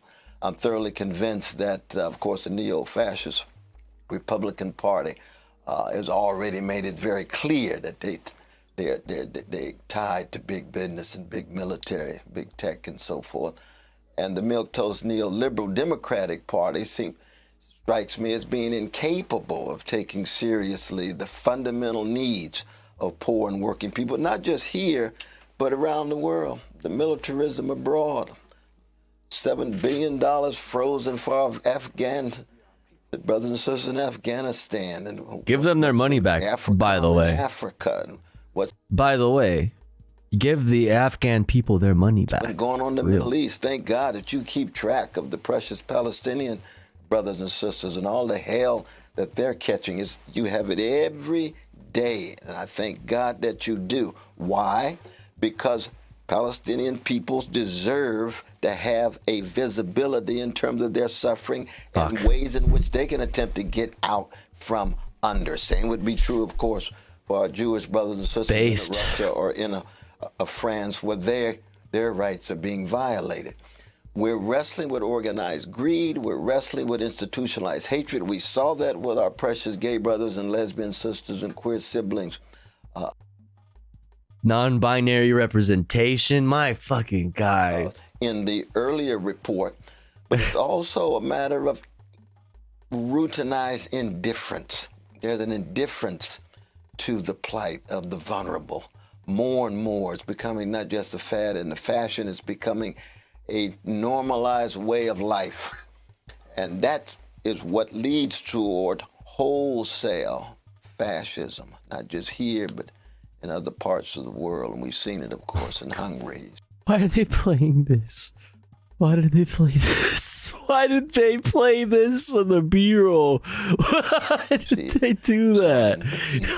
On and on in this regard. So for me, it was really a matter of trying to be consistent with what I've been about for the last 55 years. I mean, and he is a very consistent fucking guy.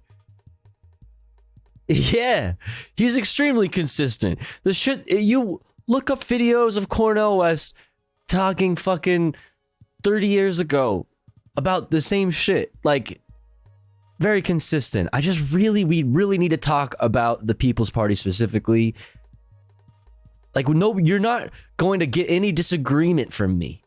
Nor I would assume anybody in this chat that the two-party duopoly is a fucking problem. No shit. Just what is the playbook? Like, you need to explain to me what the fucking strategy around all of these types of decisions is. Like, what is the path forward? You know, I hope we talk about this. Cornel, you talk about militarism. I want to ask you about Russia's invasion of Ukraine. In March of last year, you told The New Yorker, we must try to stop the war, recognizing that the American empire has little or no moral authority when it comes to violation of international law and the overthrow of national sovereignty, as in Latin America, the Middle East, and Asia. You've also called Putin, you've been severely critical of President Putin for the invasion. Talk about your views on what happened, what is happening, and how the war needs to end. Well, yeah, one, what's I up, think Panda? you have the Hope you're well. clash of two empires. The Russian Empire is a deeply wounded empire. It's had its territory cut back. Of course, its economy is shrinking. And then you've got the American Empire, which is the most powerful empire in the history of the world. In fact, it's the 68th empire out of the 70, going back to the beginning of the human species. And so on the one hand, you have the promise of the American Empire to the elites in the Russian Empire: we will not move an inch. And within decades, 14 of the satellite countries of the Soviet Union, the former Soviet Union, are part of NATO. There's missiles right on the borders and boundaries of the Russian Empire. Now, we know empires behave like empires. I mean, if there's missiles in Canada and Mexico, the U.S. government would blow them to smithereens. Quick. We saw it in Cuba in 1962. So that empires behave like empires. They're greedy. They're driven by predatory capitalist dispositions. They're obsessed with hierarchy. They're concerned with domination and conquest. The Alexander the Great, associated with a grand empire.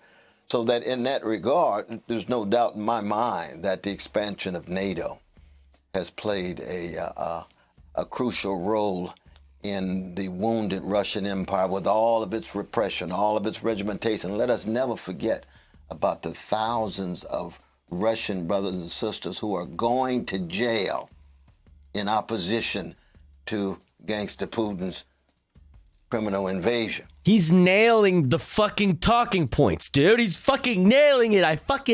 It's frustrating. But he's pushed against the wall and he responds. That's how heads of empire respond. So we've got to be in solidarity with the suffering of Ukrainian brothers and sisters. But we have to recognize NATO is an instrument of American imperial foreign policy. We've seen it over and over again. And so we're witnessing a proxy war. There must be a ceasefire. There must be a stopping of that war. Why? We're on the road to nuclear war. That's the last thing we want to see, my dear sister. And as president, what exactly would you do to stop that war? Oh, one is... Well, I'm glad. I hope we have plenty of time to go. I really hope he gets pressed on the People's Party. I really, really fucking do. I see fucking clips from the Joe Rogan Experience in here. Oh Jesus. Oh, that's probably just his advertisement. Yeah, no, that's just his ad thing. I would pull back on She does? Okay. military support. What's up, Ian? I would sit down with the elites from the Chinese Empire, given all of their forms of regimentation and repression in their own context. Think about our precious Muslim brothers and sisters in China, the Uyghurs. But I would sit down with the Chinese. I would sit down with the Ukrainians. I would sit down with the Russians and say, we're going to stop this war and we're going to come up with a plan, a process with a variety of voices heard to make sure that the suffering stops and we understand and we're honest about the larger context of the war. And unfortunately, we just don't get this kind of perspective, in corporate media. Thank God for democracy now. And Thank God for a few other venues to try to tell the truth about this. Because you know, my dear sister Amy, that I'm a jazz man in American politics, and jazz is about blues, and blues is about catastrophe, lyrically expressed and candidly confronted and artistically figured. And the catastrophes have to be wrestled with. It can be ecological ones. It could be economic ones of grotesque wealth inequality. It can be social ones, political ones, psychic ones. And then there is swing, which is a different conception of time. So we have ways of authorizing a better future given what seem to be all of the closed roots, all of the foreclosures, all of the alternatives trumped. So you have to make sure that the vitality and energy that you have swings in such a way that you never lose hope in having solidarity with oppressed people around the world. And of course, the third element is improvisation. And improvisation is about what? Well, it's not just an artistic skill. Ron Carter's geniuses like that still alive remind us.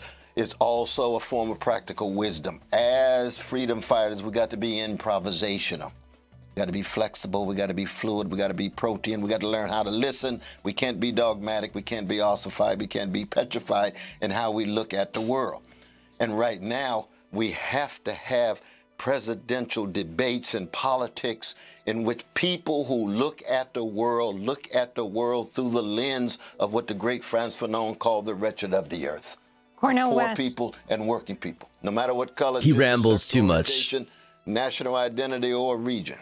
He's spitting, Cornel, but you he were rambles too surrogate hard. for Bernie Sanders. In fact, in 2016, he chose you as one of the people to write the Democratic Party platform. Have you talked to him about your campaign, you deciding to go outside the two-party system? He ran although he is an independent and a socialist, he ran inside the Democratic Party. And has he given you advice?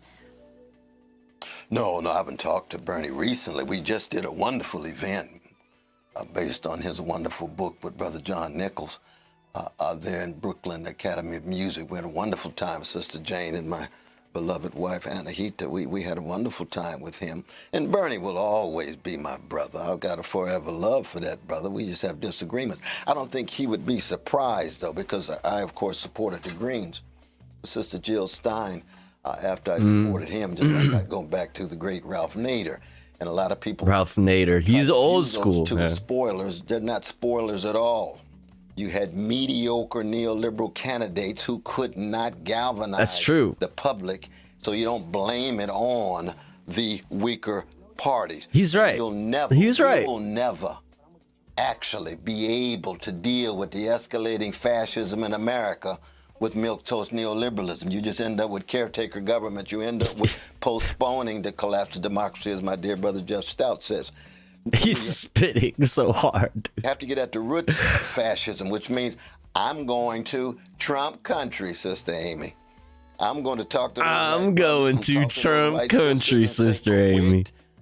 Scapegoating the most vulnerable. Let us confront the most powerful. I don't have a minute for any kind of xenophobia, but at the same time, I know you're catching hell. I know many of you have been losers in corporate globalization. That's true. Pushed against the wall by big monopolies and oligopolies. You have difficulty trying to engage in any kind of unionization. Yeah. You have to transform and transpose and filter your fears through different means rather than following a neo-fascist Pied Piper. We got to be able to speak to these folk directly and as fellow citizens, and I plan to do that. Now, of course, I come out of the black tradition, and so I've got to wrestle with my own black bourgeoisie. I got to wrestle with my own black politicians who reinforce the neoliberal hegemony in the black community. And I got to do it lovingly, but I'm going to do it in a very direct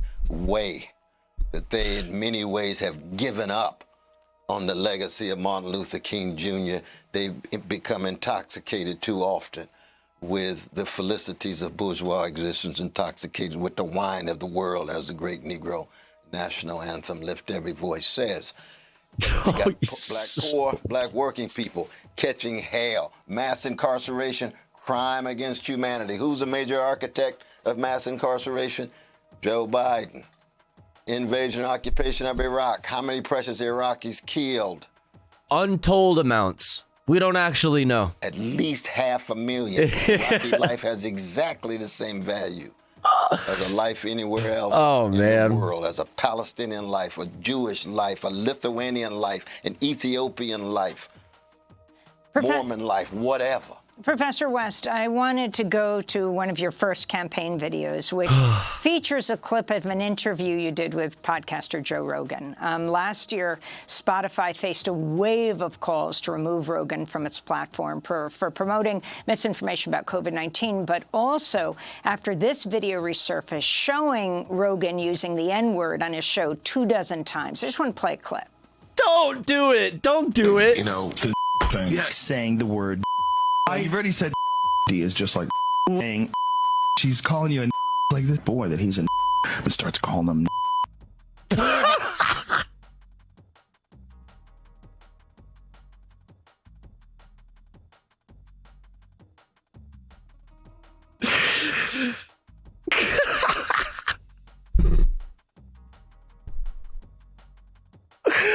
Why did you have to play that? Fuck, man. What is this, bro? Amy. People like India Are and others actually pull their music from Spotify. She would later put it back on and said she felt like she had accomplished a lot in pointing out what he was doing, especially in using the N-word. Can you talk about why you featured him in your campaign ad? Well, one is it's an attempt to show that we have to have a realignment, which means you have to be able to speak to people you have some deep disagreements with. And I mean, Brother Joe Rogan, he said a number of things that I have, deep disagreements with. I don't think that censorship, for the most part, is the proper or appropriate way. I really don't. I think that people must be free to express themselves, but you would hope that they would have respect for others, especially black folk, indigenous peoples, gay brothers, lesbian sisters, Jews, Muslims, Arabs, those who traditionally have been degraded. But I think it's very important that we have conversations across ideological and political lines. It's a good answer. They're gonna say it's sometimes some. Yo, what's up, Fellini? Any gifters for fucking based mod and cool ass streamer and just all around fucking cool based capybara? Any gifters? How you doing, Fellini? We keep them accountable. I'm glad that the great Indian Ari did that. That's a beautiful thing. That she has a right to do that as well, to keep him accountable. But I am suspicious of this censorship because usually the censorship in the end zeroes in on freedom fighters. That's true. Warriors. That's true. The wounded healers. You think of the great Paul Robeson. You think of Claudia Jones. You think W.B. Du Bois. You think of Luisa Moreno, who I'd mentioned, one of the greatest of the Latino freedom fighters in the last 150 years, who was deported to Guatemala because she supposedly had communist associations and so forth. So that kind of censorship is something that I'm very, very suspicious Training of. at work, but means I'm at a computer rather than physical labor. Let's go. Small W's. You gotta fucking, take them wherever you can. Fuck yeah. India Ari also said she's against cancel culture and ultimately went back on Spotify. That's right. So, Democracy Now!, we ask very critical questions. I also want to read from a New Republic article about your candidacy and about the People's Party. The article states, quote, while the party began in 2017... Yo, classic banana milk. You're awesome. Thank you so much for gifting to Fellini Fiend. And yo, classic banana milk. Thank you so much for the total of 103 gift subs to the channel. Thank you. Very fucking generous. Really appreciate your support. Thank you. Based and Pog. Thank you. With noble rules. Hell yeah. Now Fellini gotta not naked no more. 15-month arenos. Fuck yeah. political party independent Thank from you, class corporate clown. money and influence. It's been mired in troubling allegations as well as broader organizational dysfunction, numerous sources of corroborated sexual harassment allegations against party founder Nick Brana. Last year, former party member Paula Jean Swearingen said she'd witnessed Brana try to force himself onto former party executive director Zana Day, who confirmed the allegations herself. Numerous party board members were apparently forced out for encouraging investigations into the allegations and questioning whether Brana was still fit to lead the party, unquote. Brana has also praised the prominent anti-vaxxer Robert Kennedy Jr., who's also running for president, but as a Democrat. He described Kennedy as a, quote, courageous leader whose environmental and vaccine advocacy has illuminated issues that few dare to confront. Oh, it is a very big problem. So he's the founder of the party that you're running with, the People's Party. Talk about why you chose the People's Party and if you would like to respond to those allegations. And also the bigger point of why you didn't choose, for example, if you wanted to be outside the race, the Green Party, which has more ballot access. But that's a lot there, Cornel. Yeah, no, indeed. And I appreciate that question, too, my dear sister. I mean, I have a great love for my Green Party brothers and sisters. I've worked twice with them, and so I have nothing against their third-party operations. It would be nice if we had even a coming together, but that's something that is for a different show. But in terms of the history of the People's Party, you know, I was there at the founding. There's no doubt about that. And I've been a kind of honorary member of the board, even though I haven't participated, so I haven't followed all of the insides and outsides of what has happened. It strikes me that there's been some very bad and ugly moments. There's no doubt about that, but I don't want to adjudicate as to who actually is guilty or who's actually innocent, because I just don't know. But there has to be accountability, and especially when it comes to sexual harassment in terms of sisters of any color, those are very, very important issues to wrestle with and very serious charges in that regard. But as I said before, that for me, I wanted to be able to bring a serious critique to bear on the corporate duopoly. And the People's Party, in its inception and in its vision, is a populist one. So you got a number of different voices, heterogeneous. It is very loose. A lot of people say, well, is it an organization at all? I mean, does anything hold it together, and so forth and so on? Well, that we shall see. Those are very important questions. I don't want to act as if that they aren't serious challenges.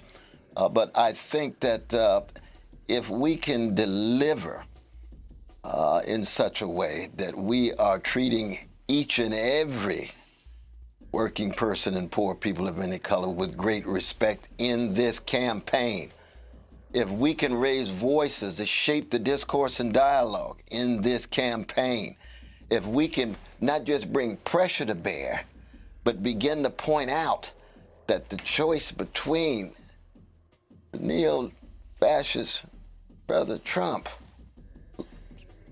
criminal in so many ways, and the milquetoast Biden, who's so tied into corporate wealth and corporate power, they can have austerity in the recent debt ceiling agreement and still allow the military expansion, that we might be able to go much further than a lot of people think.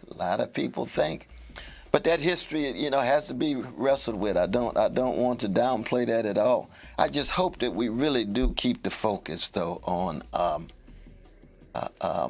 what can be done at this particular moment, not to erase the history, but to make sure that as we make history in this moment, that we are doing all and everything we can.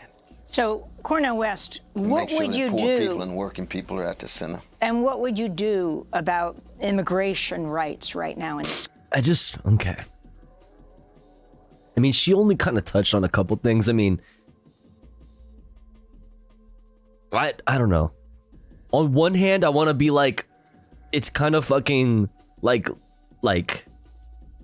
lib and cringe to be like, oh, well, you associated with this person, so like you're bad too. Like you have to denounce them, blah blah blah. It's like there's like Caleb Maupin, RFK, fucking Jimmy Dore, like all associated with the People's Party. You know what I mean? So if the argument then, which I'm assuming, I'm taking it as this, that his point ultimately, even though she only addressed like one thing or person or whatever, that it is a populist party, which populist doesn't mean left or right necessarily. There is populist sentiment on both the left and right of the political spectrum in the United States. Right? So I guess that's what he means, is that the People's Party is supposed to be by design a populist one, and not necessarily share under one banner of like political ideology. He actively endorses goons like RFK, not just loosely associates with them. Do you have anything on that, Classic Banana Milk? I'd like to see him like saying RFK is good. Because like RFK is like not good. He's fucking terrible. They don't support LGBTQ rights, but I don't, but that's the thing, is Cornel West does support LGBTQ rights.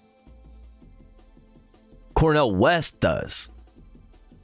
But is it that, does the People's Party stand for any one policy platform? Does he, as the president, the only person currently anyway running for president with the People's Party, does that mean he's the head of the party and that he is dictating the ideology, at least for or political platform, at least for this election? Brother Brandon's toast be milky. It's true though. Brother West is spitting. Does the party suit him, or is his goal to somewhat redefine the party for his purposes? I don't know. I don't know. That's the thing. It's like, it's hard to tell, and I want to know. I want to know specifically how he wrestles with some of those associations. No primary doesn't sound so democratic. Is somebody gonna try to primary him for the People's Party primary, the triple P? PPP loans, no, or PPP, no association or no fucking relation to the loans. Yeah, the purity testers, I mean, I'll listen to them, but my vote hinges on who the options are, and I don't see an asterisk anyone beating Cornel West in the ethical frontier.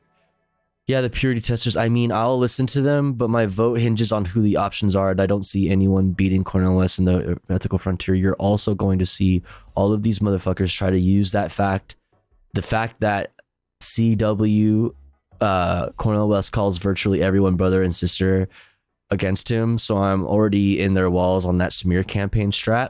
Oh, sure. Oh, absolutely.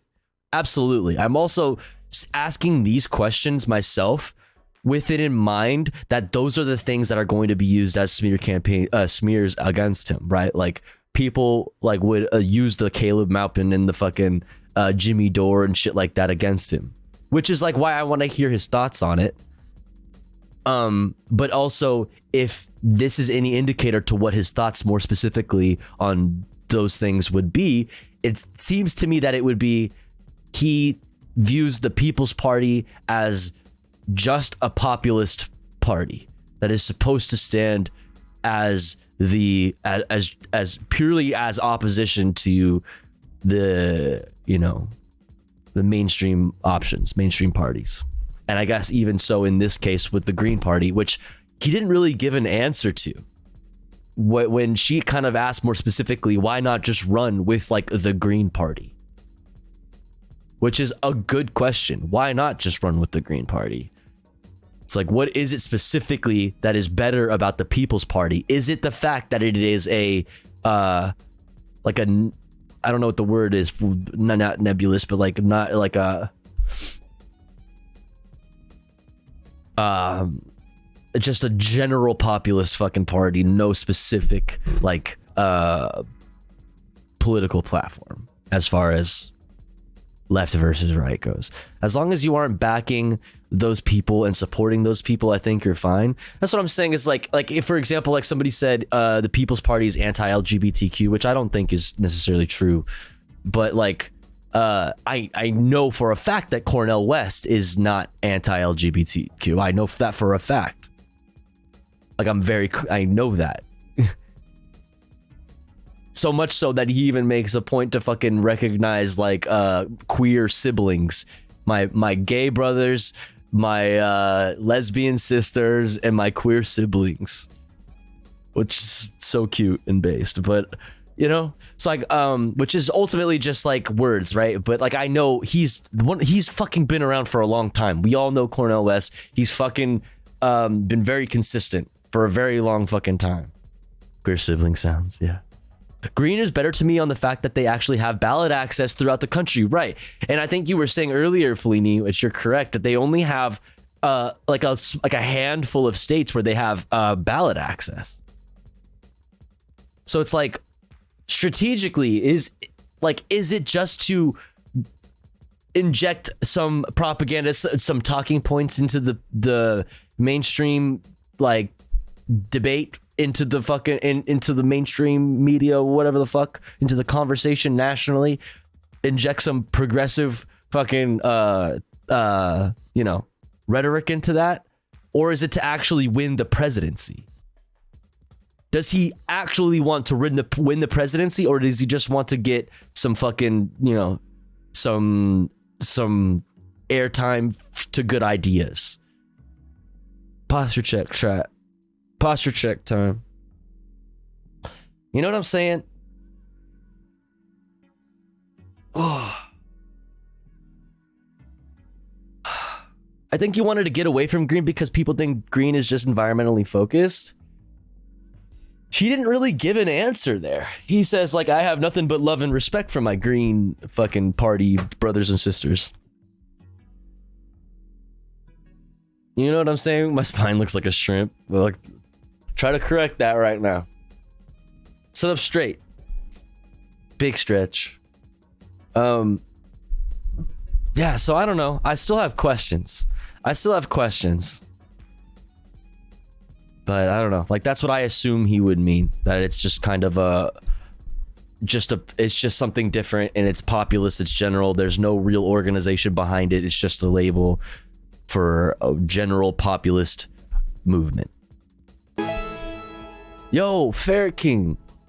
Oh my goodness gracious. Thank you for 15 months. Oh my god. Thank you. Also, shouts out to the Ferret King. They also stream. Go follow them. I'm always snoozing during your stream. Hey, well, it's good to see you, Ferret King. Hope you're doing well. Welcome in. We're going over this Cornel West, Amy Goodman conversation here. We're trying to make sense of the People's Party. We talk about airplanes. Fuck yeah. Does he have a campaign page or some kind of social media presence? I'd like to keep up with him. Absolutely. He has all kinds of social media presence. Let's see if we can. I'll pull it up here on the side. About reproductive rights right now in this country, and about this incredible threat to the country, the greatest domestic violence threat, which is white supremacy. You were at the Unite the Right rally in Virginia, not participating in it, but there when you saw the neo-Nazis march threatening you. Absolutely. I mean, Brother Martin used to say that the bombs that we drop abroad land at home. The militarism around the world comes back to haunt us, and we've got police departments that are militarized. You have to break the back of the culture of silence of the police departments that think they can get away with mistreating, brutalizing, sometimes murdering fellow citizens. And as you know, those fellow citizens are disproportionately black and brown, but it includes all colors in terms of police murders every year that the Washington Post and other newspapers keep track of. But you've got this as a president, you've got to I don't think he has an official website right now. I can't find it anywhere. I'm looking at all these articles too. I didn't just try CornellWest.com, I guess. Okay, this is not a campaign page. What in God's name is this fucking... This hasn't been updated since 2005. Like, what is this website? This website, this is like, hello, welcome to my website in fucking Comic Sans. Like, what is this, bro? This is not... Yeah, no, this is not a good landing page, brother. Look at this.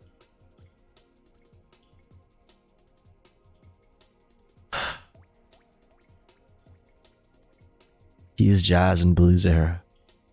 Oh, did you find it? Cornell West 24. Aha! Better.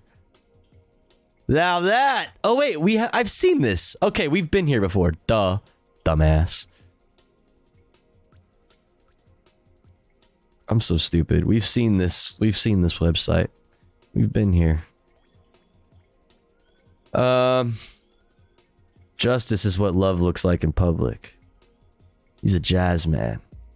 Medicare for all, revitalize the economy, end the wars, civil liberties, protect the environment, unions, expand Social Security, forgive student debt, infrastructure. Man.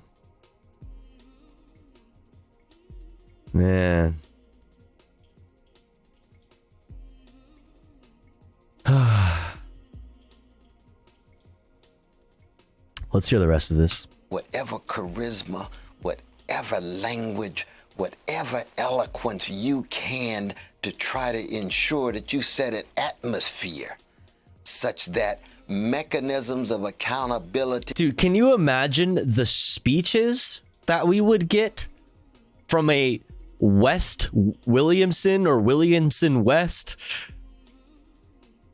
White House? Can you imagine the prose? Like the straight poetry that we would get as speeches? Like, I'm not like, listen, seriously, it would be like thousands of people not cheering and clapping. It'd be like snaps. Like, dude. Not just in police departments, but at the workplace. We need workers' control that Rick Wolf and others have talked about. Democracy in the workplace, you say?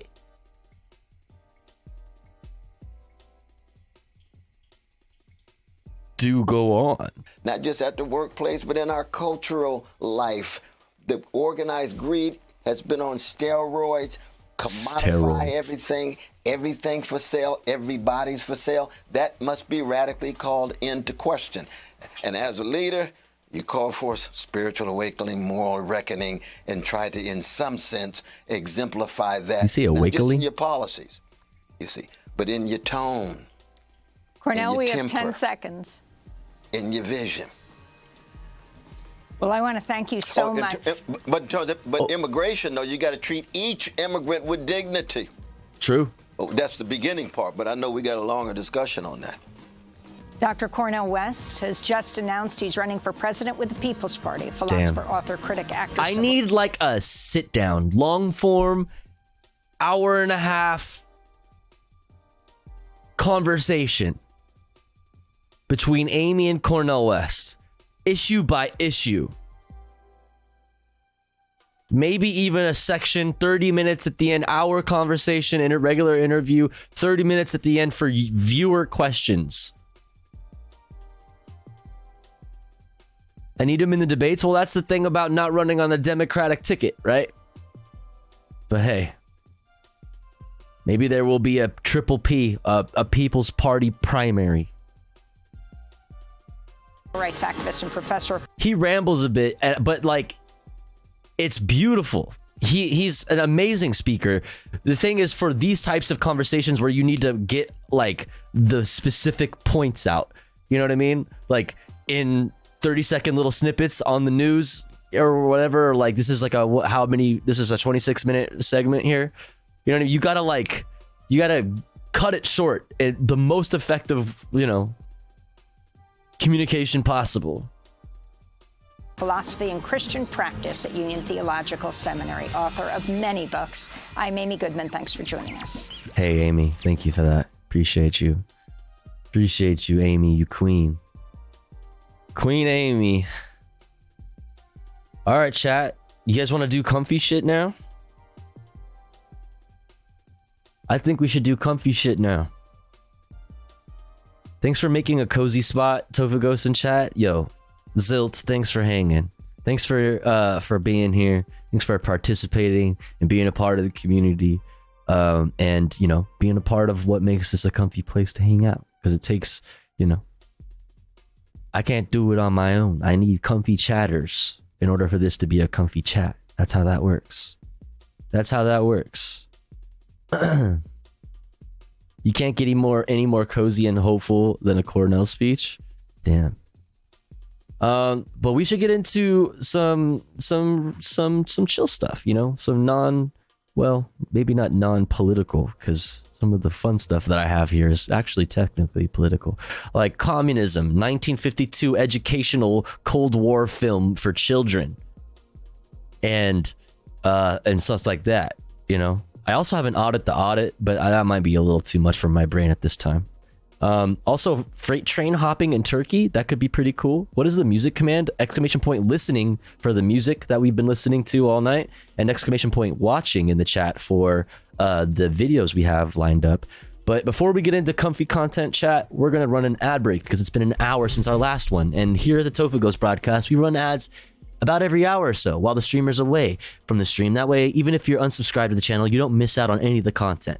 But you can get access to cool Tofu Ghost emotes, an ad-free viewing experience, and all of that stuff by subscribing. Or maybe you could gift to one of our friends in the chat. I'll be back in 3 minutes. BRB, don't you go anywhere. Be right back.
Okay.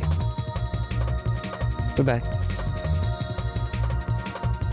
We're back.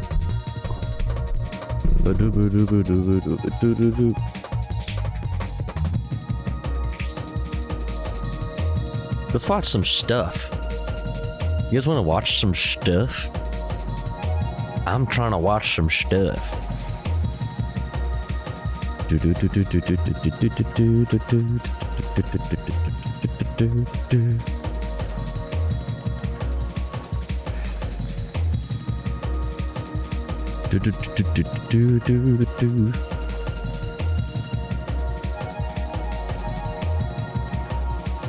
Let's see.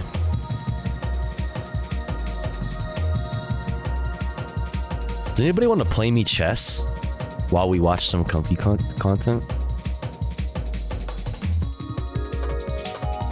I think we need to start bringing back the chess streams.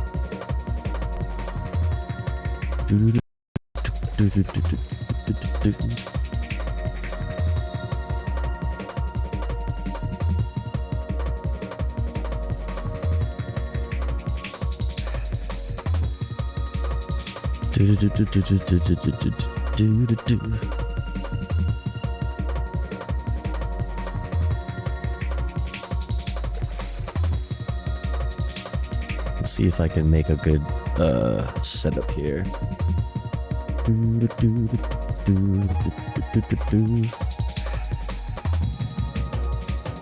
Anybody want to play? We need to train to beat the final boss, the legendary Nandre. Exactly, dude. I need to step my game up. I'm Tofughost on chess.com. Who wants to send? Yo, Chloe, you want to play? Chloe's fucking cracked though. Chloe's gonna beat my ass. God damn it. Chloe's gonna beat my ass. Send me a link though. You gotta send it to me.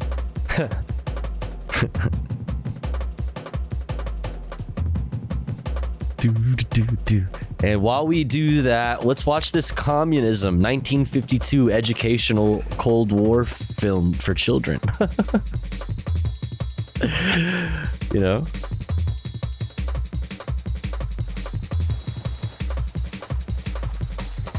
And we're gonna do it a fucking even cooler way than we used to do it.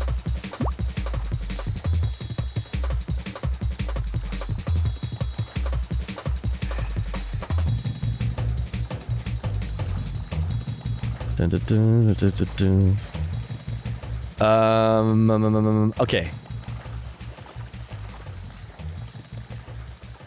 How do I fucking see? I heard a thing. Oh, there we go. That's even better, actually. Thank you for the link. Let's fucking go, dude. Wait, what? Are you fucking kidding me? I don't want to play anymore. I don't want to fucking play. What is this? The fuck? Are you joking?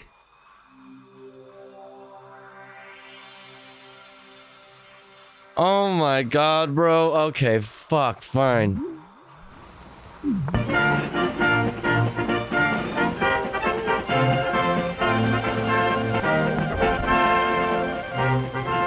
Alright, here we go. Communism.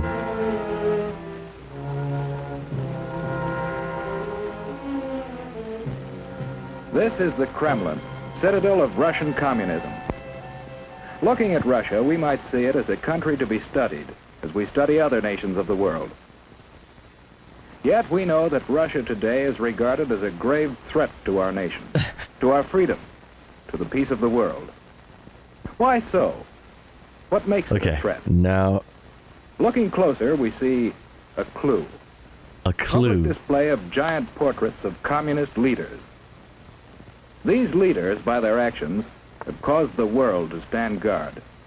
Here, in Russia, you see the reason why so many nations are building up their defenses. Here, in Russia, you see the reason why we are spending billions of dollars in defense production. Fine, that'll do. Why your family is paying the highest taxes in our history. The leaders of Russia tell us their only concern is the defense of their own nation. Oh? Is this so? Or are they ambitious for world conquest? World conquest. Oh, wait, why? I should have moved this. Question communism. Ever hear of Karl Marx? Ever heard? In his mind, yo, Karl Marx. Ever heard of him? Communism was born more than 100 years ago. He looked at the world and saw men as divided into two classes, workers and capitalists. I should have moved this. In the Communist Manifesto, he called upon the workers, the proletarians, That's to us. rise up and overthrow their capitalistic masters. Yo. He cried, "The proletarians have nothing to lose but their chains. Yes. They have a world to win. Yes. Working men of all countries, unite." True. This was the promise. Based. And the challenge of communism. In Russia, the Tsar was the government. To support the wealthy aristocracy, millions of peasants toiled in virtual slavery. The Cossacks, dreaded police of the Tsar, enforced tyrannical laws. Here was fertile ground for the ideas of communism.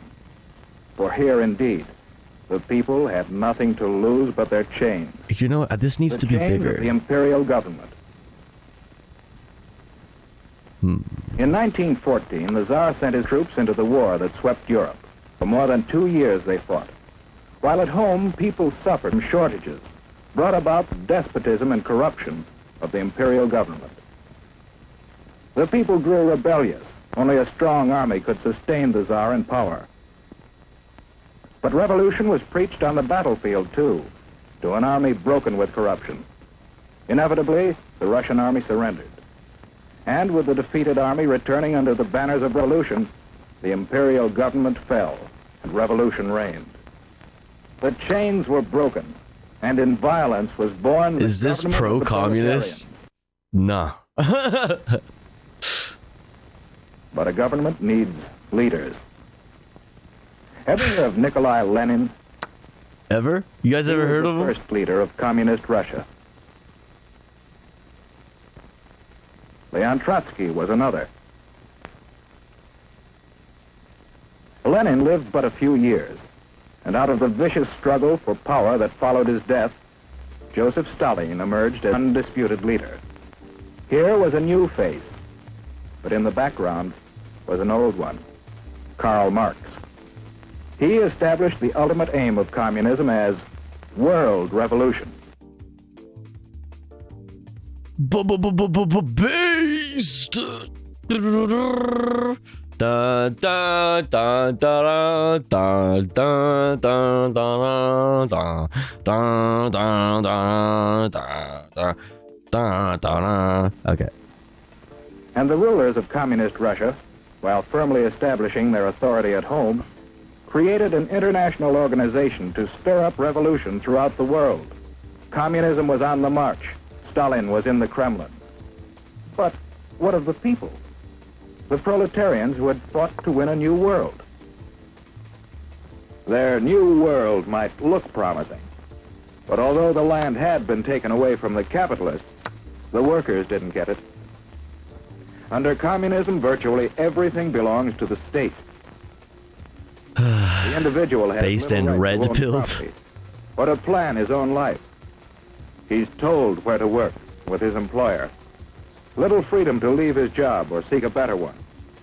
Whereas we believe, Who got it our then? religions teach, that the individual is all important.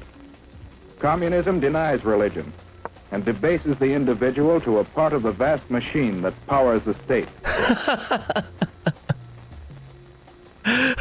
Children are taken Yeah, out but of under communism there is no state? Exactly. Exactly. molded to fit the machine. Here is no search for truth. The government writes I'm already cooked and the children in this are taught game. to accept communism and their fate without question. The Kremlin runs all elections, and the outcome is always the same. If anyone dares to That's just like saying like the fucking US government runs all elections. disagree, It's so he's funny. given a speedy trial without benefit of jury. Yeah, May be kind of like immediately capitalism. executed. or sent off to prison. The proletarians have nothing to but their chains. They have a world to win. Although the people of Russia gained little, the rulers gained mightily in power. They built up a giant war machine, looking forward to the day when their flag would fly over the entire world. Oh, come on. Then came the rise of Nazi Germany, another power bent on world conquest. Yeah, who stopped that? Who stopped them?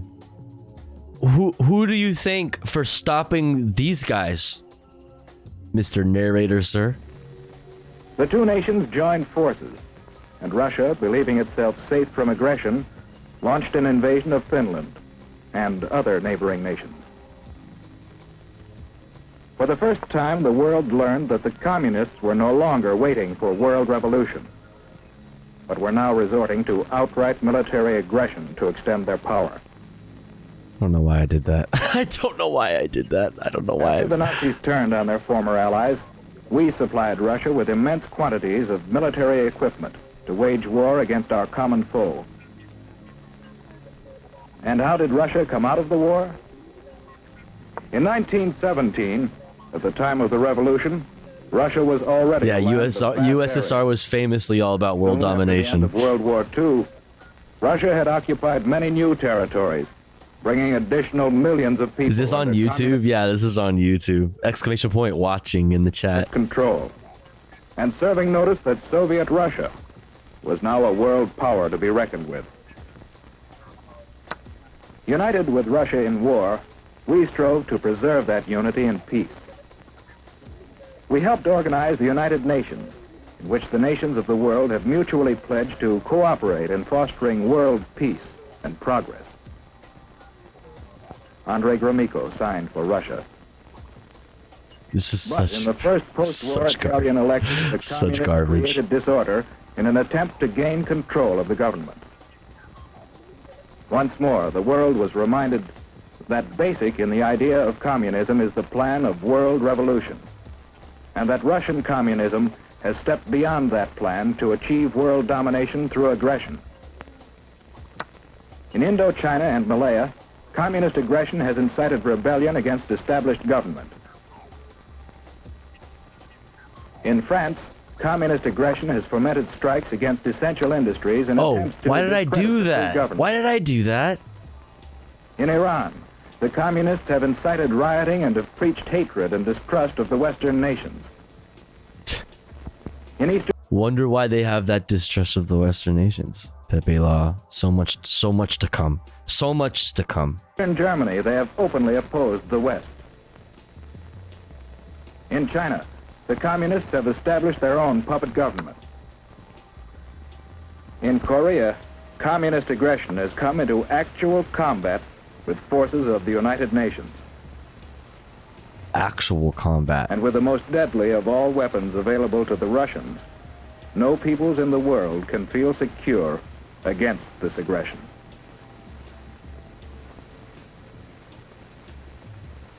How are we meeting this challenge? Good question. Yes, one way is by helping the free world fight starvation and poverty and suffering. Fighting poverty. Fighting poverty.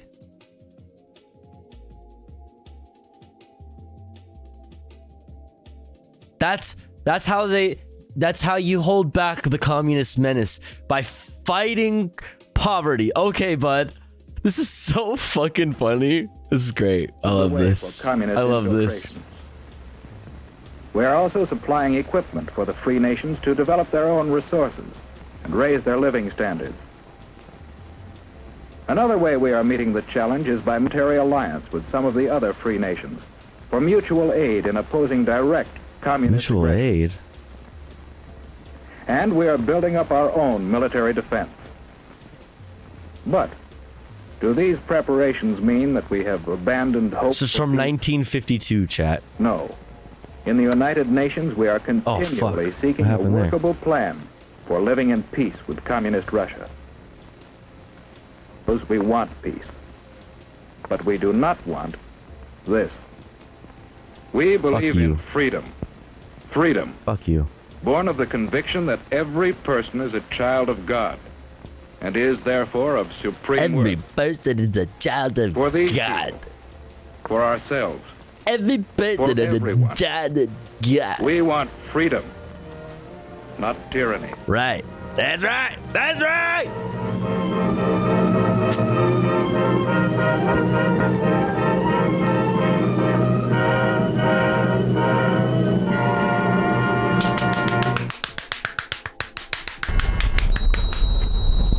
That was beautiful.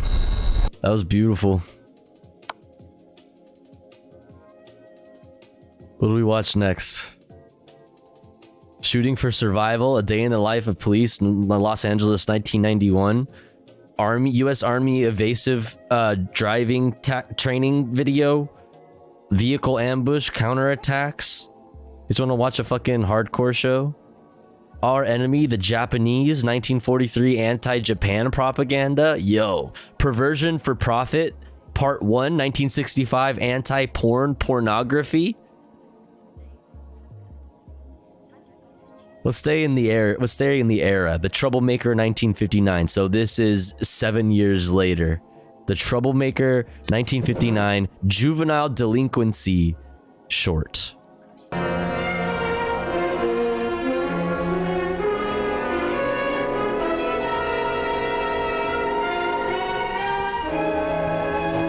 Oh, Jesus, I'm so stupid. You didn't see that, chat.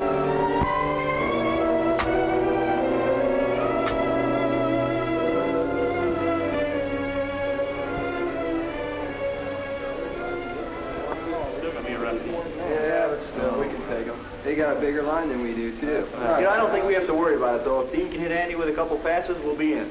Yeah? That's right. All right. That's right. You guys want to hear something? That depends on what it is. Well, this is too good to keep. The other night I was out with Susan Harper. Susan. Oh, maybe I shouldn't have said anything. You're not going steady with her, are you? No. Oh, well, in that case, I stay at home from the library.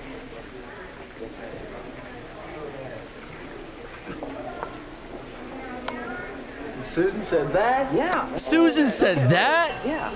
Hey, there's the bell. Well, I got to take it easy, guys. See you. Take it easy, guys. All right, later, bro. Mwah. See you. Bye. Bragging. I doubt if he even had a date with Susan. Mel's the kind of guy who'd say anything to get some attention. See you, Frank.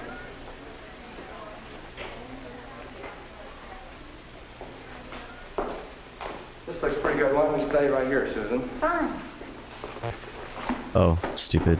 Shut up. Don't look at that, chat. You didn't see that. Some questions from the end of the chapter. Then you can ask me some. Okay. Ready?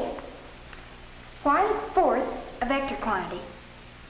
Because it has both magnitude and direction. That's right. That's right. I knew that. Now, what instrument is normally used for measuring force? A forceometer. What instrument is normally used for measuring force? Susan, did you go out with Mel Stone? Why, no. Why? Why? I just wondered. He gave me a ride home from the library the other night. That's all. I don't like him very much. He kept telling me about all the girls he'd been out with. Here, I think you better ask me the question. Sounds like a high value male. Okay. Sounds like a high value fucking dude. Why don't you give Right? me Newton's first law? Oh, I hope I can remember that. Page 80. You know you're boning up on the wrong thing, don't you? The test covers pages 70 to 80. That's what Miss Adams told us. Yeah, I know. That's what you told everyone. Ow. Ow, ow, ow. I took the test second hour this morning. I can tell you what the questions really are. I suppose the honor system applies to everybody but you and me. Okay, I was just trying to do a friend a favor. Excuse me, I see Marilyn, and I want to give her back the pen I borrowed. Oh, that's nice of her. Boy, she sure is a nice-looking girl. This guy is the devil. Nice period. What a Chad.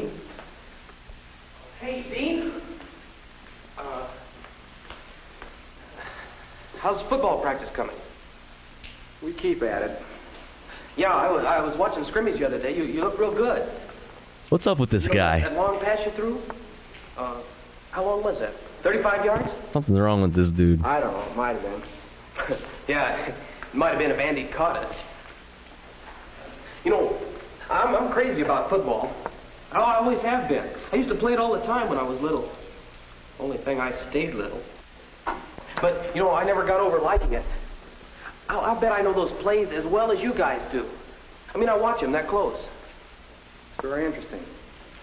Yeah, that's how come I can spot it when somebody's not doing his job, like Andy not catching that pass. I wonder if the coach knows Andy's breaking training. What'd you say? Yeah, I thought you'd be interested. This guy is just a fucking dude. This guy's just running around fucking me when I spread misinformation in the hallways at my fucking 1950s high school. This motherfucking guy. He's running around just saying shit. By yourself, and Andy's letting you down. Listen, Mel. You start spreading guff like that around, and I'll personally shut you up. It's not guff. What? Guff? The other night at 10:30, I saw him walking down Jefferson Street, and he's supposed to be in bed at 10.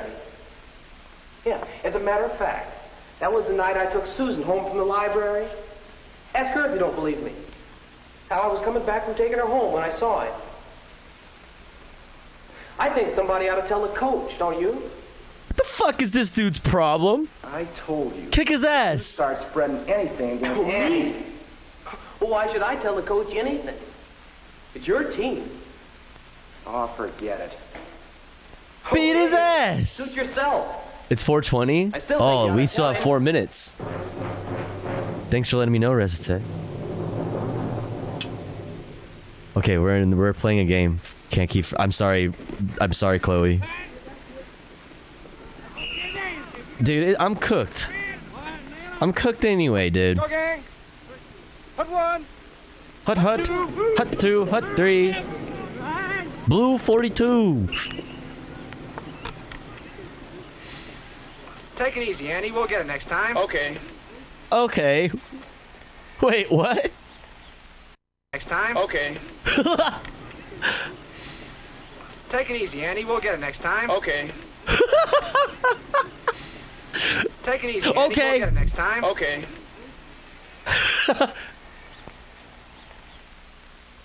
Okay. Okay. Okay, gang. Bye, Andy. Okay. Oh, man.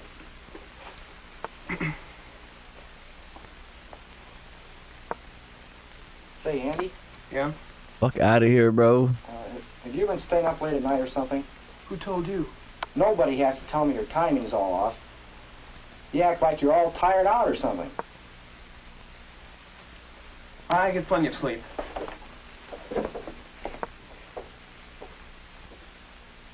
Damn, is he not lying?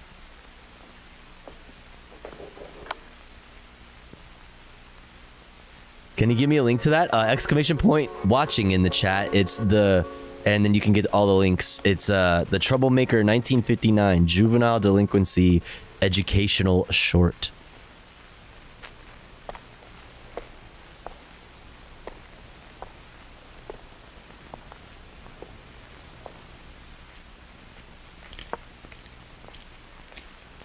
Andy? Look, Dean, I wasn't actually lying to you. I've got to do this. Believe me, I've got to.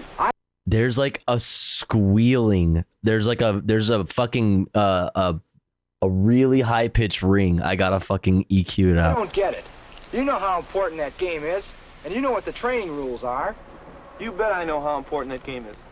And that's why I've been out walking late at night when nobody could see me. But I didn't lie. I get plenty of sleep. I take a nap every night, right after supper, before I start studying. I just go out for a walk just before I go to bed. But why? That bad knee. In the last game I got it twisted, just a little bit. But you know what the coach said.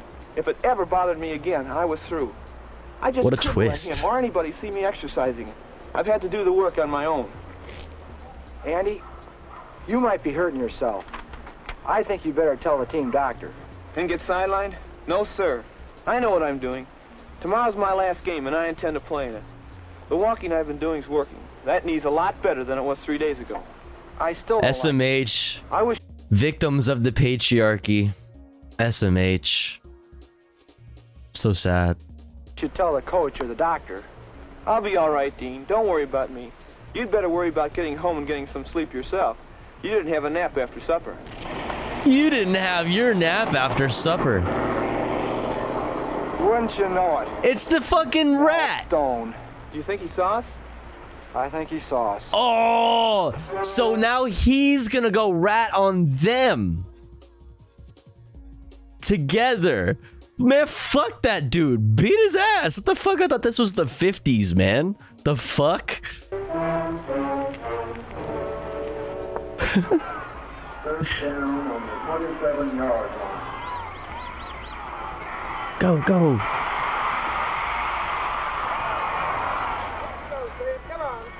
My, our All-American boys are getting clobbered. Was that him thinking? Was that his inner monologue? Wait.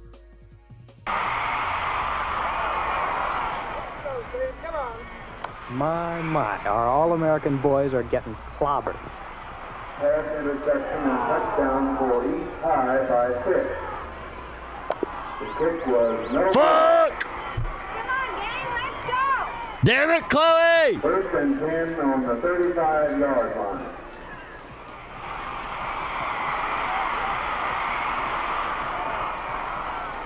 The ball carrier is Wilson, number 11. God damn it. The injured player. Are they playing the Soviets? Oh no, he's dead. Come on, gang, get with it. Come on, you guys. Quit loafing. You're not hurt. Let's play ball.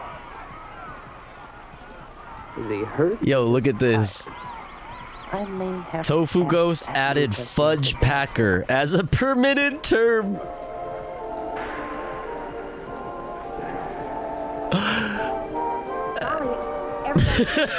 I guess they're tired after the game. You want to go again, Chloe? Victory celebration without a victory. Don't feel badly. We all knew they were going to be tough. I challenge thee Andy isn't hurt seriously. to a rematch. Uh-oh, look who's coming. Motherfucking this guy. Why so glum, football hero? You didn't actually expect to win against guys who stick to training, did you? Male. What a fucking loser, dude. Right, Susan. You don't know about Dean and Andy, do you? I know they played a hard game against a team that was a lot bigger than they were. Let it go, Susan. It doesn't matter. Well, it What a does to me. fucking You loser. know what I think of you, Mel?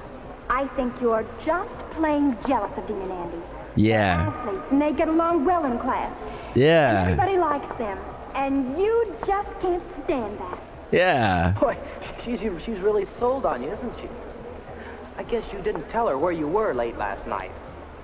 I guess she doesn't know why you played such a rotten game. Dean, what's he talking about? Why don't you get lost, Mel? This is all it's doing you anyway. Yeah, for real though. What are you getting out of this, you fucking sick freak? You just died. He's literally the sicko yes. Do I have sicko yes in here? He's literally this guy. That's literally this guy. As a matter of fact, everybody here is dying to hear it. Go ahead, make a speech, hero. Please, Mel. Are you going to speak up, Deanie boy, or shall I? What a fucking loser. You're bothering us. Beat it.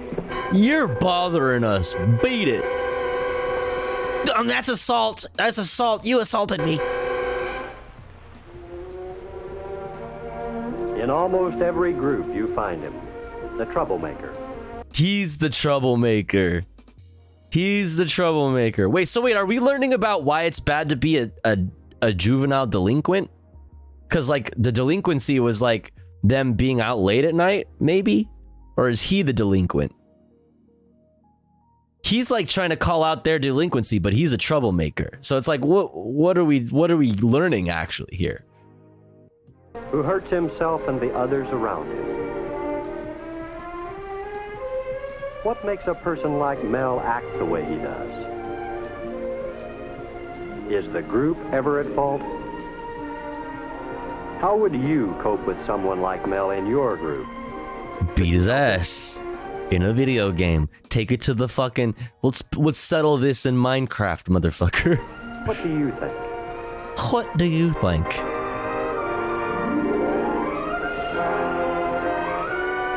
This question mark.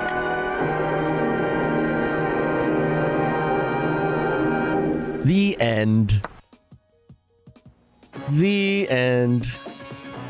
Wait, what is this one? Oh, this one's an hour long. We ain't doing that.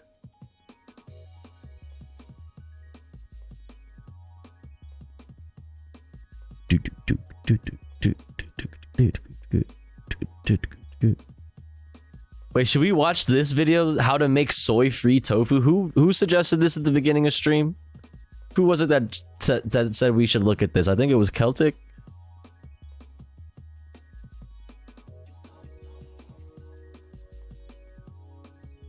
Soy-free tofu is sacrilegious.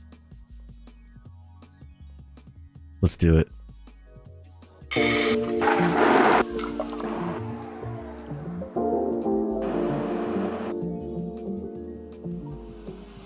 Hello friends, and not yet friends, welcome back to Mary's Test Kitchen, where we're big fans of making your own stuff from scratch, especially tofu. Today it's high protein soy-free tofu with a certain ingredient nobody guessed except for Sandra. Congrats on being the— Are you serious? Is tofu any good?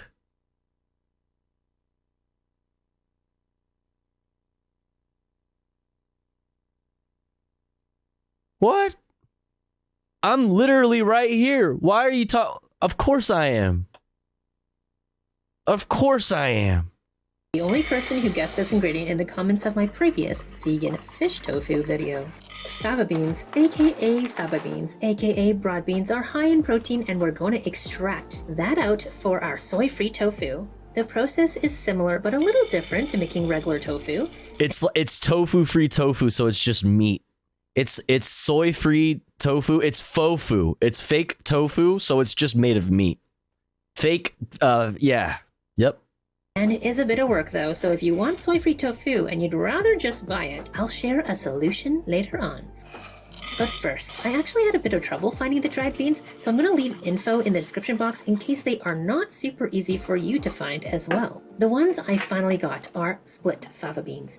They need to become fully hydrated, and to me the easiest way is just to soak them overnight in the fridge. Then they will become plump like this. Drain them completely, and then give them a good rinse.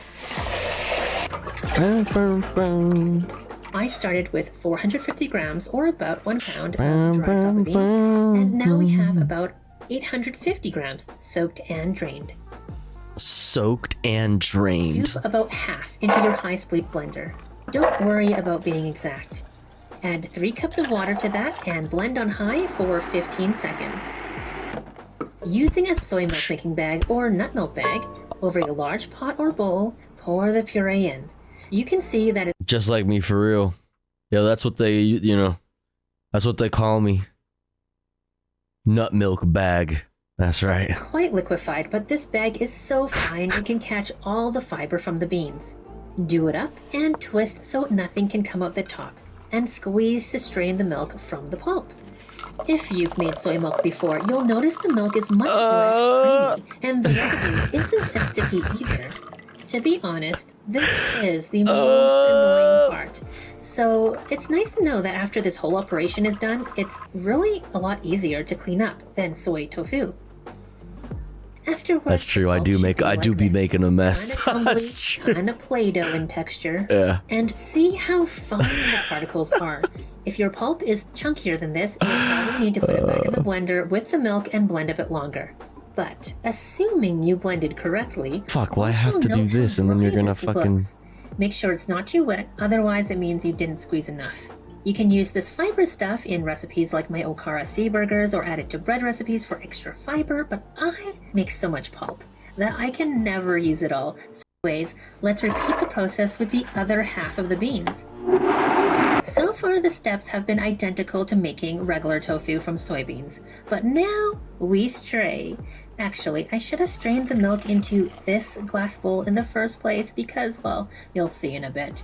And now would be a good time to clean up your blender and your nut milk bag and everything else, because clean me up. after 10 or 15 minutes, you can see a layer of sediment has settled. This is actually the starch from the beans. Whereas soybeans barely have any starch, fava beans have, well, this much. So A lot. I want to leave that behind. A lot. The best way I've found so far without any special equipment is to just dip my scoop, or in this case, Hey, yo. into the milk from the top slowly and gently, but not go down to the starchy layer and just kind of scoop back up gently. Of course, some of the starch is still going to make in the milk, but not much. And if you're wondering, can you just leave this in because you don't mind the extra carbs in your tofu? And this looks like a really annoying step. Make sure to stay to the end to see the difference between when we do this Alt step tofu's a and when we big sus. In the end, I have to switch to a shallow spoon and reluctantly leave the smallest bit of milk behind. You can feel the starch if you get your hands in there. Did you ever do this in science class? Mix cornstarch with water and it acts like a solid when you press on it, and then it acts like a liquid when you release it. I was like, what are we doing in science class? Fava bean starch acts the same way. Anyway, if you're curious, I got about 55 grams of starch out of the milk. Yeah, that's cum. Yeah, that's now that's ready just to cum. Use medium heat to get it started. Meanwhile, I'm getting ready with That's a literally wide just flat cum. spatula for stirring, and my laser thermometer for measuring the temperature. Also, make sure you have your tofu making mold or tofu press that can double as a mold clean and ready to go, along with a clean, fine, thin cloth to line it. If you're thinking about buying a set, I highly recommend this one. I used to use super cheap tofu molds, but this one really makes things easy and simple. Plus, I use it all the time for pressing my store-bought tofu for a firm, lovely texture in recipes like my black pepper tofu. And for bonus, you don't have to run around the kitchen trying to find random things to use as weights. You'll also want your coagulant nearby. Wait, what I is have the here gun a for? cup of water and my calcium sulfate. I'm sorry, what is the gun for? Find random things to use as weights. 9mm Glock, just in You'll case. also want your coagulant Temperature, nearby. I have here a cup of room temperature water and my calcium sulfate. Torch. aka Yeah, is that what the kids are calling them these days? virgin Torches? and winemaking supply stores, and Okay. of course online, which is where I got mine. So I will leave links in the description. I'm mixing 1 tablespoon with 1 cup of room temperature water, but actually I only ended up using half this mixture. Still, it's good to have too much coagulant solution on hand than too little when the time comes. As this milk warms up, you want to keep it moving to prevent anything from sticking and burning on the bottom. That's why I was using medium heat at first, but now that the stove has my full attention, I can turn it up while stirring constantly Wait, what the fuck just until happened? the fava bean milk reaches was weird. 180 degrees Fahrenheit. What the fuck? I thought it was my turn. I am So not too confused. sure of the lowest temperature for fava bean protein coagulation, but through my testing over the last few weeks, Coagulation. I know Great word. coagulate around 165 degrees. The temperature will drop though when I add the coagulant, so that's why I like aiming for the 180 mark. Dun, dun, When dun. we get there, stir up the coagulant. Coagulant. Then turn off the heat, and while stirring the milk, pour half the coagulant in slowly. Yo, the fucking song that they got in the background is kind of vibey. Which stops the spinning action, and then I'll leave this on the stove for the residual heat and cover. Leave it alone for about 10 or 15 minutes, and when you come back, check on how it coagulated. Check out that coagulation on that motherfucker right there. God! Oh my. Actually, it's quite a solid block, which tells me I could have Did you hear it in the way? water during the blending process, but it is fine either way. Wait. Could have. Oh my. Actually, it's quite a solid block.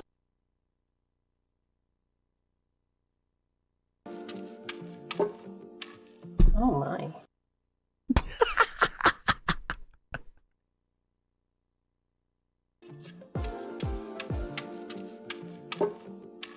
Oh my.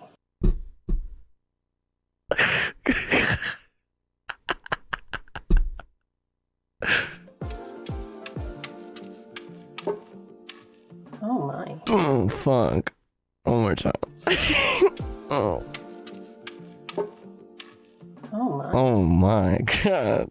Damn. Actually, it's quite a solid block, which tells me I could have added a little extra water during the blending process, but it is fine. Damn. Either way. We making Align the tofu, tofu mold baby. with cloth, and pro tip is Yo, what's up, Nan? We've been training, baby. Then, Yo, what's up, gently Graham? Scoop the fava bean curds in I've been training for our next meeting. evenly until the mold It's not looking is good. full, I'm not and gonna all lie. The curds have been completely scooped up. Boom, boom, boom. With a chopstick so the curds can get all the way into those corners. And pick up the fabric, this bottom side, which has the most excess. Then the top. And finally fold in the sides while trying to keep things neat and tidy. Bow, bow, There is a bow. lot of water in there, so I'm going to put this piece on top and while just holding press it, that thoroughly bitch. drain some water. It's kind of hot, so be careful. Ooh, yeah, it is. And then I God. put this lid on. Yo, which Spike has Cheese, thank you for spring gifting to inside, so Nandre. with Thank you so pressure on the much. curds, press Thank you, thank out you, thank even you. more water. Conveniently, the lid has these vents on top. Thank you so much, Spike Cheese. I really appreciate Now that. I'll Thank you twist so much. this knob, which adds a bit more pressure. God, we have another 8 minutes to go. I don't know if I can make it, dude. I'm gonna come. Go without much strength, though. You can always twist it more later to make the tofu firmer. Fuck. Good fava bean tofu. I don't know if we can get more firm, baby. I'm just saying, I don't know how much more firm we can get right now. Regular tofu, so that's another reason why I prefer this tofu press as a tofu mold. God damn. Then I like to clean up everything else first, just so I get that done. And this. Yo, Marking, thank you so much for 13 months. Oh my goodness. Fridge. I leave it there overnight Tofel. so the tofu can become. Thank you so much, Marking. Appreciate that. Hope you're well. Welcome in. Periodically during that time, I might just check on it and drain the water that slowly comes out. And also twist the top What am I, even more dude? to I'm add more pressure cooked. and I'm make the fucking tofu cooked. firmer. The next day, you can see how Should we trade? Should I just trade? got. Release the sides, pop off the lid, grab the handles, and No. out she goes. And gently unwrap your precious baby fava bean tofu. Fava bean tofu. Admire your handiwork because it was quite That looks a like bit of tofu. work. Now we have high protein. That's a block of soy-free tofu. that should be fairly low in carbs. I mean, look at it. That's tofu. What the fuck? And it looks pretty much like regular tofu. What you want to make with I it? look let me exactly know in the like that. comments That's what I below. look like. I also did make a version where I did not remove the starch. And hey, look, it's looking pretty good. But when you feel it, you can tell the difference. It is much softer, creamy. Oh, the starch would make it. Seems that the starch Oh. interferes with the protein fully bonding together. So there's no spring back when I gently press it. It seems suited to make dips, though, in things like tofu ricotta, rather than using as a straight substitute for regular tofu. So like when you use tofu for like desserts, perhaps things like this, mayhaps. In contrast, the starch-removed version has a nice spring back. It's much easier to cut, although there is still a little sticking. I think it has to do with the fact that I wasn't able to completely eliminate the starch from the milk. A clue is that some parts of the tofu seem springier than others. I'm guessing the more soft, crumbly areas are where the starch has settled. For the most part, however, it seems very similar to regular tofu, somewhere in between an extra firm and super pressed. Not quite as sturdy though. There's also a difference in the raw taste. Although since the milk is cooked, technically, there is no such thing as raw tofu, so I really mean plain. Says you, baby. I gets raw. Okay. Of course, like with raw tofu, I don't really suggest eating it plain, but I did this for you. The almost no For carb us, version chat. tastes much better. Well, it's actually very, very much like plain, regular, extra firm tofu, but Okay, I'm beans have cooked. a different taste. There is a hint of grassiness and a kind of whisper of an almost cheesy note, but in a super Ah. mild, generic, pasteurized mozzarella barrier kind of way. You know what I mean? The starchy tofu just tastes bleh. Like I don't much like it. However, tofu isn't supposed to be eaten plain, is it? So let's cook it. Some I'm going to air fry and some I'm going to deep fry. Oh, damn. These are going in plain without any oil, so you can Damn. see how it does. in the GG, air. Chloe. God damn it. After 10 minutes at 400 degrees Fahrenheit, they look puffed up Oops. and crispy. but the steam inside the tofu quickly softens the I don't even know. You're fucking level fucking what? 3,000 million? Jesus. and it's not crispy anymore. And it tastes like plain tofu puff, which is to say, not bad, but missing flavor. Yeah, that's probably but is the texture and the consistency fucking meh? You know what I mean? You slap some fucking sauce on that bitch. So I have some buffalo sauce aioli from last night's dinner. Let's go. Dip it in, and it Why is it pink? I guess that makes sense. delicious. Let's go. I can see this as a good Nuggies. strategy for tofu puffs. Make these bigger, and we might be able to make some Chinese stuffed tofu. Oh, stuffed tofu. Tasty soup to soak up the flavor like in hot pot. I am really happy with Okay, these. that looks fire. I also did the same with the starchy tofu, by the way, and put in an effort to make a sauce. And they taste, not great, my friends. Even my delicious sauce could not save them. Oh, really? So this is the starchy shit. So bland on the inside and kind of grassy. I think if I was to bother Grassy. making starchy fava bean tofu again, which I don't think I will, but if I did, I would season the curds before pressing. The tastiest way to make tofu is deep frying, of course. So for this one, I'm going to coat it in some dry seasoning where I used Lupin flour Look what they're doing to instead of me. cornstarch, nutritional yeast, oil, head garlic pats. and onion powder, and salt. I'll just coat all the sides. And when my cooking oil has reached this temperature, I'll gently lower it in.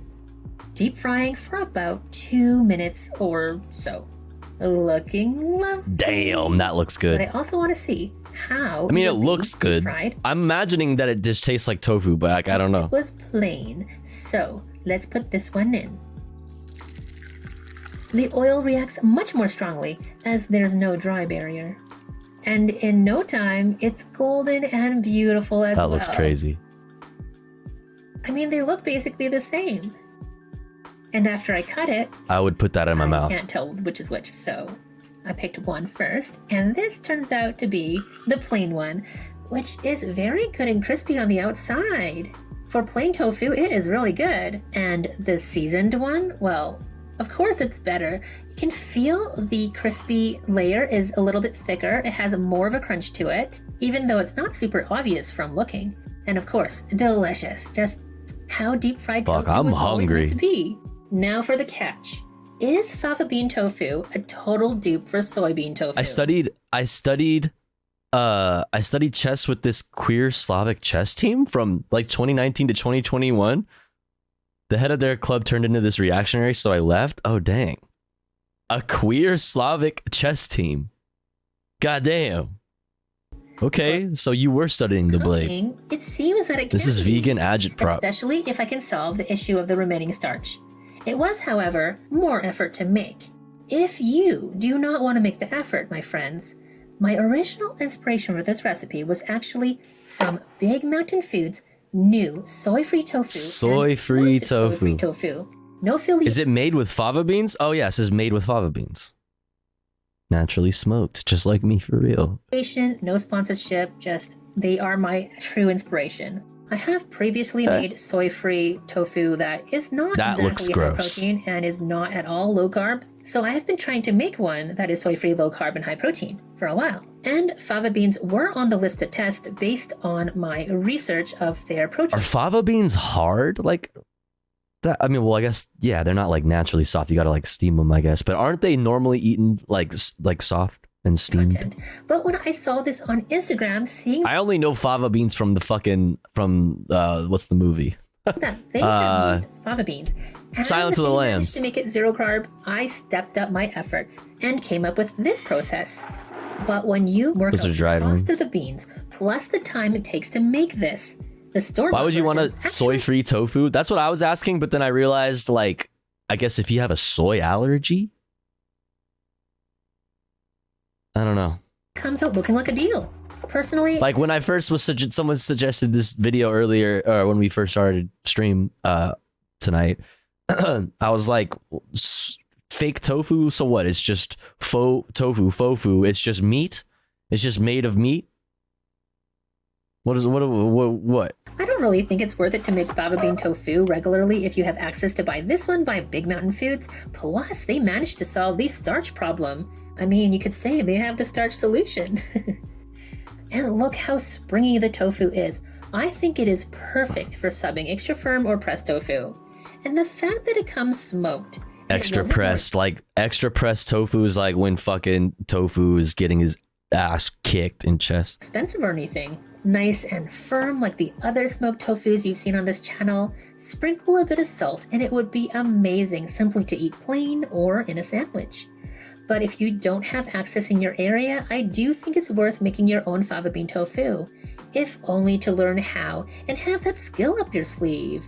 Or if you or the people you cook for have a soy allergy or intolerance. What? Anybody got a soy intolerance? Anybody? Any chatters with a soy intolerance? Let's see. A game changer. Let me know so I can ban you. Personally, I eat a ton of soy-based tofu, and you know, it's good to mix it up. They say variety is the spice of life. And that's it. Thanks so much for watching. Soy-based tofu. It's soy! Exclamation point. Based tofu. Give this video a thumbs up if you liked it, and it really helps with spreading these recipes to more people who might find them useful. Please subscribe if you haven't already for more plant-based recipes from scratch. Plus, please let me know if you have any requests with the hashtag recipe request in the comments so I can find them. Hashtag recipe request. See that soon. Like this request for vegan chicken tetrazzini and this request. Wait, does she do like all vegan stuff? So you just think up what you want. Vegan fish tofu? I'll be working on typing up the last few recipes and getting them up on marystestkitchen.com so you can have the written out printable versions. Plant-based ingredients. Go. Bye for now. Cool. Tofuify everything. I'm literally always saying this.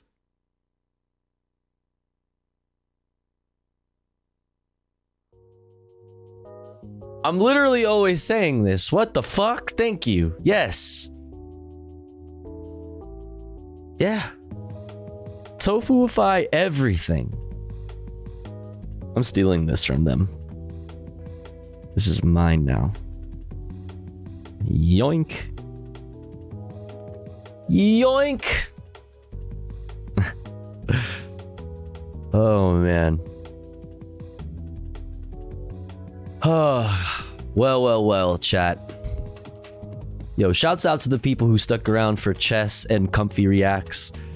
I cultivated a community of fucking news frogs, so I get it that everybody bounces out once fun time comes around. But shouts out to you all that hang out while we play chess and look at how to make fake tofu. I've had a good stream. I hope you all had a good time hanging out with me. I hope you all enjoyed your stay, because I enjoyed your company. What's up, Lucid? Good morning. But, you know, like all good things, this stream must come to an end. And we're going to take this party elsewhere. To where is the question, though, ultimately. Yesterday, where did we go yesterday? We went to Left Link Vets yesterday, I think. Where are we gonna go then? Boom, boom, boom, boom, boom. So I don't think we rated Pixel in a little while. Let's rate Pixel then.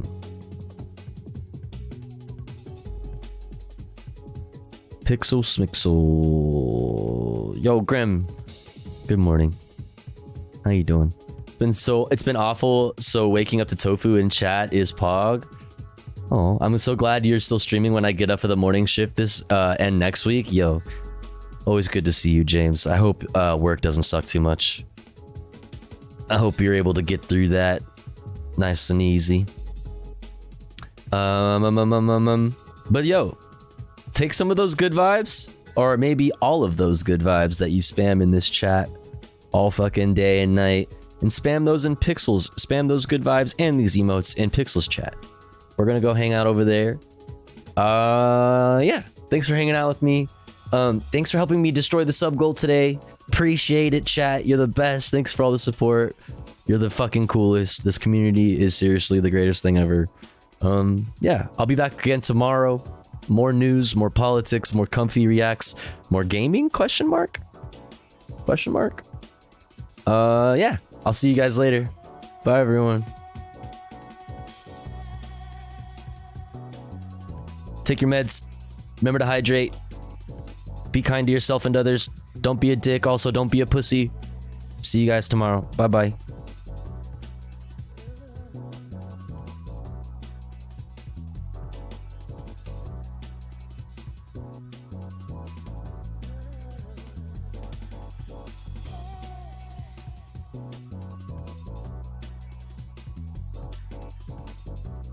Mine.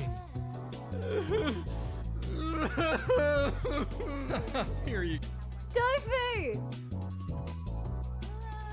Anyway, the video's over. Chat, none of us are surviving the West. Honestly, none of us are surviving late-stage capitalism. But it's fine. I'm fine. Are you fine? I'm fine. Do you know how I'm coping at the moment? Starting wars about Taylor Swift and Maddie Healy on TikTok. Like a totally normal